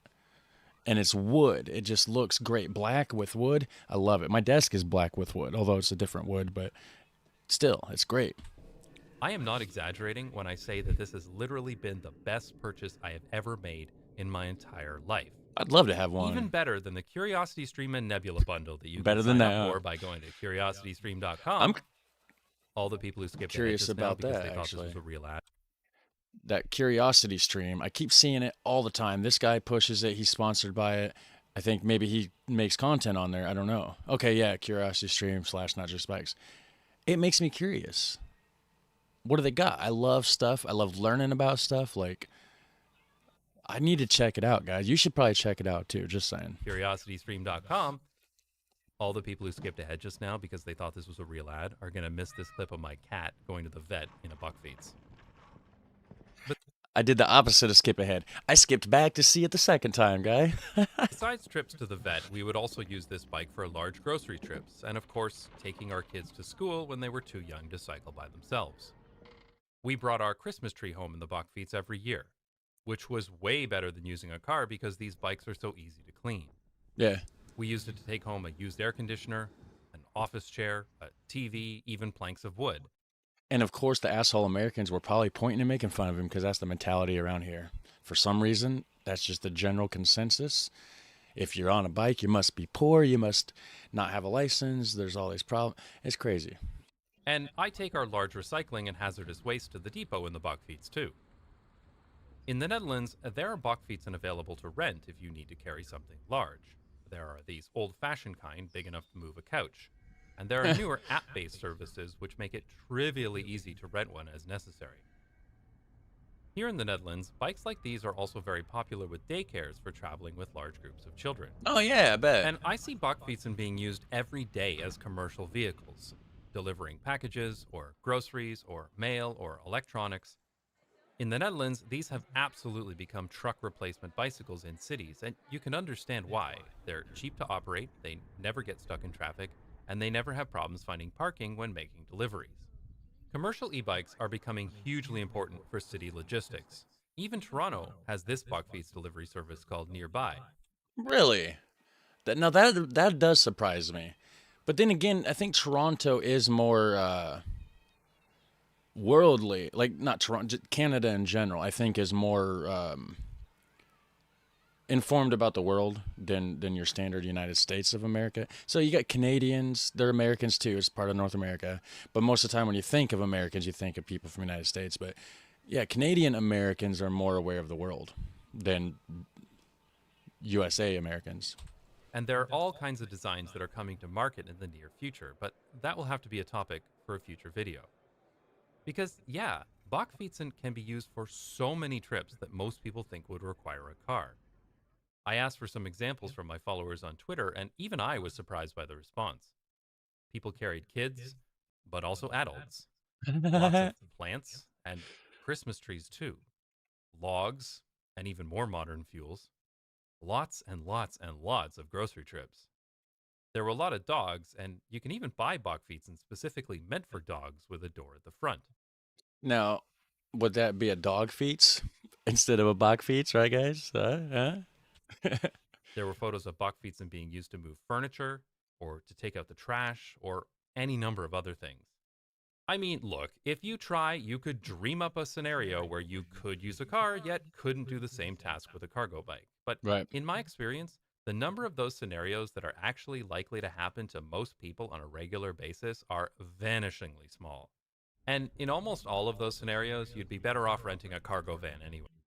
Exactly. Why do you need to have this massive, giant vehicle when you're going to only carry plywood around once a year? You know what I mean? The rest of the time, you're just going to the gas station. You're just going to pick up some hamburger at the store, and you're just going to drive this massive vehicle. You might as well be in a damn tank. Come on, man. I cannot stress this enough. With an electric Bachfiets like this one, you can take almost all of the trips that a normal person living in a city would need to take under normal circumstances. Nice. And if we could use a bike like this as a full car replacement vehicle while living in Toronto with kids, even through the winter, then there have to be hundreds of thousands, if not millions of families in North America who could reasonably do the same thing. Exactly. The only thing about, I live like 12 minutes from town. That's 12 minutes in a car driving 60, 70, 80 mile an hour. I don't know what that is in kilometers, but yeah. So on a bike, it might take me quite a bit of time to get to town, guys, because I don't live in town. I live in the middle of the country. So, you know, that would kind of suck. But if I was in town, for sure, give me a Bachfiets. You know what I'm saying? That is, if the streets were safe enough that most people felt comfortable cycling with their kids. Yeah, but there's that. Most streets aren't safe. Nope. And that's the problem. Because millions of people are being robbed of the opportunity to adopt an efficient and practical mode of transportation that could literally save them thousands of dollars per year. Because we've designed our cities only for driving. Yeah, and it sucks. It really does. And when urban planners try to make the streets safer, their critics use excuses like families and hauling cargo as reasons not to build safe infrastructure. Because those ignorant people can't imagine a bicycle path being used by anyone except physically fit men in their 20s or 30s. Yeah, exactly. Like you say something about bicycles here, and it's like instantly they're thinking, oh, children, toys, or just for sport. You know, the people that have the spandex and the helmets and the, you know, and the whole 9 yards on the racing bikes or whatever, for fun. But no, it's a vehicle. Like, you can just use it as a tool to get somewhere. It's like it's beyond the concept of like the average American. But, you know, I don't want to get in too much about the IQ or mentality level of the average American, because I got some of you guys watching, and you know, I don't want to say the wrong thing here. But when you actually build safe infrastructure, you get stuff like this, and everybody is better off for it. We need to design our cities for Bachfietsen and other kinds of cargo bikes. Yeah. They don't need to be used by every person for every trip, but they do need to be an option for environmental reasons, for financial reasons, or even just because they're more efficient. That means bicycle paths need to be built everywhere people need to go, and they need to be designed wider. Bike parking needs to be designed to fit these kind of bicycles too. I did a video reaction to the world's largest underground bicycle garage, and I believe it's in Utrecht. Check that out. It's on my channel somewhere. Including spots on the street, like here in Copenhagen or here in Paris. The Bachfiets revolution is coming, and the most successful cities will be the ones that are prepared for it. Yeah. I'd like to thank... There we go, guys. That was very interesting. Of course, not just bikes. Very, very good channel. Highly recommend it, guys. So, yeah, let me know down below your thoughts, your comments. Hit like, hit subscribe, hit that notification bell so you don't miss out on any future content. And you guys have a super fun, awesome day. I'll catch you in the next one. Take care. Images cleverly projected on the snow from above. Nicely done, Olu. What? That is very cool. Wow. Like, that's legitimately like one of the coolest things I've seen all day long.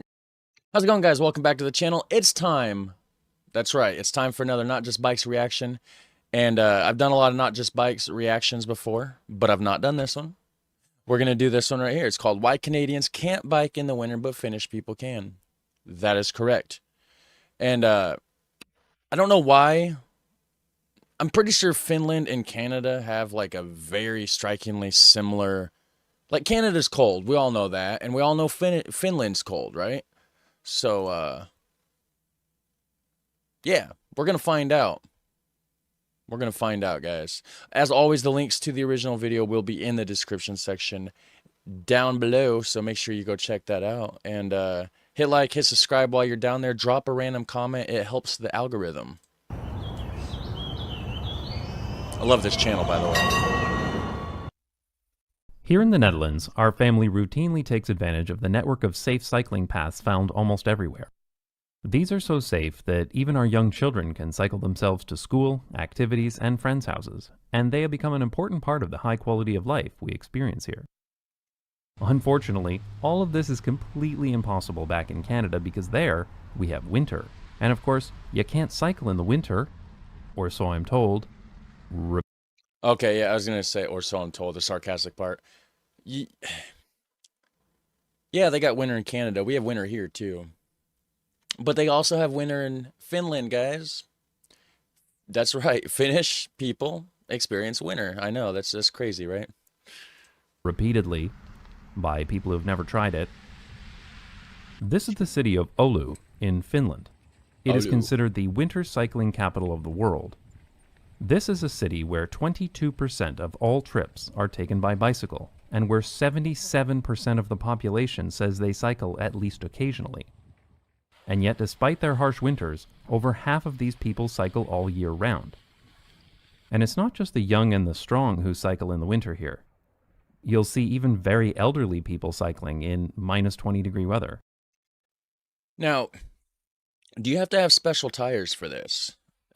Because I know, like, a lot of the times you get a bike around here and it's meant, like, they design it for, like, just regular pavement. But of course, a lot of the biking, not all of it, but a lot of the times, like, biking around here is just, you know, for recreation and stuff. And so if you just go get a standard bike, it's not going to be built for utilitarian reasons. It's just going to be built for fun. You know, so it's a lot of it has like really slick tires. You know, there's not a bunch of knobbies on there or any grippy parts, you know, anything like that. Unless, I mean, you can get specific like off-road kind of tires, mountain bikes and stuff like that, of course. But just your standard commuter bicycle would have like just street tires or, you know, whatever kind of tires that are made for pavement. So I wonder if they... I'm sure they do. They probably have like a lot of grippiness on there. Maybe like the little tiny like pokey things that stick out and grip into the ice and the snow. This is what the bicycle parking lot of a typical elementary school in Oulu looks like in January. Okay, so yeah, that's a lot of like what we would call mountain bikes here, or like off-road trail bikes, stuff like that. That's definitely not, those aren't Dutch bikes. Those aren't commuter bike. I mean, I guess it is commuter bikes for them. Like this one here, that one almost looks like a standard like 20-inch bike frame, like a BMX kind of frame, but with mountain bike off-road forks and handlebars. Very interesting. You don't see that style of bike a lot around here. Because 52% of all trips to school and university are taken by bicycle. Okay. Somehow, even little Finnish kids can cycle all year round, so this does lead to the obvious question. Why are Canadians such giant wimps? But maybe it's not quite that simple. Yeah, guys. Why are the Canadians wimps? This is the city of Tampere, also in Finland. Okay. Despite the fact that Finnish people call this a swimming pool, far fewer people cycle in Tampere compared to Oulu. Well, so first of all, you don't have... Now, the other video, the clip that he was just showing in Allahu or Alamu or whatever it was called, I apologize for that, but it looked like it was plowed more. This is just sloshy, thick snow. Like, that's 8 inches thick in parts. Or the centimeter equivalent, which I don't know what that is. Apologies. We need to use the metric system in America, guys. I'll tell you what, it would make things a lot easier for international communication, wouldn't it? So why is this? Fortunately, we don't have to guess, because researchers have studied and written papers about winter cycling, and the results are very clear. Okay. In cities with cold winters, there is almost no correlation between winter temperatures and the amount of winter cycling. Let that sink in. The temperature and weather conditions do not significantly affect the level of winter cycling in a city. So, they're not big babies over there. They're just like, it's just part of their life. It is a complete myth that people do not cycle in the winter because of the cold. Now, that looks like a Dutch bike path. But it says Oulu. So maybe I guess they have bike paths that look the same with that red color to it. And damn near the same logo. Is this really Oulu? Or is this footage from the Netherlands, guys? So what does the research tell us? Well, there need to be 2 things in place to get people to cycle like they do in Oulu. Oulu. I knew I was pronouncing it right. If you guys live in Oulu, I'm sorry. First, is there a network of safe bicycle paths? Is it possible to get to where you want to go without having to share the road or regularly cross paths with high-speed motor traffic? This is something that Oulu does exceptionally well. Oulu has 875 kilometers of separated bicycle paths that connect every part of the city. Okay. That's over 4 meters of bicycle path for every resident. In fact, Oulu has only about 600 meters of painted bicycle lanes in the entire city, which makes perfect sense because when it snows, you can't see white paint. But you can. Very true. Can see images cleverly projected on the snow from above. Nicely done, Oulu. What? That is very cool. Wow. Like, that's legitimately like one of the coolest things I've seen all day long. And I just watched Linus Tech Tips build a full-size desktop computer in a laptop briefcase chassis. And that was cool too, but it doesn't beat this. And this is not some kind of super compact medieval European city either. Oulu has plenty of car-centric sprawl and many people live in single-family homes. In fact, it has almost exactly the same urban population density as my hometown of London, Ontario in Canada. Okay. Like, this is creepy how close these numbers are. Yeah. And why is it that every city has the ugliest flags, except for Amsterdam? Except for it is a pretty cool flag. Anyway, there is literally zero reason why a typical mid-sized Canadian city couldn't be like Oulu if it was designed properly. Exactly. It's got about the same climate, guys. Like, look at that. I for a second, I didn't know if they were talking about Canada or Oulu. I had to look down and see, like, where, you know, because he's showing footage back and forth. It looks like Canada, like with the snow, and it actually looks like it gets here in January. Oulu just takes the effort to connect every resident to the places they want to go with safe paths for walking and cycling. And even better, many of these bicycle paths are designed to be shortcuts that are faster than driving, encouraging people to cycle even more, just as is done in the Netherlands. And if that wasn't enough, Oulu also has over 300 underpasses that pedestrians and cyclists can use to avoid major roads. But do they have heated bike paths or like heated sidewalks like the Netherlands? There's Amsterdam and I think probably some other towns and cities as well, but they have heated bike paths so that like the snow just melts away. I wonder if they have anything like that here. These make it possible to cycle entire journeys without ever encountering a traffic light or even needing to stop. Cool. This should not be a surprise to anyone. A network of safe bicycle lanes is the single biggest predictor for the level of cycling in any city in the world. It's significantly more important than any other metric, including culture, distance, hills, and in this case, weather. After a safe bicycle network, the next most important element is snow removal. Is the bicycle network properly maintained in the winter? And this is the real key to Oulu's success, as there are very, very, very few cities that do this well. Toronto, as an example, is a city with fairly mild winters, compared to Finland and most of Canada for that matter. Okay, so this is milder than Finland, and specifically Toronto, Canada. He said, well, but he said mostly, unlike most of Canada. So Canada has a lot of Arctic. I don't know if you're including that or not, but Canada has a lot of Arctic that don't even anybody live there. Like it practically connects to the North Pole, I think. Yet very, very few people cycle there in the winter. When you look at videos of winter cycling in Toronto, is there any surprise? Most of Toronto's bicycle paths are painted bicycle gutters. These become dumping grounds for snow.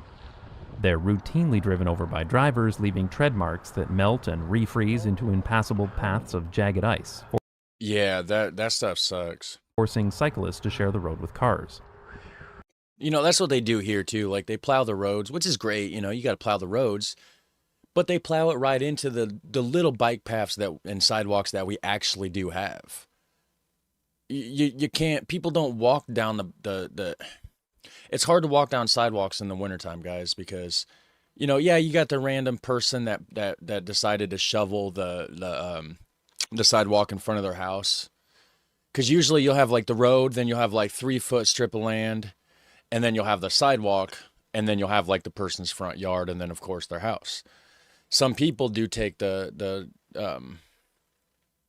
ambition, you know, to get out there and you know, clear out the sidewalk in front of their house, but a lot of people don't, and then it ends up just being like a pile of wet, nasty snow that's full of like blackness from like car exhaust and oil and all that. So most of the people that do walk, and you don't hardly ever see anybody ride a bike in the winter here either, but if you do, they're not doing it on the sidewalk. Normally they'll be like right here hugging this white line on the side of the road, hoping that the cars don't hit them as they go by, because it's almost impossible. Like, you don't see this very often where this is plowed. That's not even in front of a house. This is like a weird, like, what is this, like a weird makeshift fence thing? I don't even know. But around here, nobody would just get out there, and the city sure as hell don't do it. And if nobody lives there that's going to take the ambition to do it themselves, it don't get done. It looks like piled up like that. Even the proper separated bicycle paths often get snow dumped in them by snowplows. Yeah.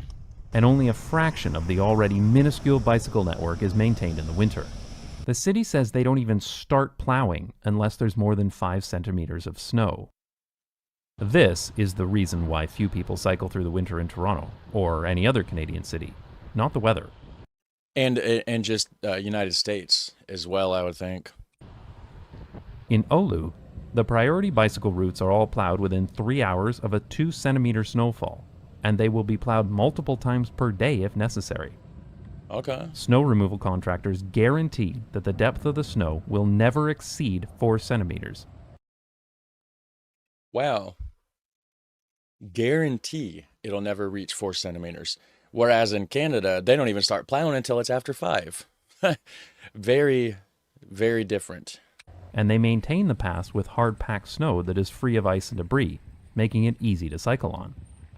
Now, how do they make that free of ice? If it rains or if it melts a little bit and then refreezes back, wouldn't it just naturally turn into ice? That's what it does here. I don't know. To put it simply, the bicycle paths in Oulu are considered important pieces of infrastructure that get people from point A to point B. So they don't want cyclists to start competing for space on public transit, or worse, to drive cars, just why is America so backwards? Because it snowed. They make it a priority. Oulu proves that cold is not the issue. Snow is not the issue. Winter is a lazy excuse used by ignorant people to make the discussion of safe road infrastructure go away. I mean, he's got a point. The snow might explain why only 22% of trips in your city are taken by bicycle instead of, say, 42%. But when less than 2% of your population rides a bike, it's not because of the weather. It's because people don't feel safe cycling. Period. The truth is, cycling in cold weather is really not bad at all. Toronto routinely gets cold days, but without much snow, where the roads are perfectly clear. So after getting sick of waiting on transit vehicles that were constantly stuck in traffic because Canadian public transit is stupid and counterproductive, I decided to try cycling to work in the winter, and it was fine. There's nothing hardcore or extreme about cycling in winter. I did it, and I assure you, I am not a particularly tough person. Now, one thing I will say is you need to have like one of those like covers over your wheels, like a fender or whatever it's called, because otherwise you will get a lot of stuff splashed up your back. I've rode bikes in the wet. I've rode bikes in the snow. And it was just a regular 20-inch BMX style bicycle, certainly not meant for that. And you end up with stuff splattered all over your back. So I would definitely say get a wheel cover for sure if that's what you're gonna do. In the front wheel too, because it'll spray up that way as well. Just ask my brother. You mean my brother? He's a total wimp. At first, I had some problems with ice, but then I discovered studded winter tires. These things are like magic on ice. I never slipped once when using them. That's what I'm talking about right there, the little spiky things. Studded winter tires, guys. The spiky things that goes into that grabs the snow. Yes. It's interesting to note, though, that most people do not use studded tires in Oulu, because when you plow your bicycle paths properly, they're not slippery at all. Oh. And the same goes for sidewalks. Seriously, winter maintenance of the sidewalks and bicycle paths in Oulu is incredible. This is complicated and expensive, but it's still a fraction of the cost of maintaining wide roads and highways for cars. Oulu shows what is possible if your city isn't bankrupt from maintaining too much car infrastructure. Oulu tracks data on cyclists very well with automated bicycle detectors like these. What's interesting is that the number of people cycling in winter stays pretty consistent until the temperature goes below about minus 20 degrees. How do they keep track of it? So that's the amount of people. Does it count, like, I don't know. I wonder how they get those numbers, guys. And even then, it only drops by 15%. This may surprise you, but one thing I consistently hear from people who try winter cycling is that they're a lot warmer than they thought they'd be. Well, yeah, you're working up that body heat, just like when I'm out here chopping wood or cutting wood, which actually I need to do that soon before it gets dark. But, if I'm running the chainsaw or I'm splitting wood, I'm moving around. I got a coat on. I'm moving around. Honestly, sometimes I'm sweaty and I'm hot. And then I make the mistake of taking my coat off, and then I'm out there in a t-shirt. And then as soon as I come in, then I realize, and then I'm froze to the core, and then I'm wrapped up on the couch under blankets for the next couple hours drinking hot cocoa or coffee. But still, yeah. I thought cycling in the winter would be frigidly cold, but you warm up surprisingly quickly. And cycling in the snow is actually quite pleasant. Drivers typically drive much slower, the noise pollution of the city is muffled, and it's easy to maintain a comfortable temperature in all but the coldest weather conditions. I definitely prefer it, by far, to cycling in the rain. Some people Well, yeah, cycling in the rain sucks. People like to talk about the gear you need for winter cycling, so I'll share what I would typically wear when cycling in the winter. First, I recommend a jacket. This is like a big warm shirt that you wear over your clothes. Next, you'll need gloves. These are kind of like... You gotta keep those hands warm, guys. Like shoes, but for your hands, which is why both the Dutch and the Germans call them hand shoes. Really? Handschoenen? Huh. Interesting. I did not know that. I'd also recommend one of these woolen head coverings. People call these by many different names, but they're all wrong. It's called a toque. Now that you've got your specialized gear, you're ready to go cycling in the winter. Is he being sarcastic, or is it really called a toque? Like, obviously it's a hat, but is that specific style of hat called a toque? Or is the guy just being sarcastic? Because he can be a little bit. Now, when the temperatures get really cold, like below minus 20 degrees, you'll want to wear more layers and a scarf. But it's exactly the same kind of clothing that Canadians routinely wear when skiing, snowmobiling, or doing any other kind of winter activity. Yep, except for that. You can even get pogies for your bike to keep your hands warm, just like they do for snowmobiles. These are great. Thankfully, Several frigid Canadian cities have stopped giving cyclists the cold shoulder and are warming up to the idea of winter cycling, though progress is still glacial. Insert joke about snow. I was going to say, good job, Canada. Obviously, I know it's called Canada. Don't roast me in the comments. Canada just sounds so much cooler and funner to say, though, right, guys? Edmonton, Alberta recently built a network of protected bicycle lanes downtown, and now plows the protected bicycle network with the same priority as major roads.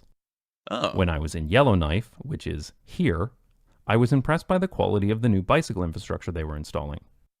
And Montreal saw an 83% increase in winter cycling in 2020 over the previous year's average, likely due in part to the addition of more separated bicycle lanes. They've also started to use not just snowplows, but ice crushing machines like this one to clear the bicycle paths. Oh, cool. And I really enjoy the dramatic music in the manufacturer's marketing video.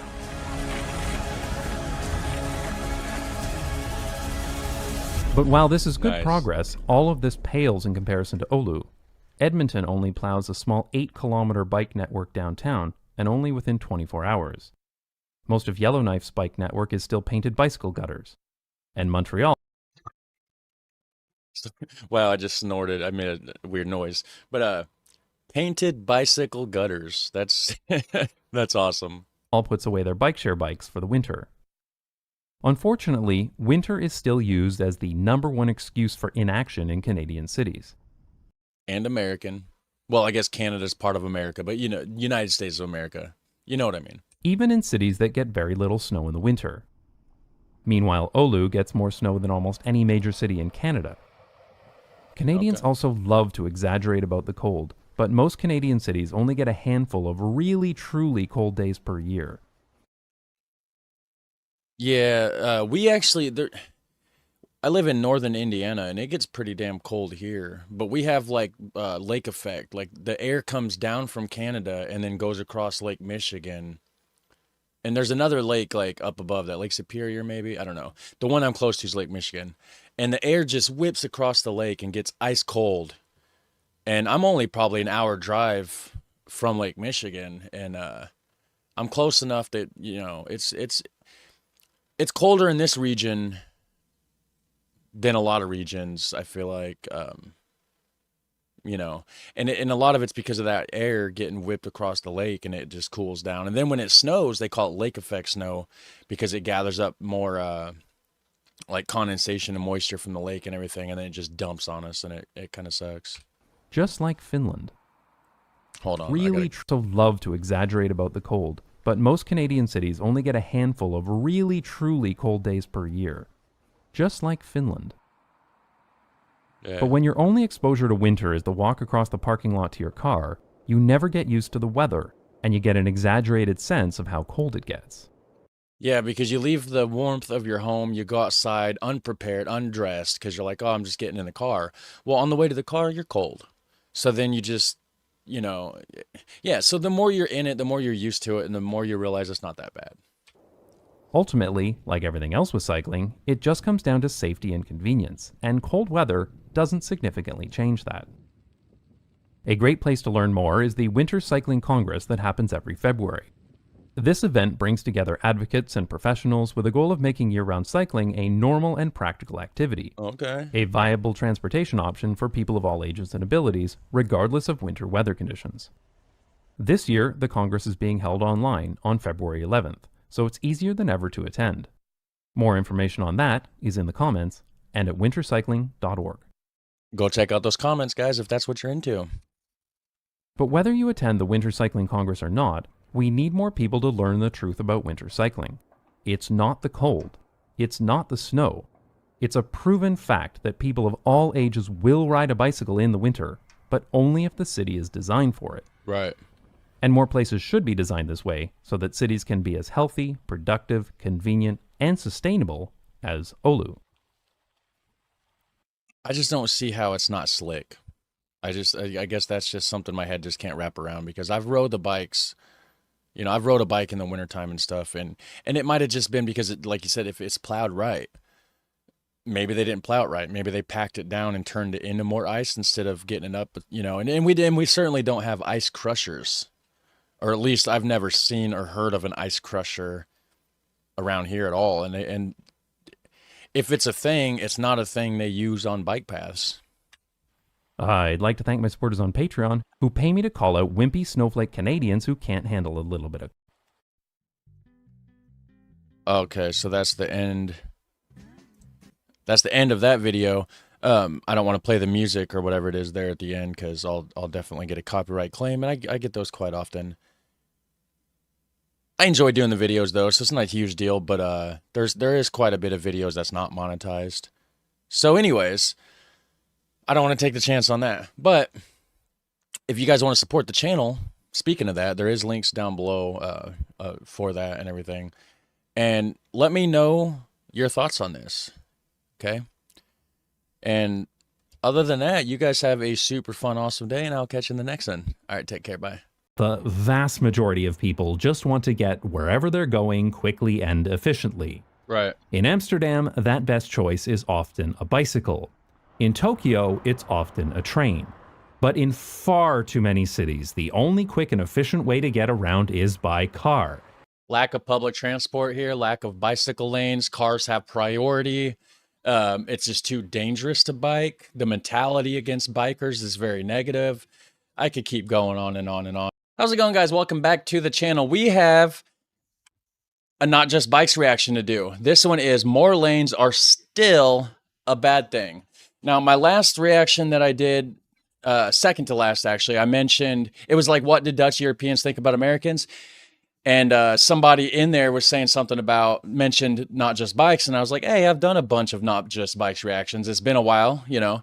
Well, anyways, Mark, the Dutch human, spoiling me again with another priority request. He immediately sent me over a priority request for this one. More lanes are still a bad thing by Not Just Bikes. The original video was posted 9 days ago. I'm going to click like. I already know I'm going to like it. I love this channel. And you guys should definitely go check it out. I highly recommend you check out this channel. The links will be down in the description section down below, so you can jump on over there and click like on the original video. It's only fair. And shout out to you, Mark, the Dutch human. Thanks again for another priority request. And we're going to jump into it and see what this is all about. We see it all the time. Another road widening project. This time, they've promised to get us moving. This time, congestion will be solved. But then, it isn't. It never is. Exactly. This shouldn't be a surprise to anyone because planners have known since at least the 1930s that more lanes do not solve traffic. In fact, they actually create more traffic. Yeah, exactly. I don't know how exactly. I don't know the science behind it, but it just makes more congestion.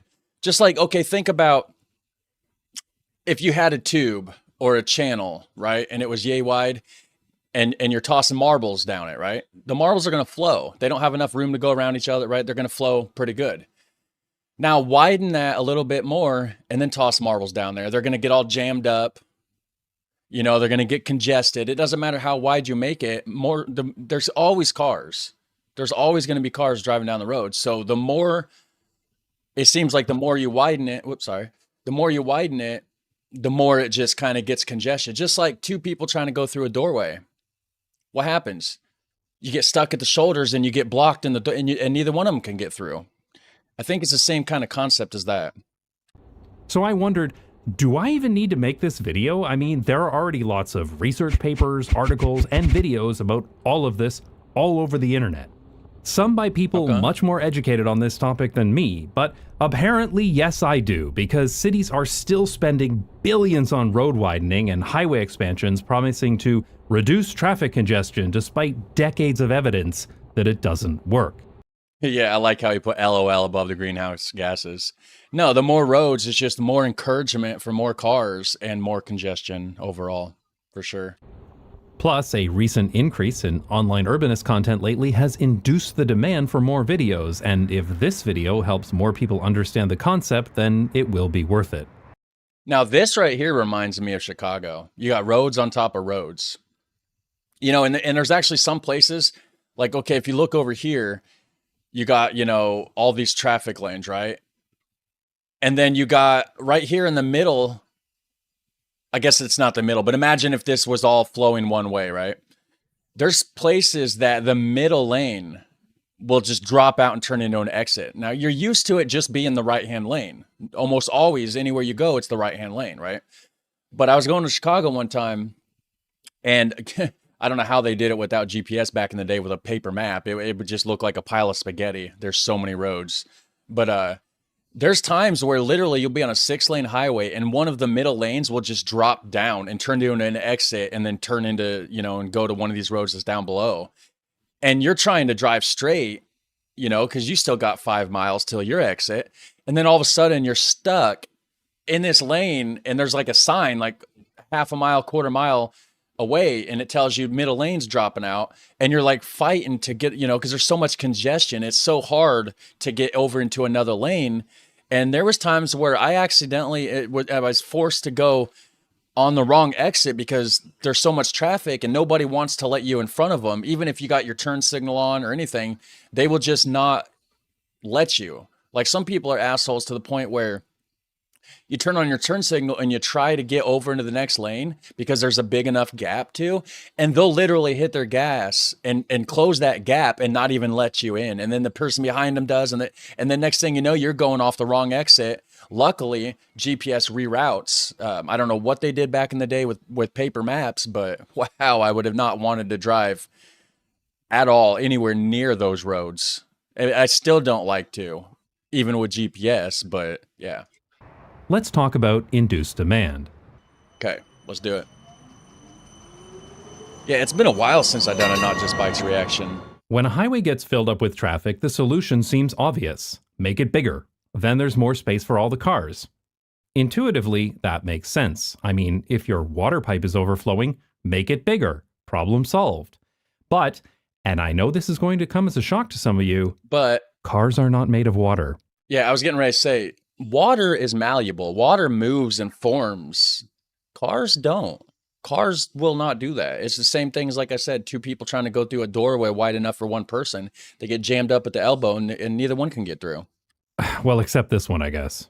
More importantly, cars are driven by people. People who make different decisions based on their environment and the options available to them. Right. Transportation is important. People will literally choose where to live, where to work, where to shop, and where to send their kids to school based on how easy it is to get there. Yeah, and that's why a lot of people gravitate towards cities, especially here in the United States. A lot of these smaller towns that's in rural America, 4,000 or 5,000 population, just smaller towns.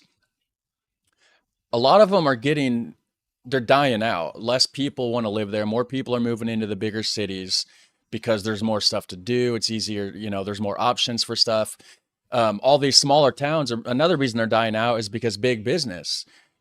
Back in the day, the smaller towns here in America was built more like a European city. You had all these little stores, for everything, a hardware store, a grocery store, all that, right? Well, now that you got, a nearby town that's maybe a 15-minute drive away, they all have these giant, massive stores, Walmart and all these kind of stuff. So it forces the smaller businesses out. Less people go to those smaller businesses because Walmart and stuff like that has more options. So the smaller businesses in those small towns have less business because of it, and they're forced to shut down. All these big corporations are taking over. So then, of course, the more businesses in the small towns that shut down, the less people want to go there. The more people are forced to go to bigger cities, and it just ends up creating a bunch of almost like ghost cities, ghost towns all over the place. It's kind of terrible, honestly. I mean, the small towns are dying away. They really are. And conversely, the transportation network itself is heavily affected by the behavior of the people using it. Yeah. Without understanding this underlying psychological component of traffic, it's impossible to do anything about it, which is why fixing road congestion isn't a simple plumbing problem. I don't like driving on big roads like that. Chicago has bigger ones. They have like 6-lane highways on each side. So it'll be like 12 all the way across. And there's sections where in the middle will be like a subway tram. In between, 6 lanes, subway station or subway tram with people standing there waiting on the train, and then another 6 lanes on this side. It's a madhouse. Problem. Which is why fixing road congestion isn't a simple plumbing problem. Road widening projects can take years to complete, They're a lot more complicated than just slapping down some extra asphalt. And in the process of them completing it, traffic slows because most of the lanes are blocked off so that you have the big working, like the trucks and the construction workers, road workers, whatever you want to call them. So just like right here, you know, you got all these road cones blocking off that lane where they're working on it. So that slows traffic down for sometimes years, like you said. Yeah. And the road needs to remain open to traffic as much as possible during construction, too. Yep. When the project is finally done, though, drivers can enjoy those sweet new lanes. But in a growing city, this is only temporary. Because as more people become aware that the road is wider, they'll take that option. So adding new lanes didn't make more room for the existing cars. It made more room for a whole bunch of additional cars. Yeah, exactly. Wider highways can make it faster, cheaper, and more convenient to travel on the new road, so people change their lifestyles and housing patterns to match. Some people who previously lived close to their daily destinations will now move to a new house half an hour drive away, because now there's a big new road connecting that distant neighborhood to where they need to go. Yeah. People will change jobs because the road has opened new opportunities to them. Yeah, and you see it all the time, like Warsaw, Indiana, not Warsaw, Poland, but Indiana. They had a road and it was a 2-lane, you know, one this way, one that way, right? Well, I keep hitting my microphone. Hopefully that's not loud for you guys. Well, anyways, as soon as they widened it to turn it into 2 lanes on each side, businesses from all over town not shut down, but relocated to the wider roads. And then they widened it even more in one section where there's like 3 lanes on each side in one section, and even more businesses flocked in. There's some truth to this. There really is. That's why I love this channel. And he goes in depth and really explains of like why it's like that, not just saying it's like that and leaving you wondering why. Like right here, he's breaking it down into a diagram. They need to go. People will change jobs because the road has opened new opportunities to them. Yeah. These all seem like small personal decisions, but when enough people make these life changes, it causes the road to fill up and become just as congested as it was before. Exactly. This is why urban planners call this induced demand. These new trips and new travel patterns have been induced by the increase in road capacity. These are trips that never would have been taken before, and they effectively nullify the benefits of that increase in road capacity. Yeah. Induced demand can take time to develop, but there's another related effect called latent demand, which can occur immediately as soon as the new road is opened. Latent demand are the people who do not travel today because of the bad traffic, but who would like to if they could. That guy who leaves for work at 7 a.m. to beat traffic. Or the person who doesn't take a trip at all because traffic is too painful. The demand is there, but it's not being met by the roadway supply, so people just change or cancel their trips. Yeah. Yeah, I know a lot of people that will just absolutely avoid the highway. So the bigger the roads get, the bigger the highways get, the less they're going to drive on it. But then, of course, you got the other people, like you were saying, that's going to flock to it because they're like, oh, yay, great, new road, I can drive down it. You'll hear latent demand used by highway evangelists, tarmac junkies, and interstate idolizers to argue that induced demand isn't real. They'll claim that a wider road isn't creating or inducing demand, but that the demand is always there and we just need to throw a few $1 billion at it. But that's misleading. There are certainly people who have a latent demand for highway trips, but induced demand is different. The most damaging factors are those land use changes that accompany highway and road expansions. These highways and wide roads inherently spread things out so that everything is farther away than it used to be. New neighborhoods, big box stores, and lifestyle centers will be built because of the new highway or road. Yeah, exactly. That's what I was saying earlier, you know, all these businesses relocated and then just all flocked to the wider road. And the more wide the road gets, the more businesses flock in there. And on a side note, look how ugly this is. Wow, I hit my microphone again. I usually don't do that. What in the world? Anyways, look how ugly this is. It's just nothing but parking lots. That's why I like watching videos about Europe. You don't see so much of this just, I mean, it's just a concrete jungle. That's all it is. But these get built in the suburbs or between cities rather than within cities, which makes them only accessible by car. And it makes these roads a bottleneck that everybody has to go down, increasing the pressure to provide even wider roads in the future. This is how more roads have induced their own demand through shifting land use patterns and suburban sprawl. Of course, some of the difference between latent and induced demand is academic. I have no burning, get it, desire for a fireman's pole that connects the top floor of my house to the bottom, but if one magically showed up, you know I'm gonna use it, right? Oh, that would be cool. I mean, not gonna lie. Like, I'm not gonna go put one in. I don't have a second floor anyways, but if I had a 2-story house and there was one in there, I would definitely for sure be using it. Like, that would be amazing. And it would double as a stripper pole. I'm not saying I'm a stripper, but I get the fiance on there. So would you say that there's a latent demand for extra fireman pole capacity at my house? No, that would be stupid. Right. I do kind of want one now, though. I do too. Similarly, maybe this woman is pretty happy riding the train every day. Then when they widen the highway, she thinks, sure, I'll drive if it saves me a couple of minutes. I guess you could argue that she had a latent demand for that highway, but if she was happily taking the train before, was that demand even real? If it ain't broke, don't fix it. That's a good saying right there. In economic terms, there's a supply of road infrastructure and a flexible demand for driving. Congested highways are the equilibrium condition that the market will always return to, which is why you cannot simply solve traffic by increasing capacity for cars. The city of Los Angeles spent over $1 billion widening a 10-mile section of its 405 highway in 2014, and within a year, just 1 year, it was so congested that it actually added a minute of travel time for drivers. They made it worse. Yeah, I believe it. In 2011, Houston spent $2.8 billion to widen the Katy Freeway, expanding it in one place to 26 lanes. What did that? It just said something at the Widen bottom. the Katy Freeway, expanding it in one place to 26 lanes. Boom. He didn't leave it on the screen very long, did he? It says, including frontage roads. Without those, it's only 12 lanes and 6 HOV lanes, but they don't count. It's basically nothing. Really hardly worth talking about. Okay. I don't know what an HOV lane is. The Katy Freeway is insane. It's basically the world's most challenging Frogger level, and the widening didn't even reduce traffic times. Just 3 years after the project was finished, 85% of commute times had increased.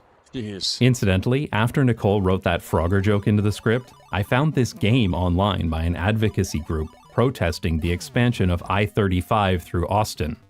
I'll put a link in the description to the game, as well as their fundraiser to sue TxDOT because their models ignore induced demand and they're going to bulldoze a bunch of houses in the process. Jeez. But people will still say, yeah, but we got to do something about congestion though. But you realize there are costs to doing this, right? That LA project was $100 million per mile. That's a hell of a lot of money. And for what? Jeez. What other valuable projects could that money have gone to? And this year, the Texas Department of Transportation will begin. How about, you could get the homeless off the streets of Skid Row, stop spending billions of dollars on a highway when you got people camped out in tents on the side of the damn street. That'd be a better use of money. Build up some homeless shelters. I mean, come on now. Projects could that money have gone to? And this year, the Texas Department of Transportation will begin their North Houston Highway Improvement Project, the NHIP, which will increase the widths of some of the freeways around downtown to as much as 150 meters. No, I don't care. I am not going to convert it to feet. It's 480 feet. This project will cost about $10 billion, and it's being built as a way to manage congestion and improve mobility. But it won't. It won't. It's if you look at the past, like what he was just saying, it's going to end up creating more congestion and taking your travel time and adding more time to it. So you're going to be more congested and it's going to take longer to get there. And it's just going to increase people's road rage when you could have took that money and built homeless shelters, feed the poor or something. How about universal health care? How about that? How about we don't charge $4,000 for an ambulance ride and you take this billions of dollars and actually make sure the people of the United States are healthy? That's a thought. You know it's not going to do that, right? Right? It's but not. It might work for us.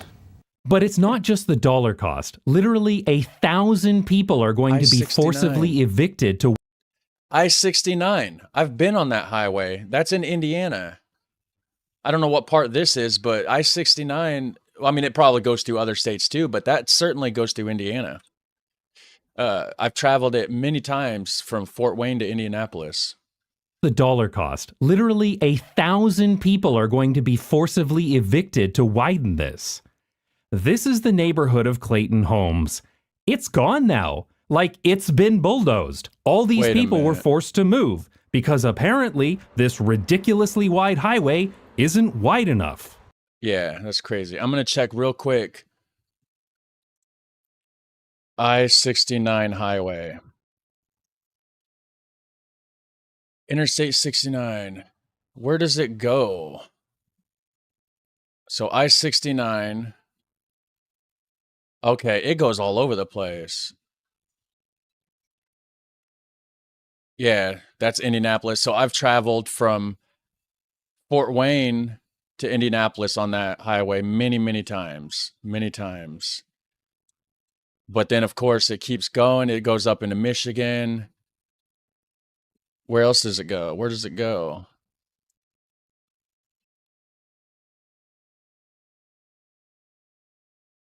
Okay, so it goes down into Tennessee. Does it stop there? No, it can't stop there. I don't see where else it would go after that. He was talking about it like it was in Texas. I mean, it probably does go through Texas. No, that's I-40. Huh. Not going to spend too much time on it. We got to get back to the video. But yeah, that's interesting. So what I want to know is, where does this all end? Will there even be a city left when the highways are finally wide enough? No. Great question. Not just bikes, if that even is your real name. What? Highways are never wide enough. Take the maximum number of lanes you think you need. Now double it. Oh, shut up, Lane Man. Beyond induced demand, which is primarily a behavioral response to road changes, there's also Brace's paradox, which states that adding roads to a network can slow down traffic fundamentally. So even if the cars are all magically driven by robots someday, more roads can still mean less capacity. This is actually an effect that can be proven mathematically and goes well beyond just road networks. So I think that the tops, like, so you got a big field full of solar panels, right? Why don't they make all the buildings, roofs made out of solar panels? Houses have solar panels on the roof. Buildings, solar panels on the roof. And even highways, you could have like a ceiling above it full of solar panels. It would cut down on rain and snow getting on the road. And you would just have heated solar panels, so the heat would melt the snow and stuff away. Why don't they do that? That'd be a good way to spend some money. This is actually an effect that can be proven mathematically and goes well beyond just road networks. It can even be shown with springs, as Steve Mould has shown. Isn't that crazy? Link in the description. I like that guy's channel, actually, Steve Mould. I forgot about that. Fundamentally, though, this shows that more roads do not always mean more throughput for reasons that go well beyond induced demand.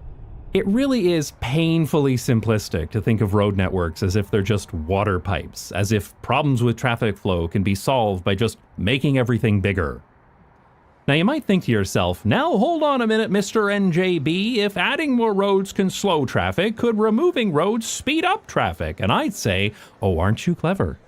There is a counterpart to induced demand called traffic evaporation, where removing capacity from a road network doesn't have to result in Carmageddon. It can actually reduce the total amount of traffic.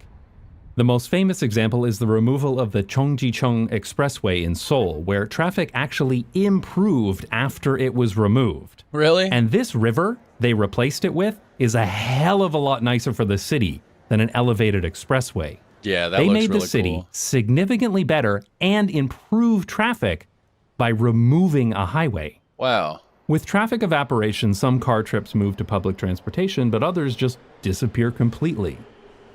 You might be wondering, though, if there's so much historical evidence for induced demand, Brace's paradox, and traffic evaporation, then why do traffic engineers keep building more and wider highways? Because they get paid for it. So if they can lie and convince the city that this will be better, then they got job security. It's all about capitalistic greed. Just my thought. I don't know for sure. I'm sure he's going to actually tell us the real reason, but... Well, there's certainly a kind of momentum, right? Where it's hard for car-dependent cities to change the way they've always done things. But I genuinely think a big part of it can be explained by the famous quote, "It is difficult to get a man to understand something when his salary depends on his not understanding it." Money, yeah. To put it bluntly, traffic engineers are paid to build highways. They're not paid to not build highways. That Right. sentence makes sense. Just think about it for a second. No, yeah, that was my first thought, actually. When a highway is proposed, traffic engineers will provide models that show that the project is needed to accommodate a future growth in traffic. And when those highways induce that growth in traffic, then it's used to justify further highway spending. Sometimes this is taken to absurd levels. In 1996, the Washington State Department of Transportation wanted to widen the Evergreen Point floating bridge in Seattle, and to justify the project, Hold on now. There's a floating bridge? Sorry, off topic a little bit, but that is really cool. It floats. How does... So it moves. How does it stay together without it cracking apart? That's a whole different video, I guess. We're going to continue with this one. widen the Evergreen Point floating bridge in Seattle, and to justify the project, they forecasted that traffic would increase like this. Well, it will if you But widen then, it. these were the actual numbers. So in 2002, they projected an increase in traffic like this. And these were the actual numbers. So in 2011, they projected an increase in traffic like this. Incidentally, traffic volumes have decreased even more since then, but that's because tolls were reintroduced to the bridge in 2011. And these absurd traffic projections are not rare, as Chuck Marone, a former traffic engineer himself and the founder of Strongtowns, has said, "The goal of traffic modeling is not to be right. It's to create a plausible narrative as to why more construction is both needed and helpful." Capitalistic greed, like I said. So if building more highways and more lanes won't fix traffic congestion, what will? Well, if you only take one thing away from this video, I want it to be this. There is no solution to car traffic except viable alternatives to driving. Do it like the Dutch do. Driving isn't inherently faster than other options, especially within cities. If driving is faster, it's because hundreds of billions have been spent to make it faster. Ultimately, people drive in order to get to the places they want to go. Sitting in a car by itself isn't the goal. Well, except for people who hate both their jobs and their families. Fundamentally, I've learned that there are really not that many car people, train people, or bicycle people. The vast majority of people just want to get wherever they're going quickly and efficiently. Right. In Amsterdam, that best choice is often a bicycle. In Tokyo, it's often a train. But in far too many cities, the only quick and efficient way to get around is by car. Lack of public transport here, lack of bicycle lanes, cars have priority. It's just too dangerous to bike. The mentality against bikers is very negative. I could keep going on and on and on, but I'm not gonna. And so, you get too much car traffic. Like, this is really kind of obvious, right? And it's ugly. There's even a term for it, the Downs-Thompson paradox, which states that traffic will constantly increase until it's faster to take the alternatives. But if the alternatives get stuck in the same traffic as the cars, there's nothing to stop the growth in traffic congestion. And what if you just don't have an alternative? What if they just literally design the cities to where you're forced to drive a car? You don't have alternatives. You don't have good public transportation. You don't have good bike lanes. We don't have bike lanes in very many places. Very few bike lanes. And most of the time, the people on bikes just have to bike on the sidewalk. I have a previous video about the Downs-Thompson paradox, so if you'd like to learn more and see buses stuck in traffic, see the link in the description. Okay. In car-dependent cities like where I'm from, people see public transit as inferior. Nobody will voluntarily take this bus if they can afford to drive. Well, yeah, because the bus is in the same traffic and the bus is slow and it smells and it's stuck in the same traffic. So, and then you have to wait for, because the bus routes maybe every hour, every 2 hours or something like that. So sometimes it is faster just jump in your car than take the crappy versions of public transport that we do have available in very select areas. But that's because the alternatives to driving have been made inferior through decades of expensive infrastructure built almost exclusively for cars and a chronic underfunding of public transit. Yeah. These are political decisions, and they're not inevitable. Where's this at? If you ride in the first-class carriage of a train in Switzerland, you'll see lots of wealthy people taking public transit. I guarantee you that these people can afford to drive. But why would they when taking the train is vastly superior? That looks comfortable. That is not like the public buses and trains that you'd get around here at all. If you can find one, at least. But yeah, that actually looks nice. It's like a little restaurant in there. I'd ride that. It's important to understand that induced demand isn't just for cars. It can happen with any transportation infrastructure. When you create a transportation system that makes it faster, cheaper, and more efficient to, say, cycle or take public transit, the majority of people will choose those options.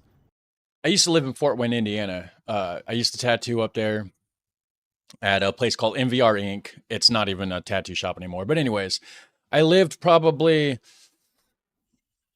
I don't know, 6-7 blocks away, right? And it was legitimately faster to jump on my bike and get to the shop than it was to get in a car. And I proved it. Even like I would get on the bike and my ex-wife at the time would drive the car and we'd go to the shop and I would get there on the bike faster than her. I'd already have my bike parked around back. I'd be sitting on the front bench. At the time I smoked cigarettes. I'd be sitting on the front bench smoking a cigarette for a couple minutes before she even got to pull in. And every time I'd be like, see, I told you I'd beat you. I told you. Like, it just, yeah. When a new train line is built, people will arrange their lives around it. People can and do change jobs or move houses because new public transit makes it more convenient. Right. So we can choose where we build homes and destinations, right? We can build them along increasingly wide stroads and highways, inducing people to drive, or we can build them within walking distance of rapid transit. Cycling advocates will very often say, if you build it, they will come, because people who do not cycle today can and will cycle when high quality and safe cycling infrastructure is made available to them. Right, just like the fire pole thing. Like, I don't use a fire pole, but I guarantee you if there was one in my house, I'd be using it. I'm not going to go out of my way to like get one, but like, oh, I'd use it. Researchers in Copenhagen have conducted multiple studies that show expanding the bike network leads to an increase in both the total number of trips made by bike as well as the total distance people were willing to travel by bike. The difference between induced demand for cars and induced demand for other modes of travel is that cars are extremely space inefficient. Yeah. You can absorb a lot more induced travel demand on a subway line, tram line, or bicycle path than you can in a car lane. One thing I've noticed about the Netherlands is that within the city, most roads only have one lane per direction for cars. And this is done on purpose. You might think that if a single lane can carry, say, 1,000 cars per hour, then 2 lanes can carry 2,000, but it's not true, not even close. On multi-lane roads, drivers will merge in and out, which causes backups, and this only gets worse the wider the road gets. And then it'll slow people down for sure. The only real place where multiple lanes are needed is at intersections where turning cars should be out of the way of through traffic, so turning lanes are useful. Yeah. Roads with their multiple driveways and side streets are uniquely inefficient. Also, could you imagine, there's no bike lanes here. If you could see, you don't see a bike lane in sight. You see a sidewalk. But cars have priority. So even if you're biking down this sidewalk right here, you have to stop at every single spot. Or what if you want to go across the road? You might be there for 5 minutes before you can find a big enough gap in the traffic to actually go across the street right there on a bike, because bike does not have priority. But what happens when a road is genuinely not big enough to handle the traffic required?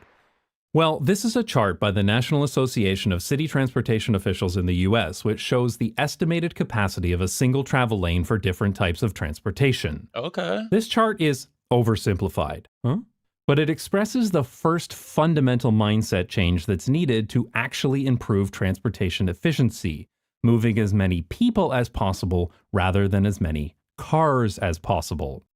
Yeah, because you figure a car, a lot of times there's only one person in the car. Not always, of course, you have families go out and, you might have 3 or 4 people in the car, but I would say over half the cars on the street probably just have one person in them for sure. So you got up here, private motor vehicles, 600 to 1600 an hour. I'd say half of them are just one person. So that's only 600 people plus, maybe another, I don't know. So maybe 2,000, 2,500 people total, give or take, right? Because some of the cars are going to have more than one person, of course. Well, now you got buses, mixed traffic. Well, you can fit probably 30, 40 people on that bus. So now you're times in, that by 30 or 40 times. I mean, you can just see, I'm not going to do all the math, but you can see where I'm going with this. Sidewalk, 9,000 an hour. 9,000 people can go up and down an hour. Whereas cars, 2,500 maybe people, up to 1,600 cars. Yeah. This is an important distinction. If your 2-lane road is full and you need to go through the very expensive and home-destroying process of widening it, why would you choose anything at the top of this chart instead of something farther down? Exactly. And that's what you often see here in the Netherlands, a road like this, with 1 lane for cars in each direction and a center lane for public transit. That makes sense. And I think San Francisco, I don't know if they still do. I think they used to do that back in the day. They had the San Francisco trolleys. I'm pretty sure it was similar to this. This kind of road configuration is going to move a hell of a lot more people than one that is only for cars. Because the trams and buses get their own dedicated lane, they don't get stuck in traffic, which can make them faster than driving, especially at rush hour, which inevitably induces demand for transit. And because the cycling infrastructure is extremely safe, it encourages people to cycle for some trips too. Yeah. Though Dutch Transportation Planner is designed for many more factors beyond just capacity, so if you'd like to learn more about the philosophy of Dutch road design, it's worth checking out Build the Lanes, a YouTube channel created by a transportation engineer in the Netherlands. I think I've seen that channel, actually. But walking and cycling isn't a viable alternative in a place like this, which is why you don't see a lot of people doing it. Right. You can't just slap down a bike lane here and expect most people to use it. Yeah, exactly. Look at this. That's supposed to be a bike lane. All they did is paint the road. Nobody's using that as a bike lane. I can tell you that right now. Very, very, very few, if any, are actually using this right here as a bike lane. In order to make walking and cycling convenient and viable, destinations need to be closer together. Instead of exclusionary zoning, where residential, commercial, and business districts are completely separated from one another, mixed-use zoning allows residential and low-impact commercial properties to intermix, which was literally just the way we designed cities until car-dependent suburbia came along in the 1950s. Yeah. In mixed-use neighborhoods, it's often faster and more convenient to walk or cycle to your destination than to take a car, which... Exactly. That's what I was saying earlier about when I lived in Fort Wayne, Indiana. I could get places faster on the bike than the car because there's just so much congestion. Faster and more convenient to walk or cycle to your destination than to take a car, which is why so many people do it. As opposed to suburbia, where everybody has to funnel down the same arterial roads to go to every destination. This is why places that are serious about reducing congestion bring destinations closer together and give people other ways to get to them. Arlington, Virginia has successfully decreased traffic by focusing on mixed-use zoning and transit, which means the people who live and visit there don't need to take their cars for every trip. Researchers estimated that these improvements took about 45,000 car trips off Arlington's roads every single weekday. That's a lot of cars. Wow. If they had widened the roads instead, they would have literally gotten the opposite. And a city that has made incredible progress reducing traffic is Oslo.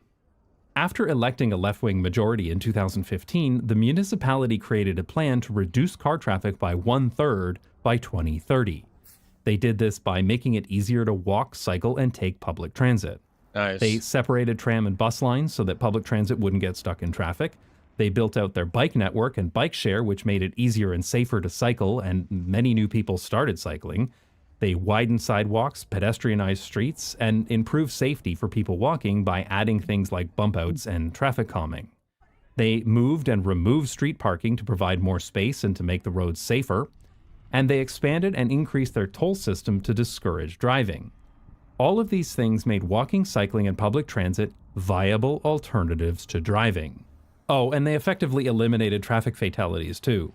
Nice. Now, I'm not going to pretend that Oslo has fixed traffic, as if that's even a thing that's possible to do, but I will say that the number of cars in the city center is so much lower than it was the last time I was there in 2017 that cities would be insane not to copy some of what they did. But as the saying goes, when all you have is an SUV, every trip looks like a drive. Viewed through the windshield, there's only one solution: make more room for all these cars. When the real solution is building places where so many cars aren't needed in the first place. It doesn't mean getting rid of driving, it just means making cars only one option out of many, and certainly not the only good option for every trip. Well, here, and evidently Canada too, where he's from, it's definitely like the main and almost the only option is to just have a car. Because the only way to solve induced demand for cars is viable alternatives to driving. This video is sponsored by Incogni, who provide viable alternatives to identity theft. Did you see what I did there? This is actually a service that I use myself. I signed. Check out Incogni. That's the rest of the video. So shout out to his sponsor, Incogni. Go check out the links to the original video because he's got links to Build the Lanes and he's got links to a couple other channels that he mentioned. Like I said, I highly, highly recommend Not Just Bikes. It's a great channel. Shout out to the Dutch human, Mark, for this priority request. And let me know your thoughts on this. You guys have a super fun, awesome day. And I'll catch you in the next one. Take care. Bye. How's it going, guys? Welcome back to the channel. So we're going to be checking out a pretty cool sounding video. It's by Not Just Bikes channel, and it's called The German City with More Bikes Than Cars. So that's going to be pretty sweet because I do a lot of videos, a lot of reactions on like the Netherlands and stuff. And we all know that like the Netherlands as a whole, you know, like the whole country or whatever, has more bikes than cars, more bikes than people, and all that kind of stuff. So this is gonna be pretty sweet. Also, Not Just Bikes in general is just a great channel. So yeah, we're gonna check it out. And as always, the links to the original video will be in the description section down below. So make sure you go check that out. And got a lot of flies in here. Sorry about that. If you see flies buzzing around, they're bothering me. This is Freiburg im Breisgau, a city in the Black Forest. It's often referred to as Germany's Green City. It's a city with more than twice as many bicycles as cars and over 400 kilometers of bicycle lanes. It's a city with a lot of trams and amazing pedestrianized streets. Over the past few decades, Freiburg has become a leader in modern sustainable urban development, and they're building an absolutely amazing city in the process.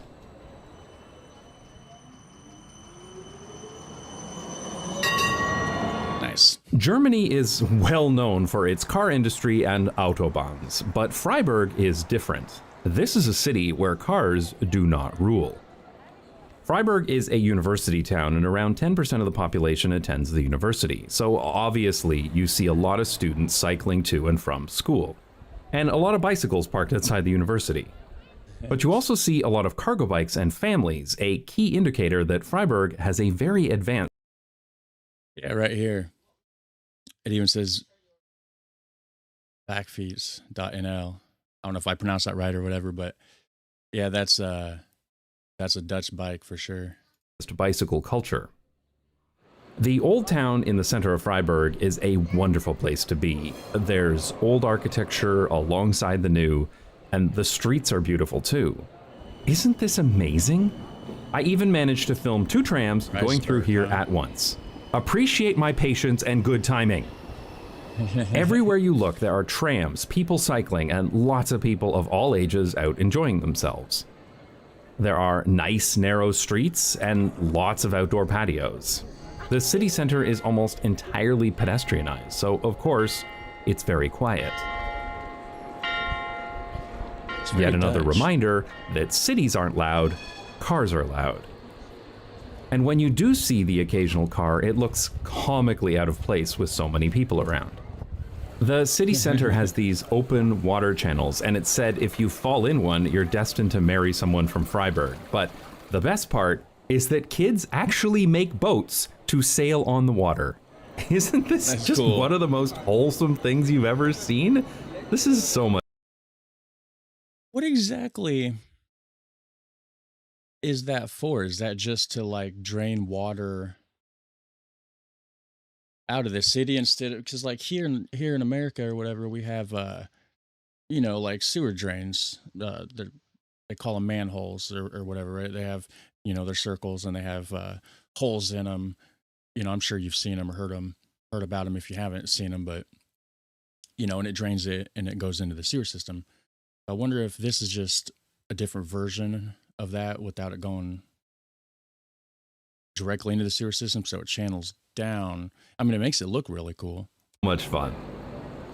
I was lucky enough to meet up with Ashton from the YouTube channel Type Ashton while I was in town. She and her family are from the US, but they loved Freiburg so much that they decided to stay in Germany permanently. Ashton has great videos on her channel about everything from macroeconomics to microurbanism, and she talks a lot about the differences between the US and Germany. I'll leave a link to her channel below.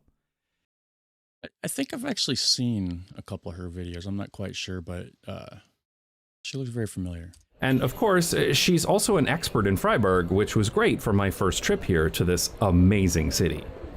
Seriously, the Freiburg Old Town is one of the nicest places I've ever been to. So you might be thinking, okay, this is an old medieval city, but actually it's not what you might think. Sure, Freiburg was originally founded in the year 1120, but most of Freiburg was leveled in World War II, which was the case for many cities in Europe, of course. Okay, I was going to say, because I've seen like that medieval style like church or whatever. So kind of like Rotterdam in the Netherlands, like the whole city center was pretty much bombed, but then you have like some random like old buildings that's still there, surrounded by all the newer architectures. It's kind of cool. This kind of reminds me of that a little bit, this place does. But what was truly unique about Freiburg is that when they rebuilt it, they made it similar to what it used to be instead of being rebuilt for cars.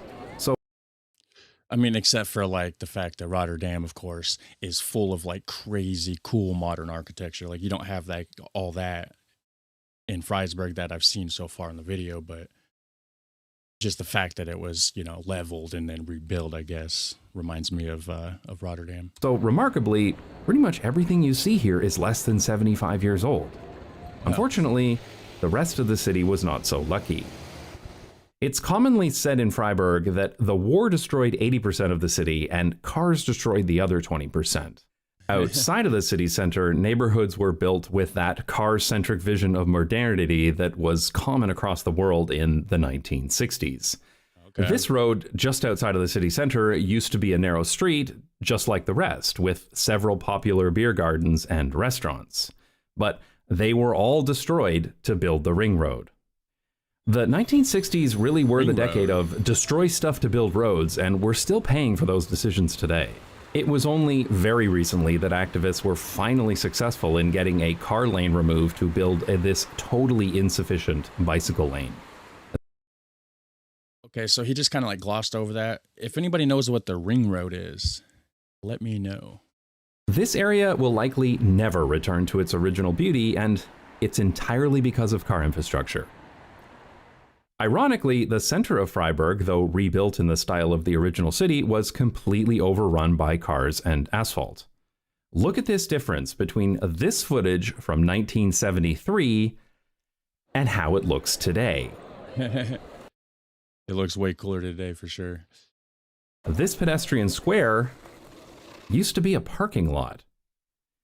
Now, parking for the city center is in garages on the periphery. There were Yeah, so yeah, this place is kind of strange. Like parts of it remind me of, like old style Europe, but I guess it's because they rebuilt it, with the old style. Parts of it remind me of like the Netherlands, but then there's all the other parts that remind me of the United States with like the whole car centric type aspects of it and everything. This is a very interesting city. Several key decisions that put Freiburg on the right path and avoided the destruction that comes from making a place car-friendly. In 1972, the city voted to keep its tram network. This had a massive impact on the Freiburg we see today. There's one consistent thing I've seen in cities all over the world.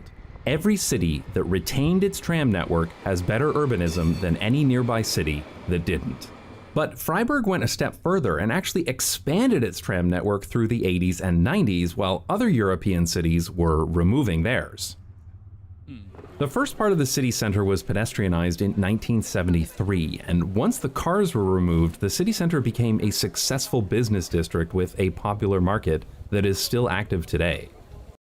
Yeah, look at that. That is cool. That is very much alive. You don't see anything like that around the United States unless there's like a festival going on or something. We don't have town squares like that. I mean, there's some cities and places that have like a little town square, but most of them have, are full of cars and this and that. You don't have a lot of people out walking. When you do, it's not really nothing like that. It'd be pretty cool to go there. The market surrounds this beautiful cathedral, and it's one of the genuine highlights of the city center. And of course, this used to be a parking lot too. In the 1970s, there was a growing environmental movement that protested any developments that would destroy the neighboring Black Forest. Yeah, I need to check out more of the Black Forest. It's like this mystical kind of thing. Like you hear about it, but you don't know nothing about it. I need to check that out. But I was going to say, there's a lot of this that reminds me of like the Netherlands, but then you see stuff like this that's clearly not the Netherlands. I mean, obviously, there's no mountains like that or hills or anything like that. Maybe in the southern region a little bit, but not. I don't think it's as tall or dramatic as this. It's definitely more flat. This kept the city more compact than most cities that were built or rebuilt for the automobile after the war. In 2002, Freiburg elected the first Green Party mayor in Germany, and since then, Freiburg has become the model for sustainable city development in Europe. One great example of this is Vauban, a suburb completed in the early 2000s that was designed to be environmentally friendly from the start. The buildings here were built to a very high energy efficiency standard, and you see solar panels on roofs and balconies all over the neighborhood. It should just be like that everywhere. Like we should definitely take more advantage of solar panels and more like green efficient type energy. It's better for the environment. It's just better all around. Some of these buildings even generate more energy than they consume. Oh, the neighborhood was built on the location of a former military base, and some of the apartments were built from the original barracks. Oh, cool. One really unique element is that many of these apartment buildings are collectively owned. A group of people would come together and build an apartment building themselves instead of buying units from a developer. Today, the majority of residents in Vauban live in housing cooperatives or social housing developments. When Vauban was first built, only about half of households owned a car, but remarkably, that number has actually decreased. especially after the tram line was completed in 2006.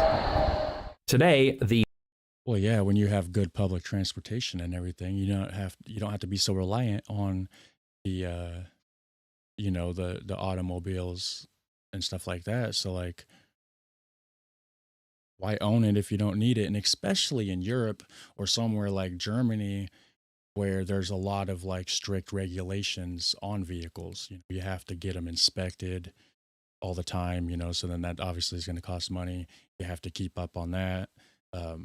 You're not allowed to work on vehicles yourself there. You have to take it to like an authorized kind of place, I believe.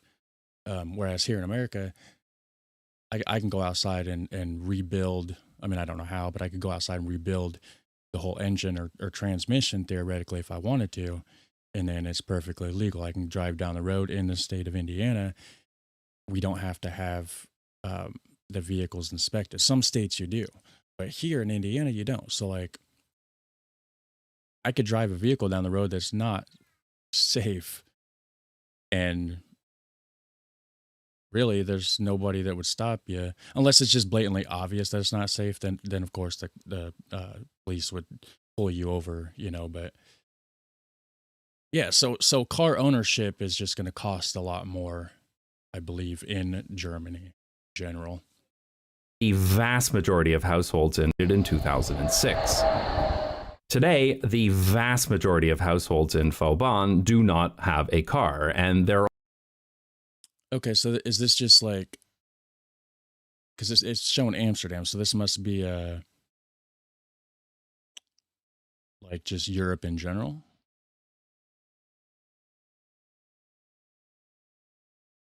So Vauban, so Vauban, that's that suburb that they were talking about, and it has less numbers than Amsterdam. That is very interesting. Wow. The vast majority of households in Vauban do not have a car, and there are only about 170 motor vehicles per 1,000 inhabitants. I wonder if these old clunkers count towards that number. You don't have to walk around very long to realize that a lot of people get around here by cycling, even though this is a suburb on the edge of the city. The neighborhood makes extensive use of modal filters, allowing people walking or cycling to pass through while being off limits to cars. This is exactly the same method that the Netherlands uses to discourage car traffic, especially through traffic in residential neighborhoods. Yeah, I was actually getting ready to say that reminds me of the Netherlands a lot, like that aspect of it. Like, I wonder if this city's close to the Netherlands. I bet it is. This makes the streets of Vauban very safe for children, and you see... Well, I don't know, though, because it's pretty mountainous, though. So I guess if it is close to the Netherlands, it would probably be southern Netherlands, I would guess. This makes the streets of Vauban very safe for children, and you see lots of kids out on their own. And some of the streets here are designated as play streets. Cool. This neighborhood has one of the highest percentage of children in all of Germany, which isn't that surprising because places without cars are better for kids. Vauban is also very well served by transit. On the west side is a transit station with tram and bus stops connecting residents to other parts of the city. But the tram line also runs along the whole side of the neighborhood, making it easily accessible to everyone who lives here. I like how there's a lot of grass. Like, you notice, like, where the train tracks are going through and everything, it's just a lot of grass. There's a lot of, like, nature within the city.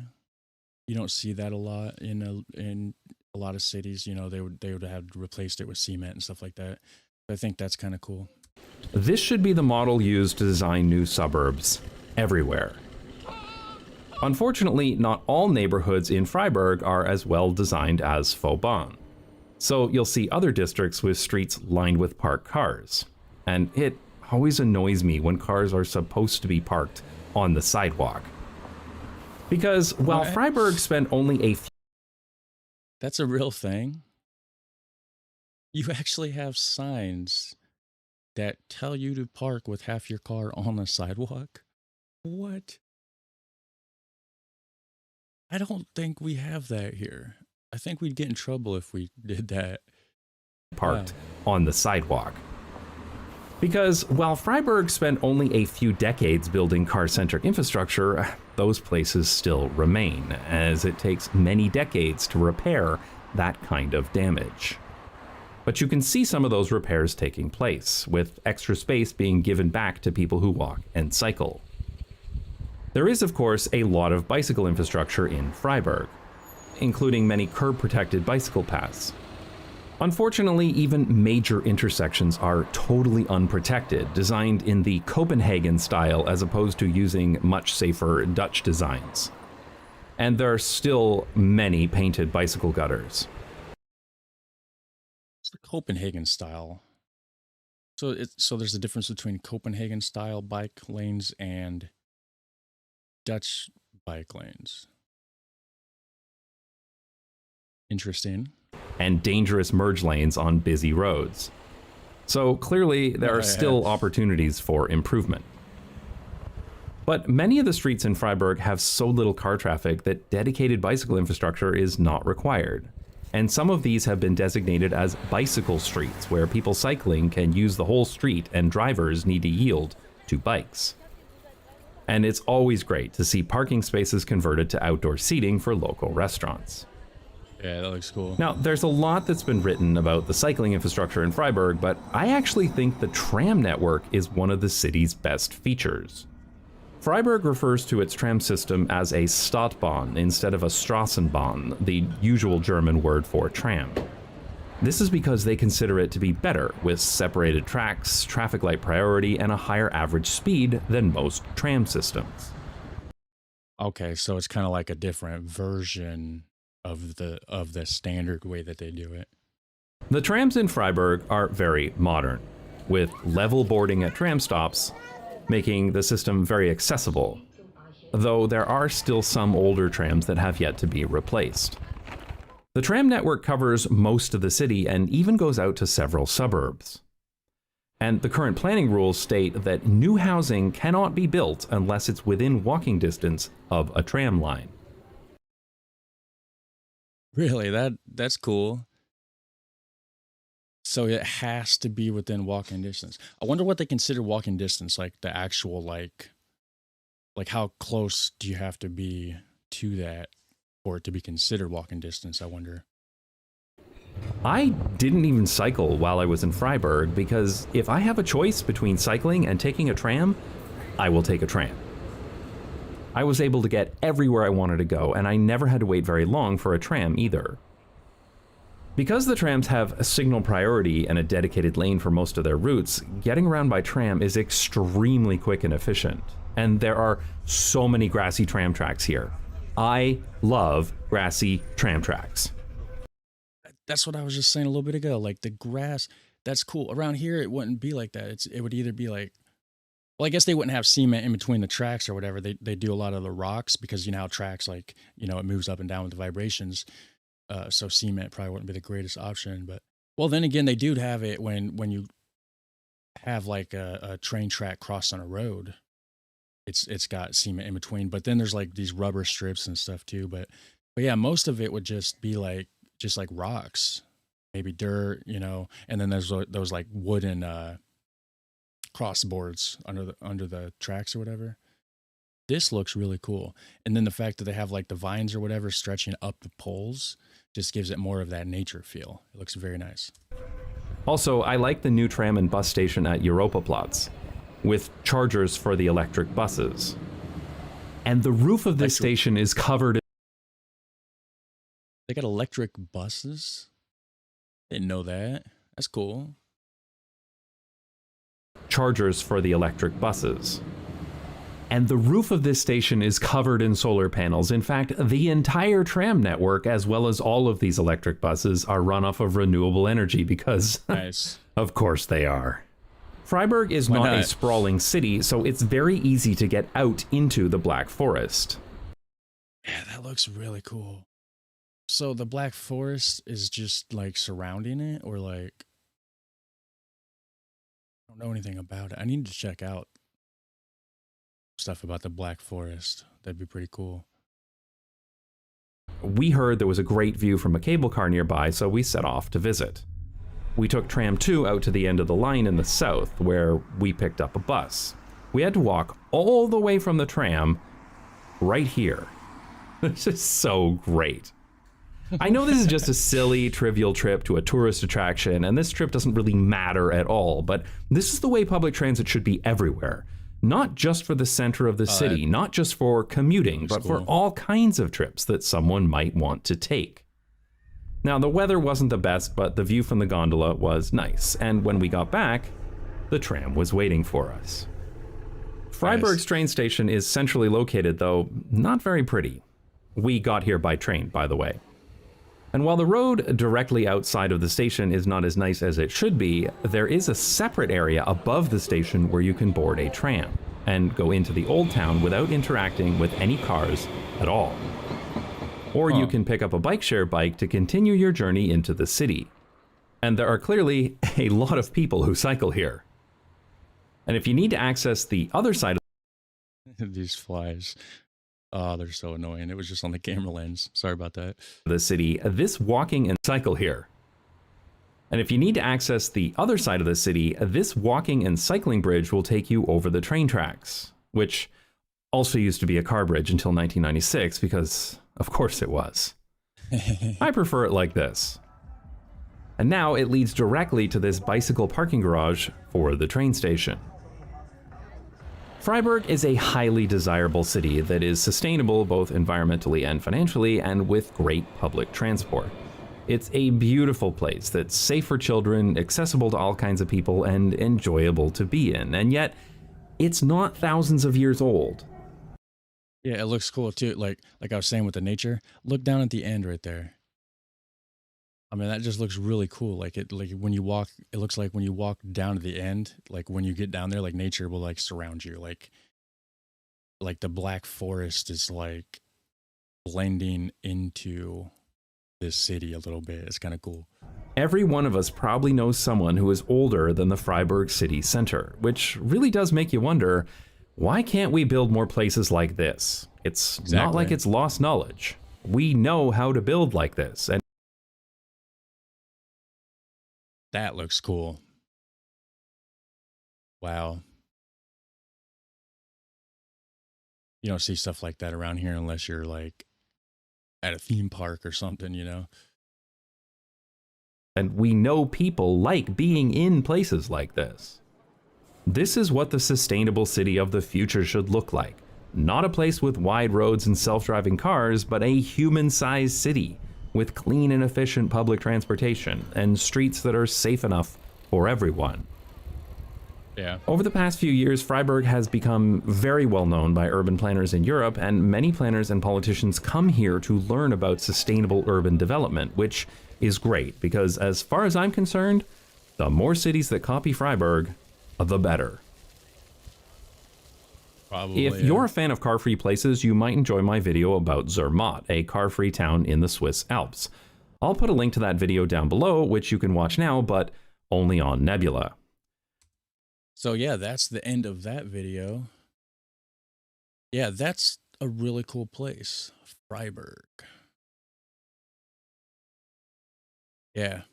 So, if you guys know anything about this, you got any links to some cool videos about the Black Forest or anything like that, let me know. Make sure you go check out Not Just Bikes channel. They're amazing. Hit like, hit subscribe. Have a super fun, awesome day. And I'll catch you in the next one. All right, bye.